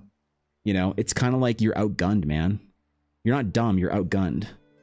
Like a lot of video games, I'm not calling out League specifically, but just the modern world is so attention grabby, short form content, TikTok, scroll. This is why I watch live streams, is because I can put a live stream on and I don't have to think about it. I don't have to like change channels. I don't have to find something new and engaging, whatever. I sit there and listen to a streamer talk about whatever they're going to talk about for 6 hours, and it's awesome. I listen to a podcast or whatever. And a lot of that has to do with trying to train my brain down to being able to tolerate like lower stimulation. And so that's kind of the problem is that you tell people that, and they don't want to necessarily admit that they might be having bad habits that are making their art journey more difficult. You know, like you want to be you want the Evan Blair art, a guide on how to be a great artist. Go to the gym, sleep 7 to 8 hours a day, eat well, don't indulge overly in highly stimulating activity like video games to the point where you can't tolerate art. You know, build a community of people around you trust and seek their opinion and approval of that really matters to you. Like, these are all things that you ask any artist that's struggling, who's like, they work at between like midnight and 3 a.m. in between like League of Legends queues, and then they sleep in until fucking 10 a.m. and then pop 3 energy drinks to get through their job, to get home, to whatever. It's like, that's fucking tragic. But like, no wonder your mind can't sit down and tolerate the required grind for building up your artistic skills. Like, no fucking wonder, man. And I understand that because that's where I was. I understand it because that's who I was. Because I lived through the experience of desperately wanting to improve, but always getting stuck, never being able to actually sit down and do the grind. And I'd sit there with my head in my fucking hands, literally sobbing in front of my tablet because I didn't understand why I couldn't get myself to do the work that I wanted to become the person that I wanted to be. So like, that's the problem, man, is like, if you issue that kind of advice to somebody who's not like in a place where they're willing to like maybe evaluate the way they live their life and reprioritize things, then they're just going to snap at you and get mad at you for not understanding their circumstance or whatever. And it's like, I get it though. And I don't necessarily blame them for it, because like, people are just trying to survive out here, man. Life's pretty tough. It's pretty brutal for some people. Everyone has a great excuse for why life is being a complete piece of shit to them for at least a little bit, you know? And so that's kind of the problem, is a lot of that art advice is limited, is it's, you're trying to help somebody basically figure out how to figure themselves out. And then being an artist, they don't need any advice for. It's inherent. You know what to do. You know what to do. I don't need to tell you to sit down and do fundamentals for 3 hours a day. I don't need to point you in the direction of what studies to do. You know what to do, man. You'll get there. It's just trying to get to that point is so difficult for a lot of artists, you know? And it's like, how do you help people through that process? How do you help someone understand what they're doing in their life that's making it impossible for them to pursue their art career? Without knowing that person and them trusting you and you having a mentorship relationship with them, it's almost impossible. Almost. Besides, I think the only thing you can do is just like in an AoE like video that I could make, the only thing I could necessarily do that I think would be useful is offer encouragement. And just tell people to keep going. You know? And just say, you got this, boo-boo. I believe in you. And just always be believing in people. Because again, unless you're doing like a mentorship with somebody you really trust as an artist, I don't think you're going to listen to them. I certainly wouldn't listen to somebody like just like giving me general sort of AoE advice unless I really was like ready to receive it. But if you're like, again, if you're in that mindset of being really ready to receive it, you're kind of like already there. You know what I mean? So I've been thinking very deeply about how to do like a proper like tutorial series on how to actually help people improve their art and be better artists. And how to deliver sort of like an encouraging like challenge to be better. You know what I mean?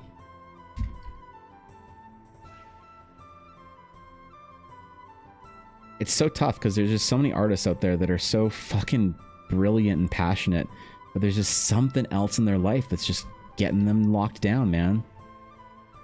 Something else in their life that's just got them on stun lock.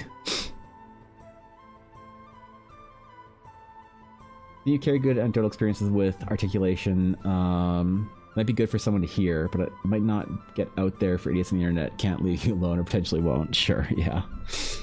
Yeah.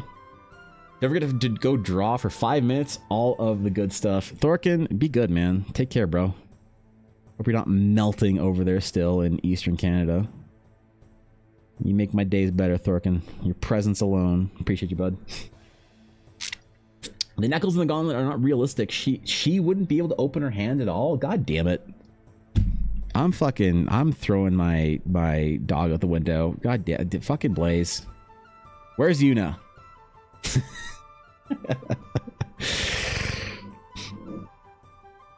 Yeah, thanks, man. Holy shit. Blaze LARPing as a TikTok commenter. We do it on something like Patreon or Skillshare because some will seek and those are people who want it. I kind of feel like that's what I do on my stream. Like, you know, trying to figure out how to make a long form content video of it. Patreon probably is the best place to do it. I think you're right about that. I was thinking about doing art talk videos on Patreon. But the thing is, I don't have an artist's Patreon. I have like a fantasy sort of like enjoyer Patreon. So like, even then, I don't even know if I should really make like art tutorial type videos, art talk videos, because I think that most of the people that follow me on any platform that I've grown on recently, like YouTube, Instagram, anything like that, I don't think they're artists. I think that they're mostly people who are, you know, enjoyers of fantasy and stories and LARPers and stuff and whatnot, which is awesome. It's a really cool crowd that I've like, especially on Instagram. The Instagram crowd that I've like sort of gathered around me is really, really cool. I really like them. But they're not artists for the most part. So it's like, if I start making videos on how to be better artists, they're gonna be like, what? What? P. Frank, people don't want to take your advice because of X, Y, or Z problem, then good luck, wish you the best. Yeah, it's tough. You have to like kind of disengage a little bit. Like, you know, I've made the mistake of really, really trying to invest in people before. And like be like, hey, I am going to personally invest in you. I am going to give you my time, and I'm going to do everything I can to help you succeed. And sometimes you get very let down, man. And I have to not do that anymore. So even if I have like a very dear friend that's like suffering and like really needs a lot of help, I don't know, I'm very reluctant to like really push to try and help them like through their like artistic struggles or whatever. Because people just aren't ready. They just aren't ready, you know? And that's like, I'm sure something that anybody who's like, you know, done anything can tell you. You can lead a water to a horse, but you can't force the snake to bite the melon. That's the...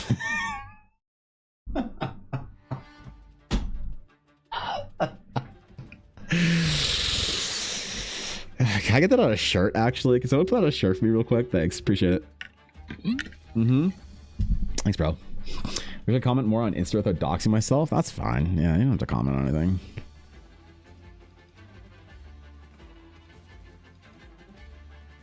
Nah, you Gucci. You chilling. You can lead a lemon to water, but making beef stew is mandatory. Right. That's the one. Thank you. Thank you.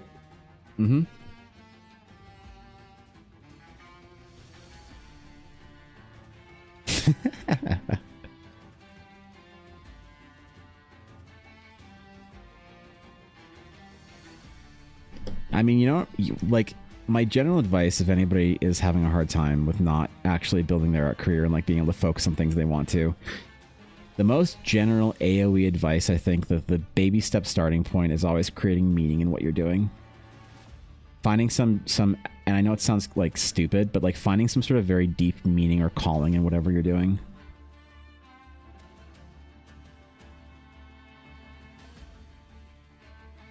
And that could be a lot of things.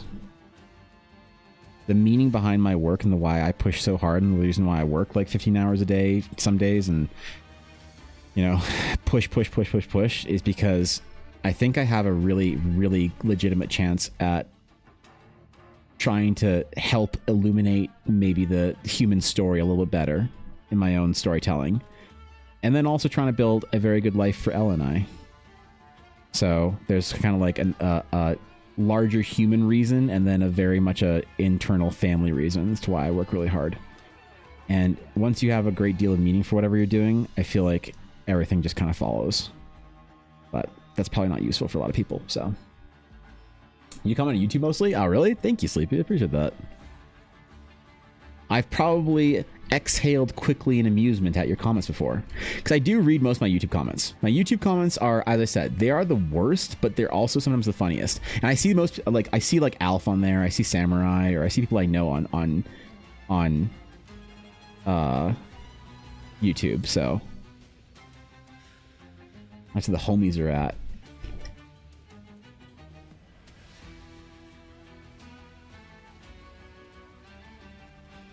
That's where I see all y'alls.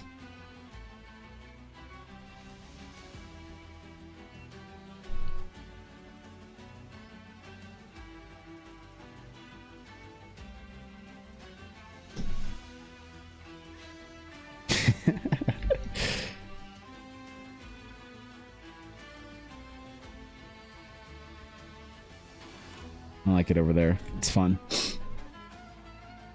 Maybe when I'm cringe? Well, I mean, look, hey, the bar for being cringe in this community is like on the floor, so you might be just stepping over it and not even realizing it.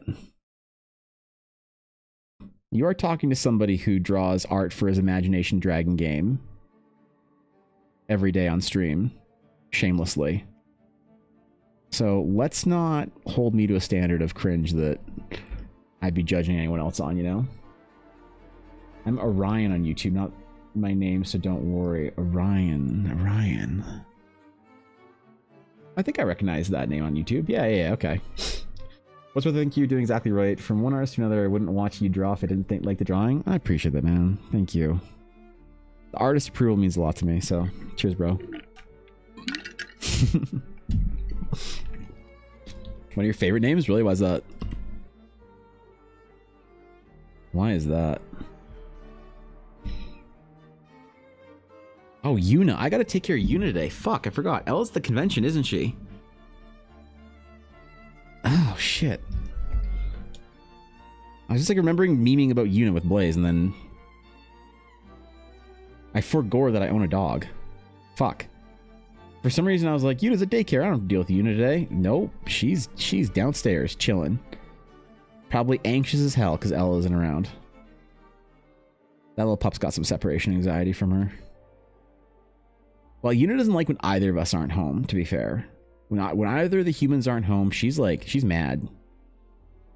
She's a little ball of anxiety. She's not pleased about anything.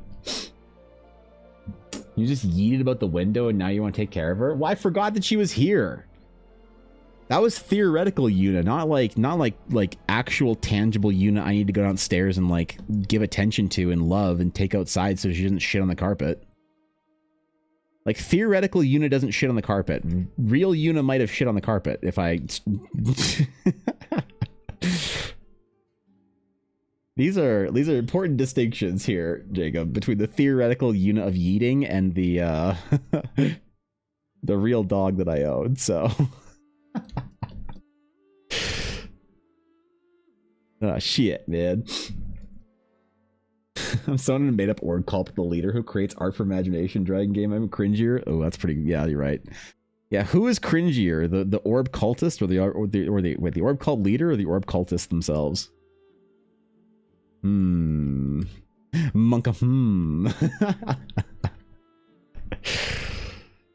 Yeah. Wait. What?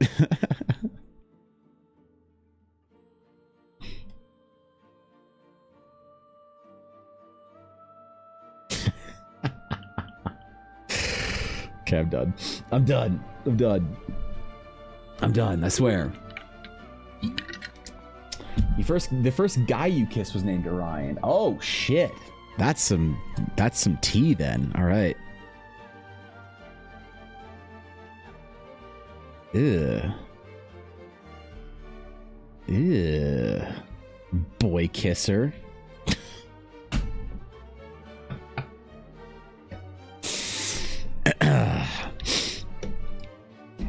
Okay, I'm good.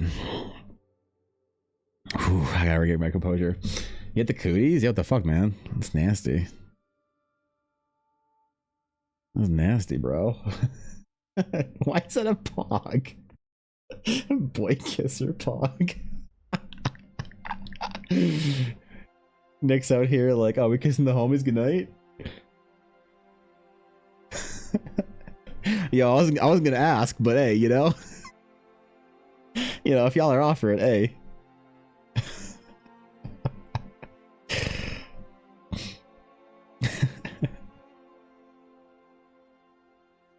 Come on, man. You guys don't kiss all your homies in the head before you know, have your sleepover? Shit. I had a different high school experience than you guys, apparently. Yeah, goddamn. Holy, man. We played a different Baldur's Gate 3 playthrough, I think. Always waiting for someone to kiss him goodnight, right?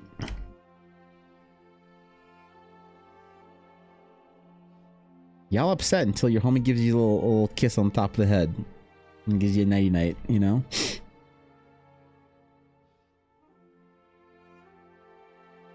That's a good way to end a Xbox Game LAN night party.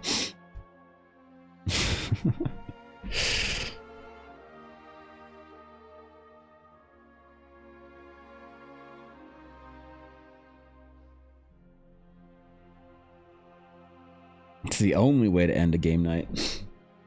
After lurk, what are we discussing? Kissing the homies. Buns? Yeah, kissing the homies. That's what we're discussing. I mean, D&D. Shit. Oh, fuck.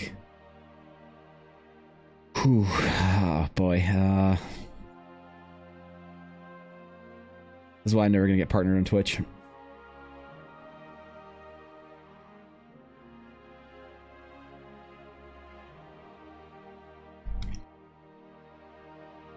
Yeah, I mean, trading cards. That's what we're talking about. Trading cards.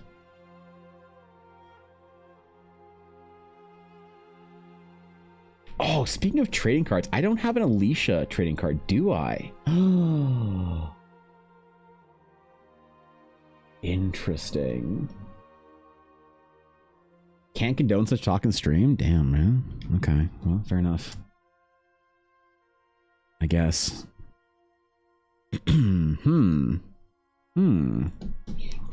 Monka, This gauntlet may be too aggressive for our boy here.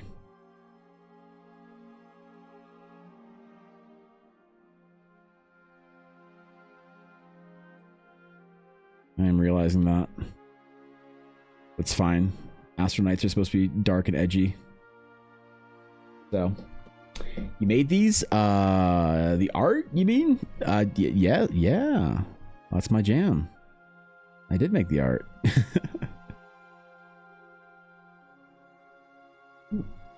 Correct. It's my fault that it exists now. All right.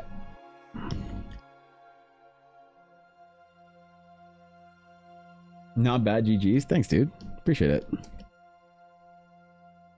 Well, thank you. Not bad, right? Hey, look, I'll take it. That's approval right there.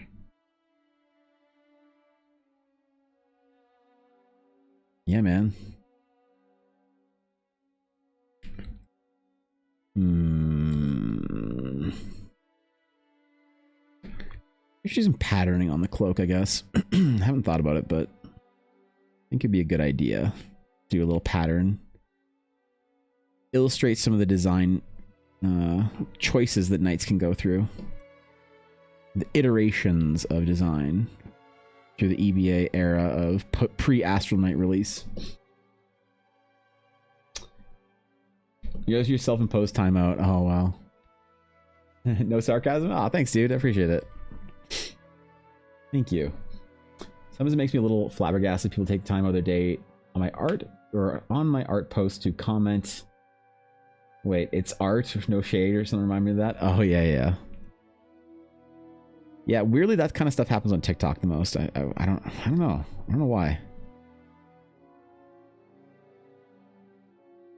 Again, as I keep saying and reiterating and realizing, TikTok's a weird place, man. If I go in through TikTok comments, I feel like I either have the best time or the worst time. It's never anywhere in between.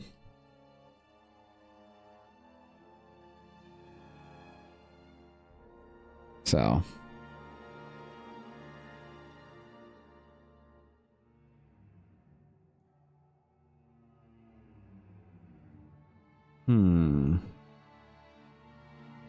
Suppose I didn't really give him any tattoos, did I? Shoot. I show his... If I do his, like... Hold on.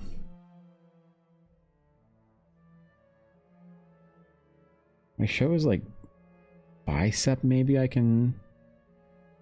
Nah, I don't know what to do. I'm not gonna think of it past the gauntlet. It'd probably just be a portrait thing, so it'll probably be splash art of just him like this anyway, so it's not that big of a deal. This is for an application, like, within the book anyway, so... It's alright, why did you even comment? Yeah, I don't know. Let me go check on Una real quick, because I realized I haven't even acknowledged my dog's existence. Let me go grab her.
What do you mean revolt? I wasn't even gone that long.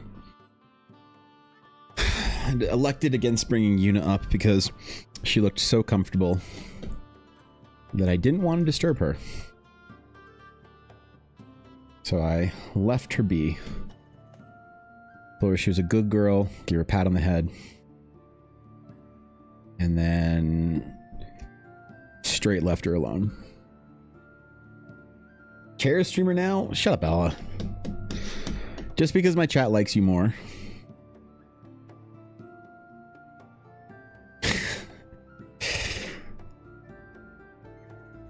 Doesn't mean you get to flex it.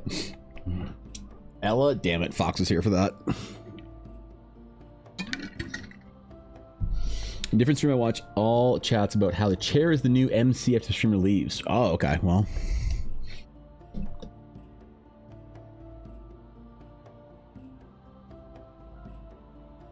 Well.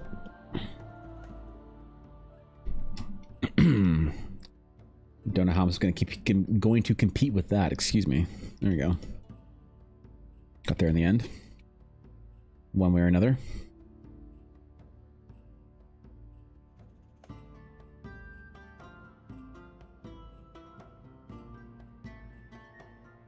Chair main character. Oh, okay. Well.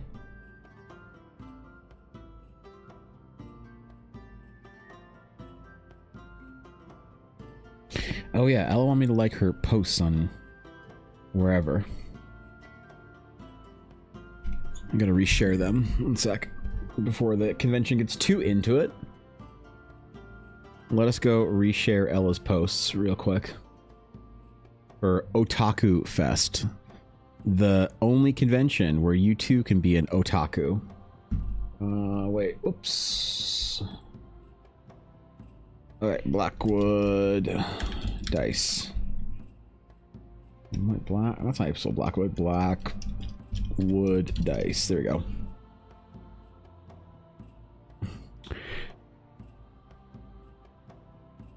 What? What? Oh, Ella at Blackwood dice. There we go. Where's your thing from the thing? Is this it? Oops. Like. Repost. Come live your Pokemon Master Dreams at Otaku Fest. I wish I could be there to live my Pocket Monster Collection Master Dreams myself. Yeah. Go like Ella's TikTok. There you go. Look at it. Look how cool it is, man. You got a little Eevee there. Holy shit. Bro. You put the little thing in the official Gachapon machine. What'd you get? An Eevee again? Oh my god. Okay, it's not chewy. Stop it. You're not chewing on this die. Please.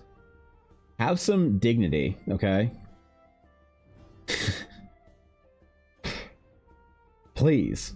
We're not chewing on any of the chunks, the D20s, the silicon dice, anything. I expect you guys to maintain yourself with a level of composure and measure that is befitting of the dragon's claim, and there will be no chewing on of the dice. All right? I'm glad we've all agreed. We've reached an accord. You only check TikTok either when you're waiting for something to install or when you bring up Ella's page on stream. Okay, dude. Okay.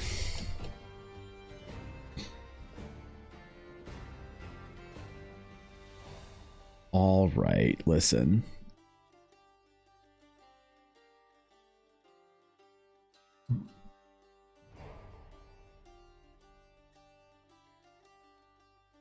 You don't check daily to see the kind of videos that I've posted?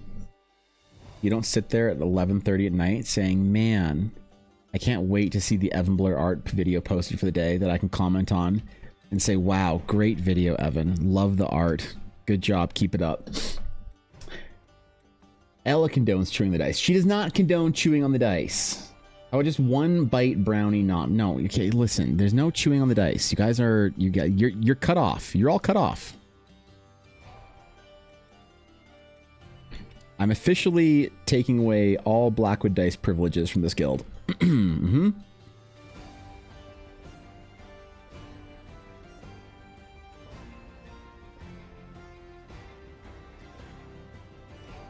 I might allow it this week because I did say on Fridays I want to start giving away promos at the end of stream, and I definitely forgot to print any promos off. So then again, I probably just shouldn't have said anything because no one would fucking remember. So all right, I'll allow the memes this week. Okay.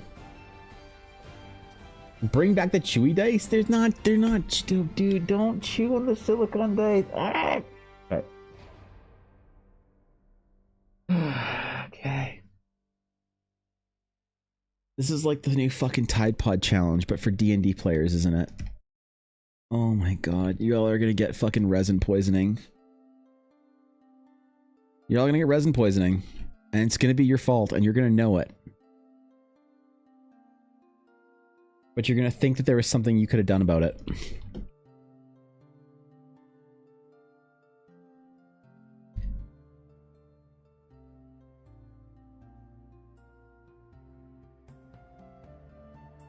The world should have ended with the Tide Pod challenge. Now we have chewy dice. Worth it? Okay. Yeah. I definitely do that on all my Smurf accounts. All your likes are me. Really? All my likes are you, Fox? Well, thank God, because at least somebody likes my TikTok videos now.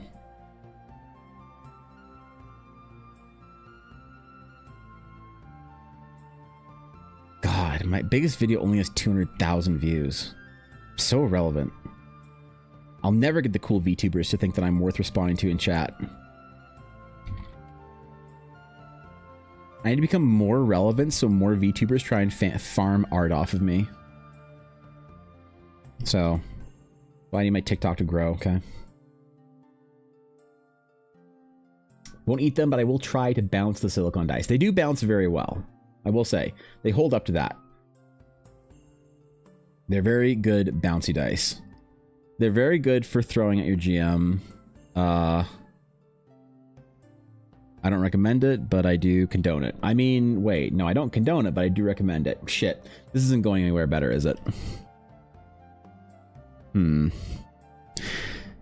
need my PR manager to help me word this. How bouncy? If I had one, I'd show you. I don't think I do, though, honestly. Yeah, shit. The last time I showed how bouncy it was, I bounced it off my $4,000 tablet, and Ella yelled at me.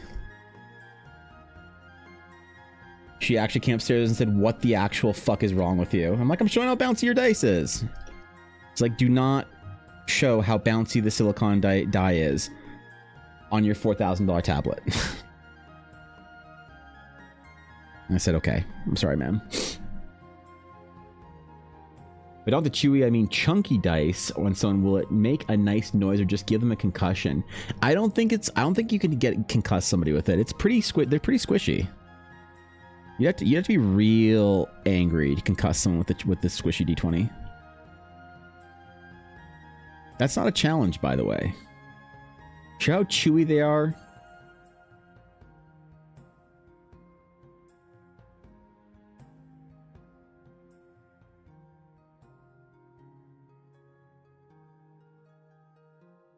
This is not one of those times where I make it everyone has their price joke, right? Well, we'll see if the May bit goal gets funded. Okay, there you go. If the May bit goal gets funded, I'll demonstrate chewiness of Ella's dice on stream. How about that? Okay. I can't even fucking. Okay, shit. Oh, I almost had that one. Fuck. Ah, damn it. Trying so hard to farm the clip for the meme.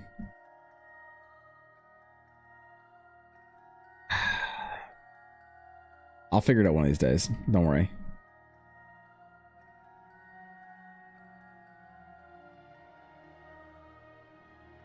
Yeah, I'll get there. Does the big goal include Taco Bell run for Ella? Nick, if I hit my big goal for May, all 400,000 of it, so I can buy a 5090, I'll buy Ella Taco Bell every day in June she wants Taco Bell. Okay? All right, it's not 100 bits. It's just, okay, stop it. Thank you for the bits. I appreciate that. Thank you. That's very thanks 100 bits, dude. I appreciate that. It goes a long way. Hey, listen, seriously, memes aside, that's very generous of you. Thank you. I'm sure I can cut someone if I throw it with rage from the past 2 years. Oof. Yeah. The kind of the kind of circumstances that drives a woman to play Red Dead Redemption 2 roleplay. I can only imagine the pain and anguish that would come out in the throwing of dice. Listen, I'm listening. I'm listening, honey bun, but you're not gonna listen. You start this conversation with my Red Dead Redemption character, and there's gonna be some, some concerned, like, blessing of your heart. It's a good story. I know it is. Listen, fuck, you're a fantastic streamer, and you do great Red Dead streams, okay? These ones are to help just cause now, lol. Thank you. That means a lot. Thank you, seriously. God damn it. I appreciate it.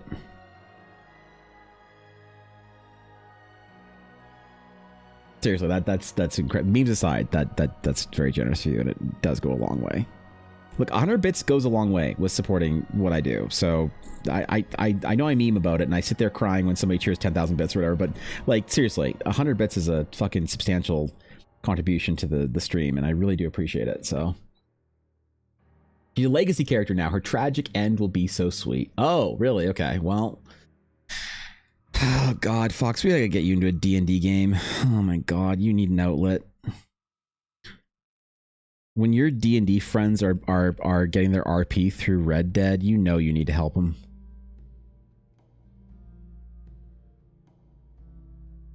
You know you need to offer some sort of aid. Ellie promised you Taco Bell for June. Listen, hey, there's a bit goal there. June, I think we're going to start the swimsuit calendar, by the way. Depending on how far I am on this project that I can't talk about yet, that I think I can talk about soon, maybe, I don't know. Depending on how far I get in that, June might be the start of the swimsuit calendar month. So I hope you guys are ready with your lecherous gazes. How exhausting. God fucking damn it. But then I suppose failure comes naturally to your kind. Fuck. Oh man, Clover Carnival, thank you for the 500 bits. I appreciate it. That's very kind of you. God, come on, dude. I don't deserve that. Come on, man. That's a lot of bits. Holy shit. Seriously. Thank you. You're memeing very hard, but come on, I don't deserve that. Seriously. I just appreciate you. I appreciate the memes, okay? Thank you though for the 500 bits. That fucking alert always gets me. Thanks, dude. Seriously, I wouldn't be able to do this stuff if people didn't like choose to go above and beyond like that. So it always blows me away, and I'm always humbled. Thanks, man. What's a calendar month? So Jacob, while you were at sea, I love that's the thing I can say to you. While you were on expedition at sea, a bunch of hilarious air quote hilarious TDC members decided to crowdfund like a bunch of commission slots for me this summer and pay in advance for me to do an Eldarin swimsuit calendar. So I will be doing an Eldarin swimsuit calendar, by the way. So I'm not sure if anyone wanted an Eldarin swimsuit calendar, but that's a thing that is now going to happen. So I didn't see that one coming, did you? No, this is a lot of bits. What the fuck? God fucking damn it. What the hell? Thank you for the 1,000 bits, dude. Come on. Okay, you memed hard enough. Congratulations, you've earned your Evanville Pog emote. I don't know if you wanted an Evanville Pog emote, but now when you hit the 1000-bit badge, you get your Evanville Pog emote. So thank you very much for that. I appreciate it. God damn it. Thank you, dude. Seriously, that's incredibly generous of you. I appreciate it. Thanks for supporting the cause. God damn it. Okay, we're done. You guys, you made your point. Getting my post-work stretches and walking around stuff since I finished my last log for the week. I'll be back. Good luck, Fox. Get that stretch done. Living the healthy life.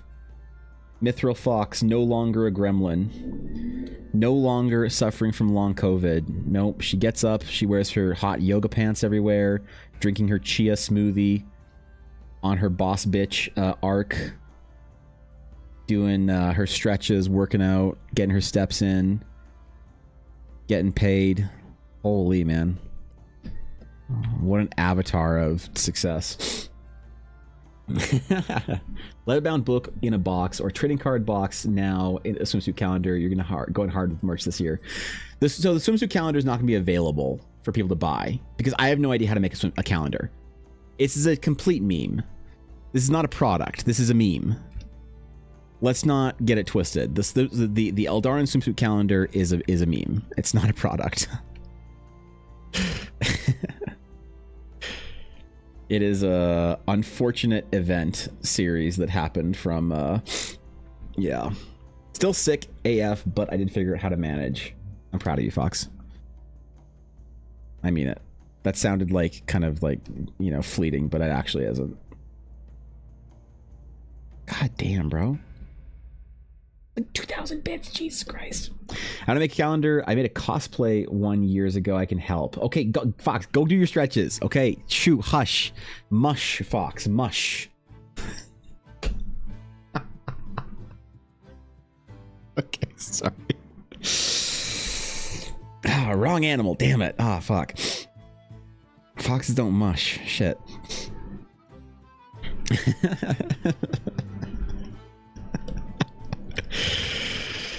I mean, I could make if you guys want me to make a fucking calendar, I'll make a calendar. I'll print that shit off at Staples and mail it to people who want it. I don't care. But no, it's not supposed to be a real like product or something. It's just a dumb meme that people wanted because this was part of the era of early 2020 and people said that I couldn't draw women. If you can believe that was an era I've been through, the Evan can't draw women era. So it's time for me to show the world that I can also draw a women. And I'm going to draw the Eldara beach volleyball fucking tournament swimsuit calendar. And you guys don't know, but you're going to all get debated into just seeing a bunch of big, hairy, sweaty men. You're be expecting hot cat girls, and all you're going to get is big, hairy, sweaty men. I actually don't have a full list of projects I need to do for it, so it's going to be a pretty in-depth planning phase for me at some point in time. But you are right about one thing, Jacob. I do have a lot of projects this year that I'm doing. I'm basically seeing if I can outpace, like, if I can do more stuff this year than I did in the last 5 years. And I think I'm on track for it. I think just like making art and actually like just like producing stuff, releasing content for Eldara, whether that's homebrew or art or lore. I don't like using the C word. I don't like saying content because I think people like have overused that on the internet to just mean like sludge. You know what I mean? Mush. Mush. School calendar. Yep. What's actually going to secretly be working on Eldara comic book series.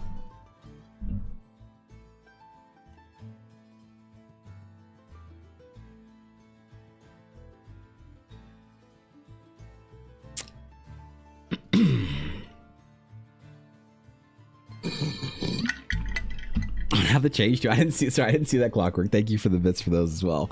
I appreciate that. I didn't see the 10 bits. Sorry. It doesn't alert for anything under 100 because people got really spammy and ruined it. But I see that now, so thank you.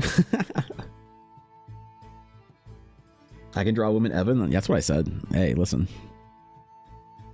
I'm gonna prove it to the world finally. They think I can't draw a women's. I will show them.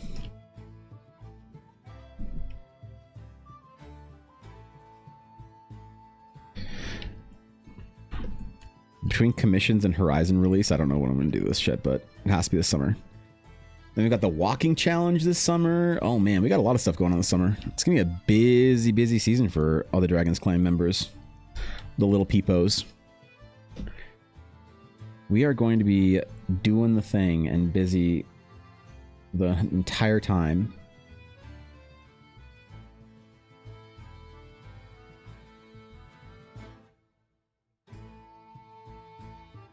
But like, even with the trading cards, like just realizing that I can just go decide to do something and then make it is so cool.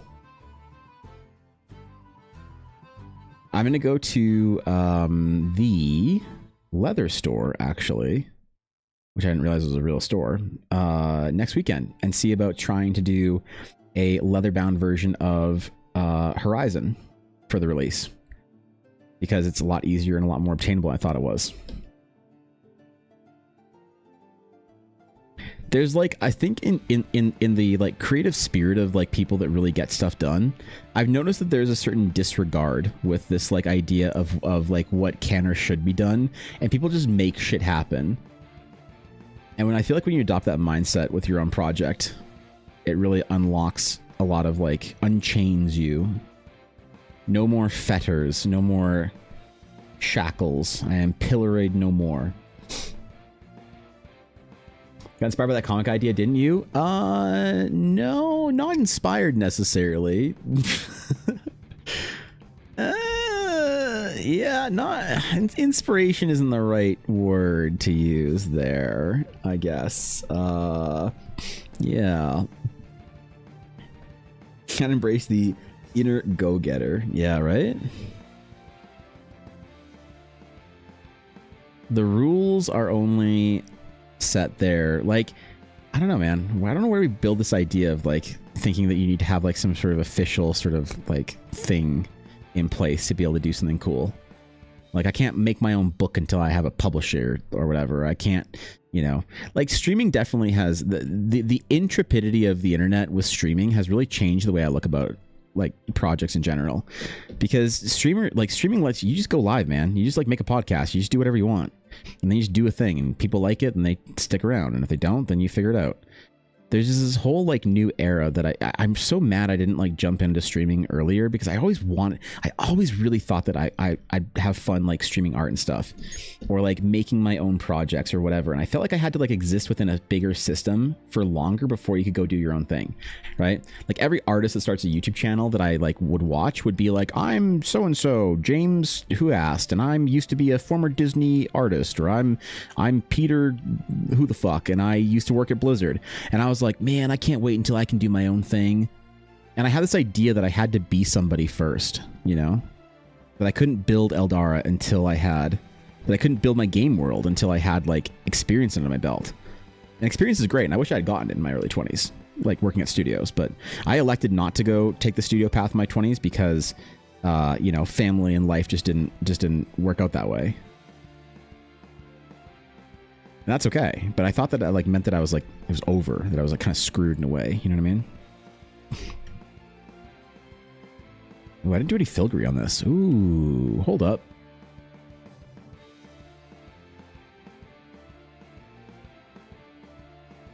We do a little bit of filigree on this shit, man. How could I forget the most important part of that? Astral Knight design. Clouds, filigree, and spikes on the armor. Shit.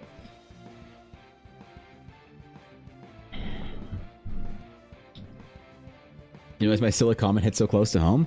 No, I actually... So, honestly, Jacob, I have been making a comic for Eldara. It's been very slow process. I've been doing it for about a year and a half now. And I have no desire to post anything work in progress anytime soon. This is a year at the very earliest project before announcement. But the reason why is because I've been thinking about narrative within the world. So, world building, and this is something that Jacob, you might see with World Anvil and people that use it. There's like a problem within the world building community, I think, of like, well, what's the right word? World building without a purpose. And if you're just world building without a purpose because you like it and that's a fun hobby, like go for it. That's beautiful. But I think sometimes people who world build have this idea that anyone should give a shit about their project. But world building is in the service of a project. Concept art is in the service of a project. So people want to see illustration, not concept art. So if you're doing concept art, it has to be for something. And this is why I'm pushing the adventure so hard, is so that Eldara finally has a product. Not a product that I expect people to buy and pay for and whatever, but just a product that people can like look at and say, wow, this is a cool thing that Evan's doing. And I understand why he's doing art for it now. Hopefully, anyway. And so narrative is an important thing. Having like a story, having like a whether it's like the narrative of the game or the narrative of like, what's the right word? The world, like you could build the entire world of Star Wars and it's cool, or Lord of the Rings, but if you don't have the story along with it, does anybody really care?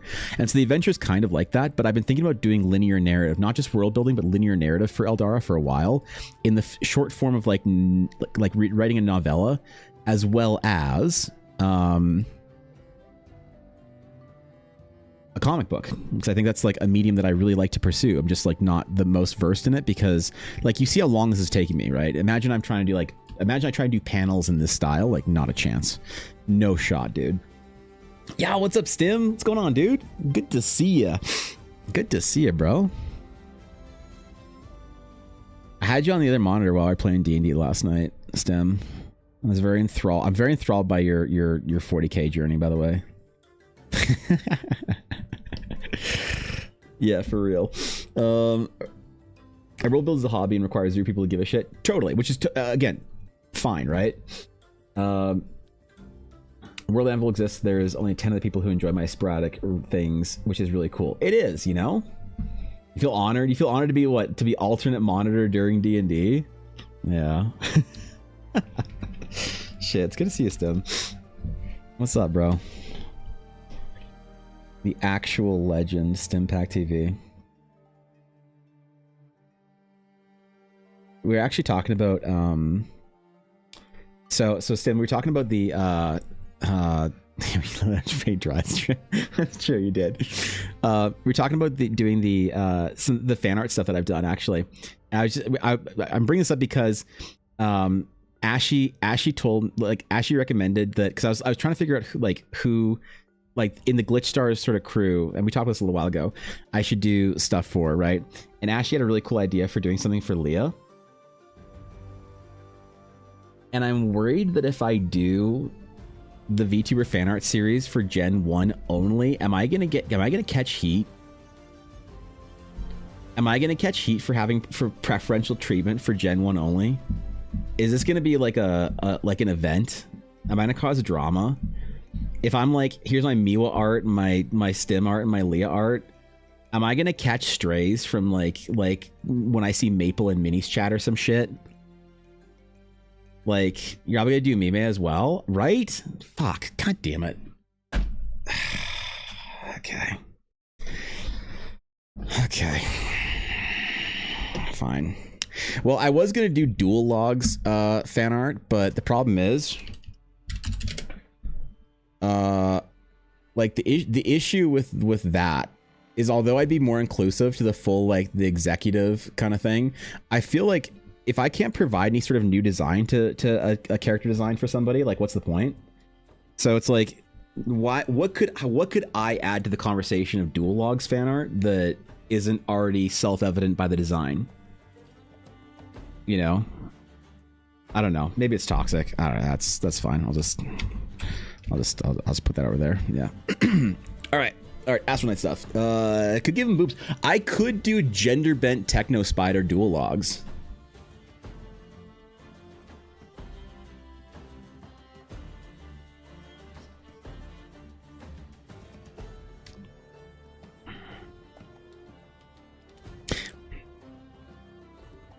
Is this gonna be my new sexy Withers?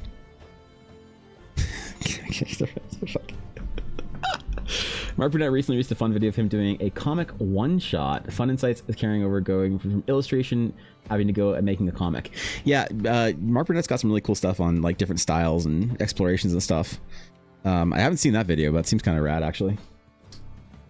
Sexy Withers mentioned. All right, If you want Eldar to get famous, having multiple different media is a really good idea. And a comic book is another art form, which could be nice to showcase your art and skills. Yeah, it would be very different though, because like realistically, I need to develop an entire new skill set to do comic stuff, because as I'm trying to, why can't I Control Z? Oh, my keyboard's busted. Oh, that's what happened again. All right, cool. Well, thanks. Thanks, Photoshop. Or no, computer? This computer's problem, not Photoshop problem. Fuck. Okay. Boys, we're entering hard mode now. We have to draw for the next 10 minutes without the keyboard hotkeys. So no Control Z, no zoom, none of that. That's what we're doing right now. Shit. I gotta get a new keyboard, bro. Again, right? Randomly reminded me at the time I messaged an artist saying they inspired me right after that. They didn't post for years and fell off the face of the earth? Damn it. Likely, yeah. You can likely take the entire brunt of the blame for that all on your shoulders. Yep. Well, actually, so Jacob, as far as styles go, like developing a more like comic sort of like faster style is something I've been thinking about. The problem is that I can't, like, realistically, I can't decide between doing a American comic or like a manga for Eldara, because I don't draw any anime anymore, basically. But that's my origin story that nobody knows about. I had, when I was in art school, I had a Pixiv account that I had like gotten over 10,000 followers on very casually, drawing a manga, and you will never find it. No one will ever find it. The only thing that I will ever mention as far as a hint is that it was somewhat sport related, but no one will ever see it. There is no price for that one.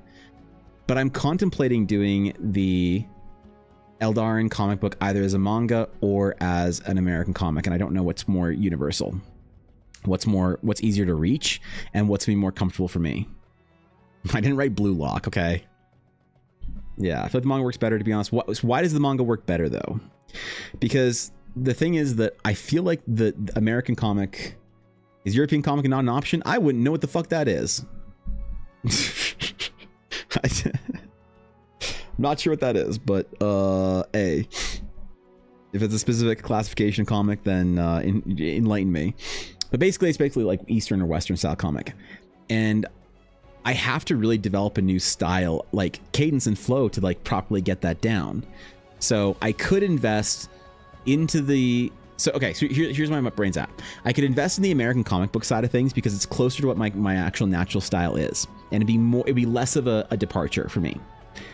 But it's also less useful because sometimes the American comic style is only associated with superheroes and really turns people off. Like, you're either a graphic novel enjoyer or you're not. Doing like a manga is something I'm really comfortable with, but it narrows the niche down a little bit because there's a lot of fantasy nerds that don't like anime, you know, and that's like fair enough, I guess. Like, whatever, they want their Lord of the Ringsian seriosity, and that's it. But with me also doing my first like live 2D model, I feel like I'm building that skill up a little bit more. And I feel like I can only spend the time investing in one or the other, like simpler, more derivative art form here, like more to be faster and more representative stuff. And I can't decide on which one because I know I'll only actually ever have time for one. And it's going to take me a while to like try and get comfortable with it again. It's going to take me like a good 50, 60 hours of practice to get back into the habit of doing like quicker sketches and stuff. Now, either one of these will, by the way, improve my art skills in general, because regardless of what style you're doing, when you're working faster and forcing yourself to work faster, it always helps out. The style of Critical Role, maybe. Yeah, Critical Role is kind of in that like Western sort of like Nickelodeon kind of like in between comic style. It's the Critical Role art style would be maybe the most popular as far as a D&D comic would go. It's like sort of influenced by anime, has a lot of the Avatar Nickelodeon influence in it, and some of the American comic book style in it.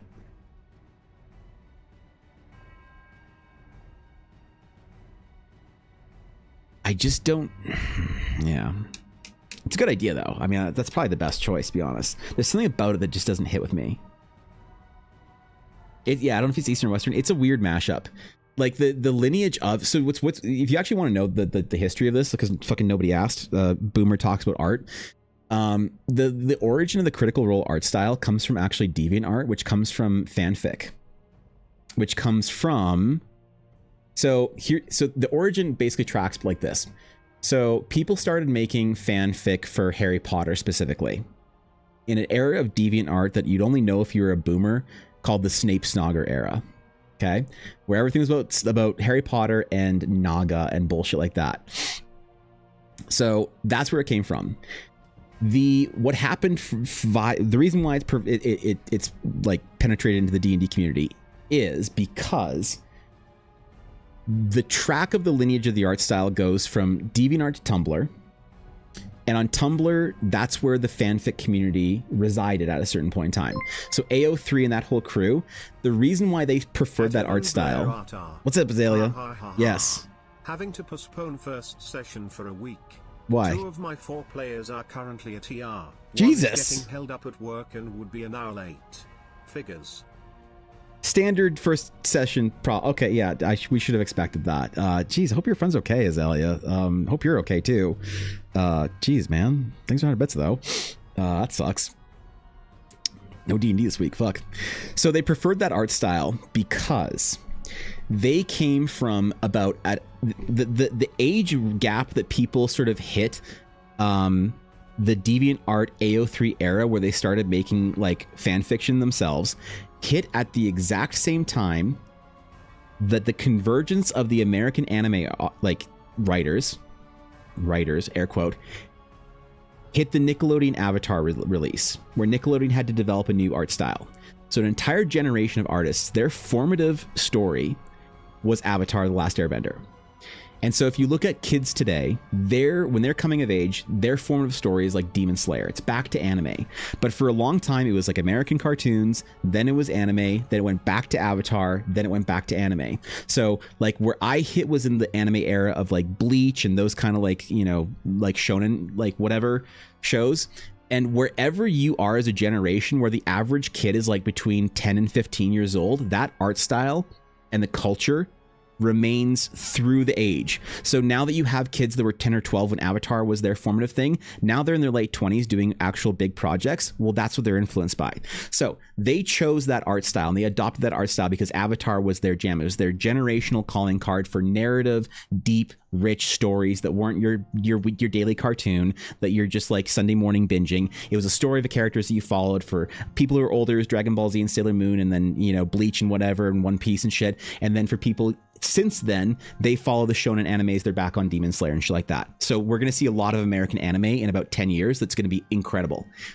And so how that affected Critical Role was the place that they grew up into from the fanfic community. So Critical Role is very theatrical, it's very dramatic, it's very fanficky, right? It's not very archetypical fantasy, it's not very Lord of the Ringsy, and it's not very classic D&D. This pisses off a lot of D&D players because they're like, bring back my Lord of the Rings and D&D. And the new players are like, everything needs to be dramatic and I have to have a tragic backstory. And so what happened is Critical Role pulled that community in and it drew everyone from that Deviant Art scene in. And we actually see vestigial terminology used like OC. OC is an incorrectly used term. Obviously, I'm not going to be Angry Man Yells at Clouds because OC is changed now to mean original character. OC used to mean original character within the context of a fan fiction only. So if you drew a character, like a lot of VTubers call their VTuber model their OC. That's not a fucking OC, it's just a C, right? As far as the old guard goes. The OC was contextualizing your self-insert into the Harry Potter fanfic you wrote, or the Twilight fanfic you wrote. So your fanfic was about the Harry Potter trio, and Malfoy, and Neville, and you'd all go solo adventures where your self-insert, Meredith, Spindlebaum, that was your OC. But now people will call any character that you make an OC. And we see that terminology come into D&D, right? So you take all these washing influences of early, like kind of 2004 anime, pushing through Avatar into the fan art community, or fanfic and fan art community. They all land in Critical Role because that's the safe place to go now that they're all in their 20s and 30s. Well, 20s, I guess. People in their 30s are probably just on the edge of that, but they still adopt it too. So Critical Role has that Critical Role-ian style of fan art, which means that artists today that are coming up who are 10 to 15 years old right now, they are coming up in a culture where OC means original character. They're coming up in a culture where D&D is a theatric game that you play that's basically you writing fan art style D&D and not telling archetypical stories like, you know, heroic fucking ring bearers and shit, which is not, I'm not making a moral judgment on it. It's just this is the track of the art. So the Critical Role fan art style is, I think you can attribute to the Critical fan art style the most useful D&D art style right now, but it has this weird amalgamation of American anime and actual like anime sort of like influences with the Nickelodeon all through the fanfic community. That's why it's so cartoony. That's why it's so expressive, because a lot of these fan art, like whether you people want to admit it or not, the use case of the medium that you learn the art style for is very much in the application. So why do people like things like anime and cartoons and comics and Critical Role and Nickelodeon? Because it's so expressive. Well, why is an expressive over the top character so appealing for people to write stories with? Because if you're trying to write a panel of manga, you want to express shock and chagrin very quickly, as opposed to having to draw the nuances of fucking, you know, brow twitches and stuff in your character. So it also resonates with the online crowd because you can see it very poppy. This is why Tumblr adopted this really well, because Tumblr was the first scroll form non-deviant art place for the fan art community, and the more poppy art that had more obvious expressions and stuff and was more cartoonified became more prominent, which means that for a comic book it would obviously be the best choice. Can I do it? I don't know. I don't fucking know, man. So it is entirely a fan art style. That's why if you go to conventions and you see anything D&D related, it's mostly going to be this like Critical Role. Like if you even search Critical Role fan art, like Critical Role knows what they're doing. They embrace the fan art style, right? But you see the same. I could show you the way that the way that people construct faces for Critical Role. You get a lot of these long faces, these exaggerated nose points, a lot of this stuff, like that's so funny that I just clicked the first fucking one as an example. A lot of these long faces, long noses, the like half anime, half Nickelodeon kind of like noses and eyes, even through the actual show animation. It's like it's all predictable and none of it's original, but it's all original because of that, and it's all amazing because of that at the same time. But it means that for something like a comic, you do see this exact same art style. It's somewhere in between Avatar, Nickelodeon, fan art, and anime. This is like obviously the more comic book thing, but I think I know who this artist is. So that's the thing. It's like if you engage and sort of like this is perfect. This is exactly what I'm talking about, man. Right? You can trace this art style. It's all the exact same art style. It's the same organic art style that anime is. When you see that every mangaka from fucking, you know, Inner Tokyo has a new webtoon wannabe this year on whatever site they're posting it on. Just not a shot either, by the way. It's the same art style because that's what people want. Even the more realistic, sort of like more rendered versions of these art style carry the same shapes and silhouettes because these artists grow up learning an art style and not fundamentals. And by the way, me saying an artist grows up learning an art style, not fundamentals, is not me judging them. It sounds very judgmental, and it kind of is. But it's also just an acknowledgement of the organic way that art styles sort of progress. So it would be the best idea. Like, unironically, that's the 5-head solution, is to realize how to adopt this art style. It's just so foreign to me that, like, I grew up drawing anime and I understand comic books. I don't know how much longer it would take for me to try and adopt the Critical Role art style. And this would also be a regression into mediocrity, though, because the problem is, this is one of the issues with artists that don't understand what their style says about them. The more common your style is, the more capital you have to play off of trend, but also the weaker your brand is, whether you want to realize it or not. So if you draw anime, you can get in all of the anime crowds. So any person that plays gacha, watches a VTuber, watches an anime, reads manga, or, like, I don't know, was a Cinder sub, is going to like what you're doing. But the problem is then you bleed into the background more, because the brand, whether you want it or not, you are also feeding the brand capital of anime with your own, like, insertion to it. So it'd be a regression for brand, but it would be a better way to reach a larger audience. which is like, I know, kind of like a dumb nerdy thing to think about, like whether or not that should matter for like a project, but I think it does, you know. Not that anyone asked me to go deep on this fucking lineage of fan art and terminology and shit, but anyway, someone just who asked in chat. It's fine. I'll eat this one. Getting flashbacks, people making Sailor Earth so they could be in Sailor. Oh yeah, okay. We talked about boy kissing the fanfic. W stream. God damn it, not again. Ah shit. So big brain, I love learning about art. I mean, it's interesting to. Oh shit! Wait, where's this brushstroke? Oh fuck! What's this? Wait, where is this? Oh god! Oh there we go. Okay. This is why I think artists should study fundamentals first, because if you learn how to draw a face from Critical Role, sort of like style, you're gonna learn how to draw certain proportions, right? And how to draw certain things in certain shapes and whatnot, as opposed to understanding how, like, you know, actual fucking measurements of a head work. This is one of the problem with a lot of that people don't realize. So actually, okay, one last thing. This is the problem with this application of art in the West and not the East. So why don't if American artists are having a problem with learning a style, why don't I ever criticize Japanese artists for learning a style and only drawing in one style? Because they don't. That's the secret. That's the secret sauce. When you go to an American art school, you will see a lot of artists doing this American anime-esque, like Critical Role, Nickelodeon. We're just gonna call it the fan art like style, right? They do the fan art style and they go to art school and they learn that. And so they do things like learning the Asaro head, the Asaro method on how to draw. But Japanese art schools still enforce rigorous foundational fundamentals.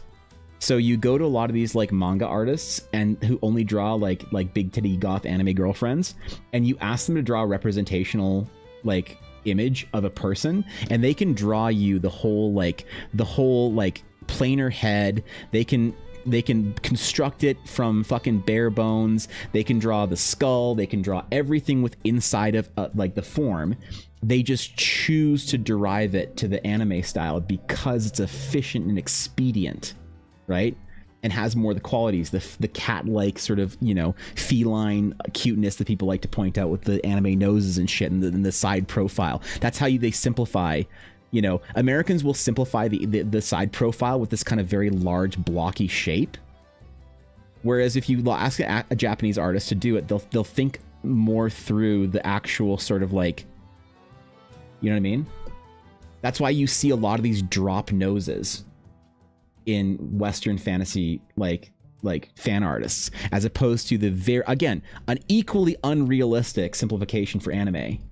But it's based off of a fundamental understanding. And so you tell people, learn the fundamentals and learn realistic painting and drawing first and not the style. And people point at anime and say, but my favorite Twitter artist with 300,000 followers only draws anime, so I should only draw anime too. And it's like my fucking little cousin here. Visitors, no, there's a whole like deluge of art that you're not seeing. Reaper, holy shit, what's up, dude? What's up, guys? Good to see you, man. Hello. What's going on? How is stream? What's up, yo? If you guys aren't following Reaper Minis, you must be new here. So welcome to the stream, first of all. But go follow Reaper. They're amazing. They do amazing streams. Reaper is one of the best out there for the gaming sphere on Twitch. Not even covering the lineage of Reaper in the gaming sphere as the tabletop masters that they are. So if you're unaware of Reaper miniatures, you should definitely familiarize yourself. But more than likely, if you're unfamiliar with their Twitch channel, you should definitely go over there and check out what they're doing. And if you're anyone new from Reaper's stream and you've never been in my stream before, welcome. My name's Evan. I build my own D&D world and adventure, and I make art and cool stuff for it. So right now we're actually doing class art examples for a new class I'm doing called the Astral Knight, which is kind of somewhere in between a monk and a paladin. They're pretty cool, I think. And I actually released the beta for the class in my Discord last weekend, as well as the beta for my adventure that I'm writing in my Discord last weekend. So now we're doing art and things to get the project caught up so we can actually you know, get it released formally. So we're doing some cool Astronites today, hopefully, and I'm giving a little bit of a miniature monologue on stylized art, even though nobody asked for it. So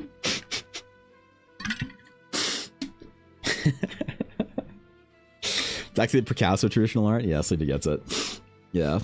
You know a lot about art? Maybe Stim. I don't know. Maybe more about the history and lineage here rather than actually how to make art. I'm still a scuffed who asked.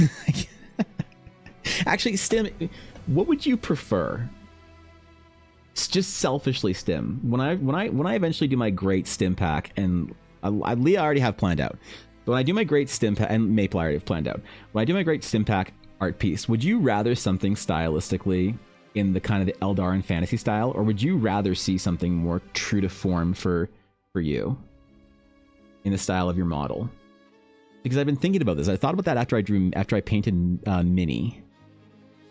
It was better for the person because Miwa wanted to use her art, but I don't think Miwa like can use her art because it's obviously not like part of the style.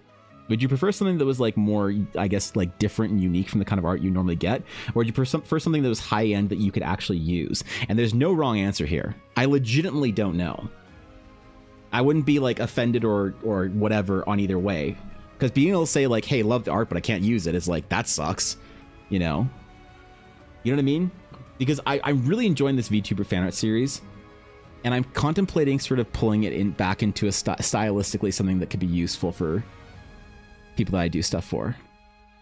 And I realized that after I did like Miwa just fucking loves everything, so whatever, but couldn't actually use any of the art, which was like, especially since I might do D&D stuff, something more in line with the style that your model is. Good point. I asked which Sleepy. Oh yeah, there's two Sleepies here, I forgot. Well, either way, so art, the style thing is a debate that I'm having for the comic book, because Jacob all asked about the comic book project, and I think that I'm going to try and do something that is maybe like the Critical Role anime art style, whatever, the Nickelodeon type thing. That would be the most useful piece, but I don't think it would be the thing that I think it would take me far longer to try and master it, because the factors that come from learning that art style, understanding now the lineage of how it like developed, I think is so deeply, specifically, weirdly, you know what I mean? Like requires you to have been at the right place at the right time for all those things to be able to just simply like adopt that art style. So I don't know if I'll be able to do that, even though it's the best choice. Shit.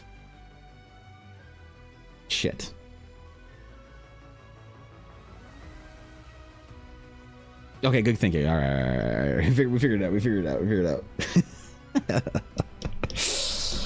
Okay, Astronites. Wait, we gotta finish our hot e-boy Astronite. What was I doing? Fill layers. There we go. Fill layers for his cloak. Now we know. But I have no idea what D&D things you're gonna be up to, Stim. But I think it's gonna be lit, whatever it is. So. Whatever it is, man. I should just draw Aris as an actual mimic rat. I just shouted something in the void, didn't know you're already working on it, I think, about it, but I did love the answer and the side quest rabbit hole that came out of it. Well, dude, tracking art styles is like, if you aren't aware of like your art style and your influences, I think that then you're like kind of not in control of your own development. And it's something that I wish that artists would talk about more on the internet, but they just kind of talk about style as if it's this like random sort of choice that you make and that you have to find. In some ways, your style doesn't find you, or you don't find your style. In some ways, like your style sort of finds you while you're perfecting your like craft or whatever. But no one wants to hear that when they're an art student and like trying to work through their, challenges and learning how to do art better and shit like that and whatever. Not to sound plain, but have you ever tried a simplified version of your regular art style? This is a simplified. This is me. Yeah, this is what I'm doing. Because like Kasu, my regular art style is like more of a painterly sort of like my background is not in sketching. My background is in painting. So you want to see like the art that's like most true to form for me. I don't actually draw. I don't sketch. I paint. So this is like more in line of my regular art style. This is a bit of an older piece. I haven't like painted in a while. Right? So me trying to do this like concept art drawing stuff is this right here is my simplification. This is my like sketchy simplification of my like painted characters. Like I'll show you a work in progress painting. Like when I paint as classically as I can, and I haven't done this on stream in a while because I haven't had an opportunity to, but I'll paint like very, very classical sort of like, you know, large brushstroke, one layer, as classic as I can. And so me trying to learn how to sketch again to be able to do quick pieces of concept art that feel like they fit into a fantasy universe. This is the simplified style, which is obnoxious, I think, you know. Is it painting? Yeah, it is actually. Yeah. So all the sketch stuff that I do is like, this is me taking like out on a limb to try and figure that shit out, I guess. Give me 1 second. I need to grab something before Gore downstairs before we finish this piece off. No revolts, all right? Be on your best behavior.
All right, I realized I forgot my phone downstairs, and since Ella's not home, I should probably have that, shouldn't I? I should probably have that shit with me. Even though I think I can get calls on my watch now. I don't know. I don't trust it. All right. We behaved. Cow got timed out? Damn, bro. Love the eye scar on the gauntlet. Thanks, Garth. I appreciate it, man. I was back. Need to stop? Yeah, what the fuck, dude? Takes 30 hours to do a sketch. This is a simplified part. It is, which sucks. Like, isn't that me being a shitty artist? That me taking like you know, all the hours of the day to do a simple sketch is me doing the simplified part. Look, I never said I was a good artist, but I'm trying to be. I want to get back to painting a lot more this year. Once kind of a lot of the Eldara concept projects are over that I'm working on right now, but I also have a bit of a hang up for painting, man. I do. I'll admit it. I have a bit of a hang up when it comes to painting. It's like a bit of a mental block that I'm just resisting going back into fully. That I gotta figure out. There's like a nervousness that I'm just not... I'm not with. It's like nothing feels worse to be bad at art doing than painting for me. So, you know, because like the elder days of my lore when I was in art school and stuff, and before I got sick and shit and had to like put up my career on hold and whatnot for like a decade, like painting was all I wanted to do. And so now there's nothing that feels worse to me than being bad at than painting. Like I can tolerate being bad at a lot of things with art. You have to if you're going to improve. But for painting, there's this thing about it that's just, it's so unbelievably heartbreaking. And I wish I could spend 35 hours on a painting But the problem is, like, if I'm doing stuff for stream, I don't paint on stream because typically I need to focus and I can't like talk shit while I'm doing that. And so it's like, you know, I gave up on painting on stream until I was like really comfortable with it years ago, until I like, you know, get to that point, sure. But I also can't take commissions for paintings because they take me like 60 hours to do like a substantial painting for somebody. Even like a landscape painting, like this will shock you how long this took me. The Eldari runes, the last like I think major painting I did. I mean, not even really major, but oh my god. Hello?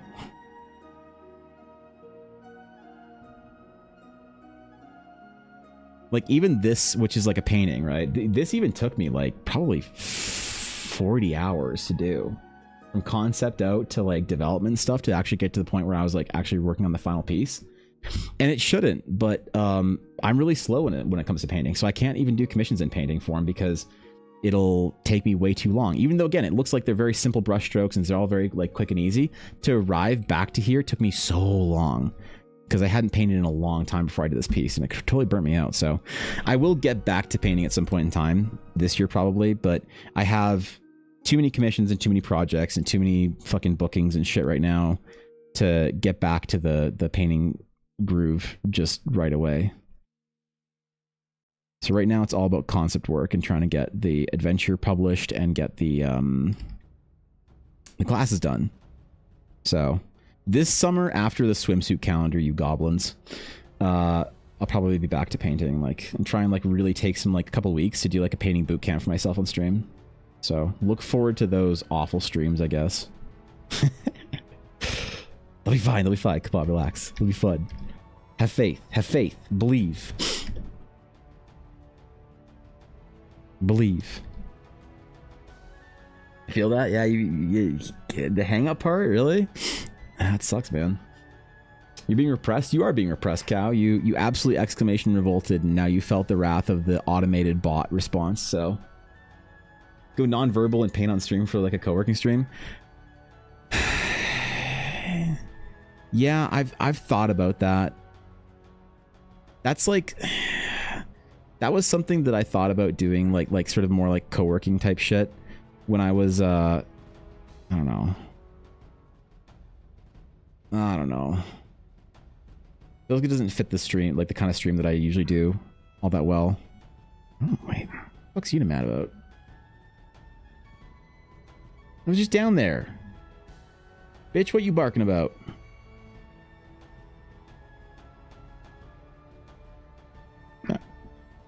Could be a bear. Sometimes there's a bear at the front door, or a coyote, or an elk, or a moose. I did legitimately one day make a joke like a year ago about how there could be a moose at the front door, and there was literally a moose outside that Yuna's barking at, and I was like, oh, okay. Well. Oh, Canada. Could be a possibility to simplify further, something that you can do quickly for a comic. I think matching the concept art with the comic, at least in the core, would be delightful, in my opinion, at the very least. Yeah, I mean, that's definitely a goal. That's kind of what I'm thinking about for doing this, like kind of developing a new style for comic writing, and it would definitely help me out a lot better to be able to work faster for like develop a style where I'm working faster. It helped me with all my other art. So I can't just say that. There's a moose out front, dude. What do you mean? Like moose are fine, bro. Moose are only dangerous if your car is parked out there, because they don't care. They'll just like turn their head and just smash your fucking window in. Moose aren't, dude. No one gets hurt in Canada from a moose that didn't deserve it, Sleepy.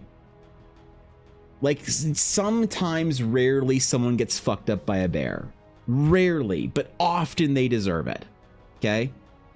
But a moose, anytime someone does some shit and gets gored by a moose, you're like, well, Bob, maybe you shouldn't have done that, man. He was like 3 ounces. She's 8 pounds, thank you. Okay. Like, I'll grant it. Grizzly bears suck. Okay, they're fine, but they are intimidating. When you're on a hiking path and there's a grizzly bear following you, and you're like, I'll admit I'm a little uncomfortable. Black bears they're fucking pussies. They don't matter. They're like, the black bears are like angry dogs, okay? They don't matter. Nobody's scared of a black bear here. But moose, that's not even on the threat table. The moose is the most dangerous when you're driving. Was that in real measurements? 8 pounds? I don't fucking know. 3.5 kilograms. What's a kilogram? 1.6.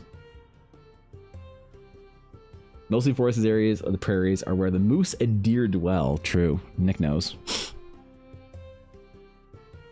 They wander in here all the time, man. There's like a big field close to where I live. I will see moose out there often. I see moose, deer, and elk the most out here. Occasionally you'll see coyotes.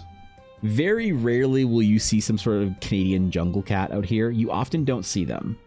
So there'll be like an alert that in my area there'll be like some sort of like a Canadian jungle cat.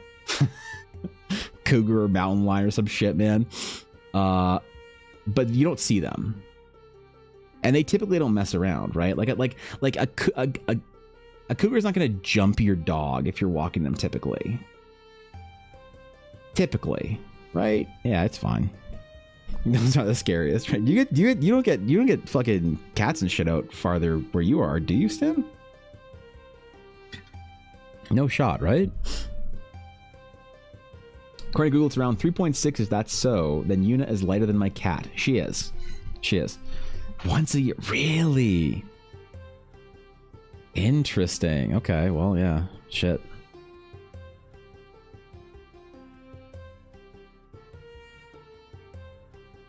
I mean, there you go, man. Canada things, bro.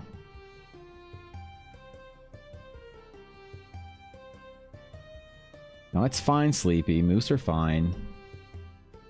One of the predators of the moose are orcas, I believe. Yes, I've heard that. I don't live on the right side of the mountains. I live on the dry side of the mountains to know what the fuck goes on down there. They down cows sometimes. Really? I live pretty close to some ranchers, and I've never heard them say that. They must be desperate when they go out that far. They must be hungry as shit. Holy fuck. Goddamn jungle cat just rolling through your ranch.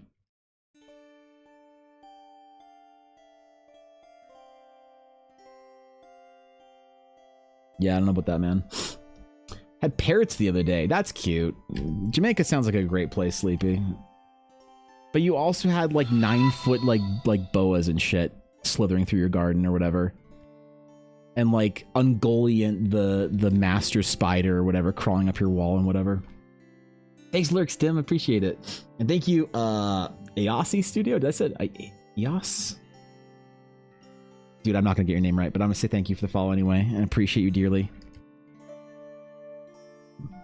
I'm streaming too long, my brain's too crayon to read a name that's pretty easy to pronounce, I think. So, orcas do eat moose when they swim from island to island. Oh yeah, right. Okay, that makes sense. Dude, why don't orcas just like mess people up? Why aren't we scared of orcas? How do they know? Because there's some animals that don't mess with humans, and there's like a theory that they just know. That they know not to fuck around with humans. Because they don't want to catch that heat. And wolves and orcas seem to be two animals in Canada that do that. Wolves never attack people. Ever. Where I live. No one gets messed up by a wolf. Ever. There's something about them that they know. They know to stay the fuck away from people. Right?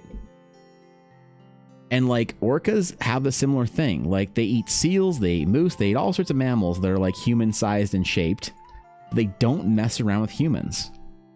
It's like they just know not to catch that heat. Right? They all just like had a town meeting and said, hey, listen, these little like hairless monkeys over here, like the big bear, the like the dog shaped one and the one with horns, we're gonna eat all those, but these little hairless monkeys driving their little like, you know, tin vehicles and shit, we're just gonna, you know, we're gonna leave them alone. They bring like crazy shit. They don't mess around. how do they know, man? How do they know?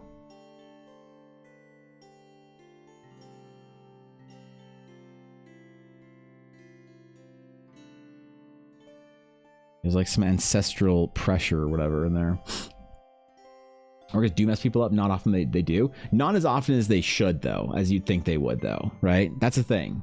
Like a wolf will still attack somebody or whatever if the situation is right or whatever. But like I don't think an orca's killed somebody in like a long time in Canada. Moose dive down to eat greens off the bottom and then get dragged into the depths by an orca. Moose can swim incredibly well. You wouldn't think about it if you saw a moose, but they can swim real good.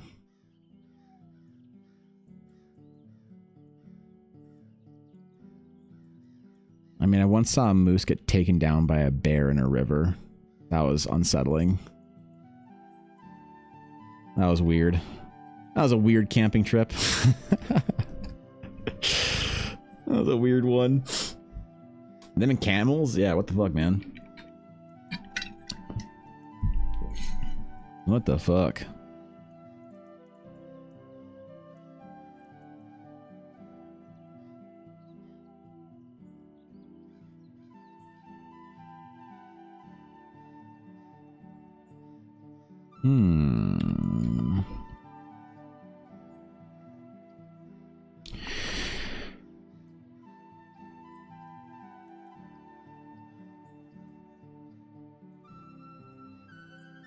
Now, I do need to do some fill reverse hatching on this to chip away. And I want to keep it in line with the same sort of, like, I want to keep it similar in line with the piece of Alicia that I did earlier so that they feel like they kind of match within the book. Like, I'm worried that the piece that I did of Charlotte is not going to fit at all.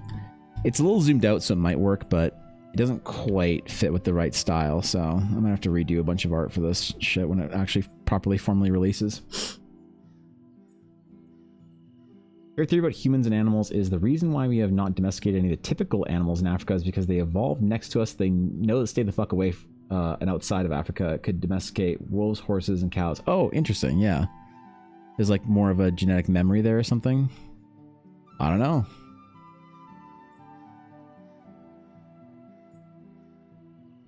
I don't know shit about animaling, bro.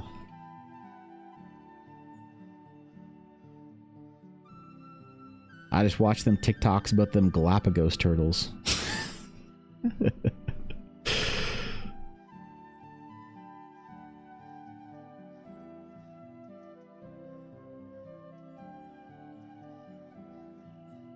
Never seen me no wild horses though out here.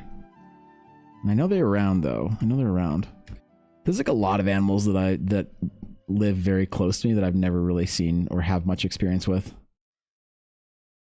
Like, I've never seen the big owls. Like, we got some big owls out here. And I've never seen them, like, IRL. I've seen bald eagles. I've seen some big owls. I've seen some owls that would take my little puppy up and make a quick little nighttime snack of her that I gotta be on guard for. But I've never seen the big owls. Never really seen wolves out here. Maybe I have. I don't know.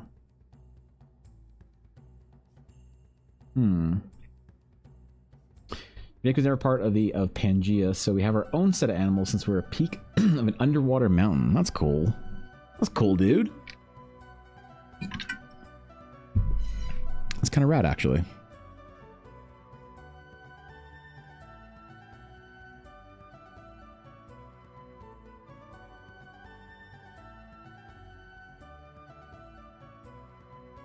I think I want to give him the... Yeah. Give him a collar. Got too much neck for my preference.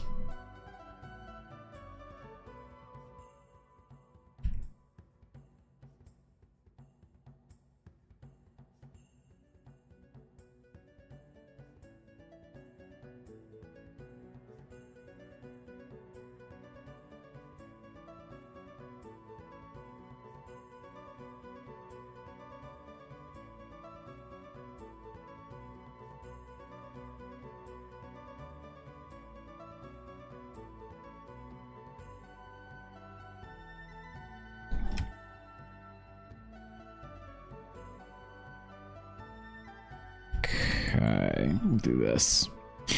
Again, they're fill layer, man. At least 2 of them. Fill cloak, or not cloak. Fill tunic. There we go. Cloak is 60%. We'll probably bump it up a little bit. There we go. The tunic we can probably make like 30, 40%. All right, see if this looks good on our homeboy. Our cool Astral Knight man over here. Who's gonna be my new character in my D&D OC adventure. That's right, I'm writing my first OC fanfic about Eldara. It's gonna be my self-insert character. Evan, Blair, shit, damn it. I didn't get this far in character creation. Look at animals from a different evolution system or ice ages, really? Let's go. Fucking made up Pokemon animals or whatever. Sleepy.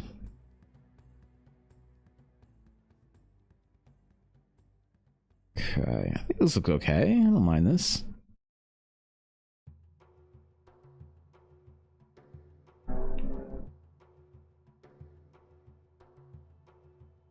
Just gotta figure out how far down we're going, because I kind of maybe I should just do the gauntlet in there and all that.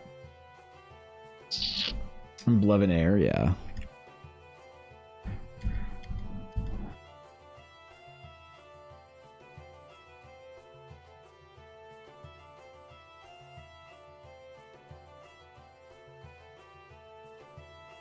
That might be a good idea. Oh, whatever. My brain's a bit cooked, to be honest. I think I've been live too long, man. I'm staring at my light for far too long. What's up, Ted? Good to see you. All right. I need to let go of this piece for now. I'm just going to save it, and wherever we're at right now is probably a good point for the recording. Yeah, almost 5 hour recording process on that video, so it's a long time to spend on One Piece, if you ask me. My brain can only stare at one piece of art for so long.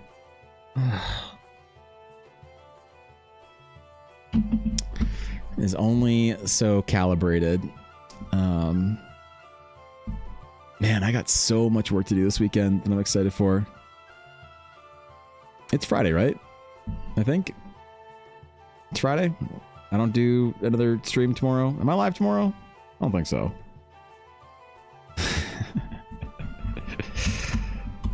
All right. I might go live tomorrow because Ella's gone to the convention all weekend, so I might just go live tomorrow. Why not? You know, maybe stream on the weekend. Maybe I'll do an alt channel stream. Maybe I'll do my first Project Evangeline stream back in a while. Actually, that could be fun. There's options here. Oh. You tried frozen banana milk and chocolate protein powder. Frozen banana milk and chocolate protein powder. I don't think so, to be honest. Not frozen banana. I've thrown banana into a protein shake and it's pretty good. But the frozen sounds good though. I don't know. Can you freeze bananas and prevent them from getting all like brown and shit? Like if you cut up banana, you buy a bunch of banana and you cut up banana and you throw it in the freezer, does it turn brown and gross?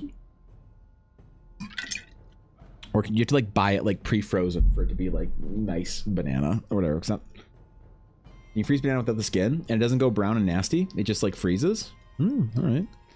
Because I bought a bushel of bananas at Costco last week and I ate like 6 of them and had to throw 3 out. And I was like, fuck, I should have froze these like earlier. Maybe I'll do that. All right. Okay. Well, thanks for chilling with me this week, guys. Appreciate it. You can put chocolate over to make a choco banana. That sounds pretty good. I'm on 1,400 calories a day right now. I'm trying to get as close to 100 grams of protein on 1,400 calories because I gotta lose weight and I gotta build that, man. Oh God, wait. How's our progress? How's our progress looking right now? Oh God, are we? Oh yeah, we're already in it, man.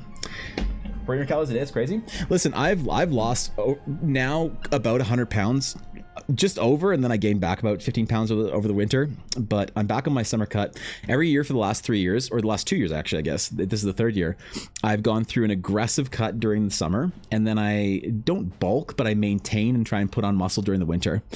So while I can do the summer, I do like weight loss, I do an aggressive calorie deficit for about 3 to 5 months, for about 80% of 5 months, let's just say, at about 1,400 calories a day. And then I'll go back into maintenance over the winter, and it's great. And I've been losing weight like this, and I think this is the last year that I'm gonna have to do this aggressive summer cut before I'm kind of like good. But yeah, man, when I first started streaming, I was 300 pounds. I was a big hog of a boy. So no, yeah. So it's fine. I know it sounds aggressive if you like actually work out and stuff. You're like 1,400 calories a day, bro. You're gonna die. But works for me. I do just fine with it. I'm hungry all the time though. And I'm miserable during the summer. And Ella's like, we got to get you a fucking Snickers, dog. So. No issue off the guts. Yeah, right. Okay. Hey, thanks for chilling with me today, guys. I appreciate it. Thanks for chilling with me this week. I'll probably, as I said, be online on the weekend, maybe a little bit, because with Ella being at the con, I have nothing better to do than to harass you fine folks about your D&D games. So I know we didn't talk about my D&D game too much today. Thanks, Sleepy. I will talk about it on Monday. Next Tuesday, I will be missing stream. I'll be at the hospital appointment. It's a very important appointment. Maybe I'll figure out the fuck's wrong with my face. Oh, that's just ugly. Never mind. Maybe I'll figure out what's wrong with my hearing. So that'll be kind of fun to go. So I'll be away probably Tuesday all day. You know how much I hate missing streams. I've only missed 3 streams since the year started, and all 3 streams were in the last 2 weeks.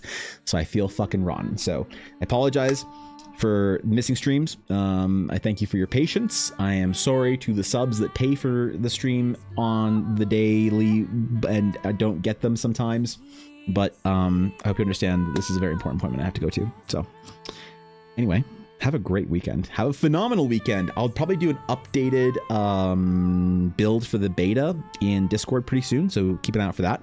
And then Patreon, there'll be an updated post with the beta and everything on there, and also this month's post for what we're doing for Horizon and the print. And if you want to get the print for this month on Patreon, you can do that over at patreon.com/EvanBlairArt.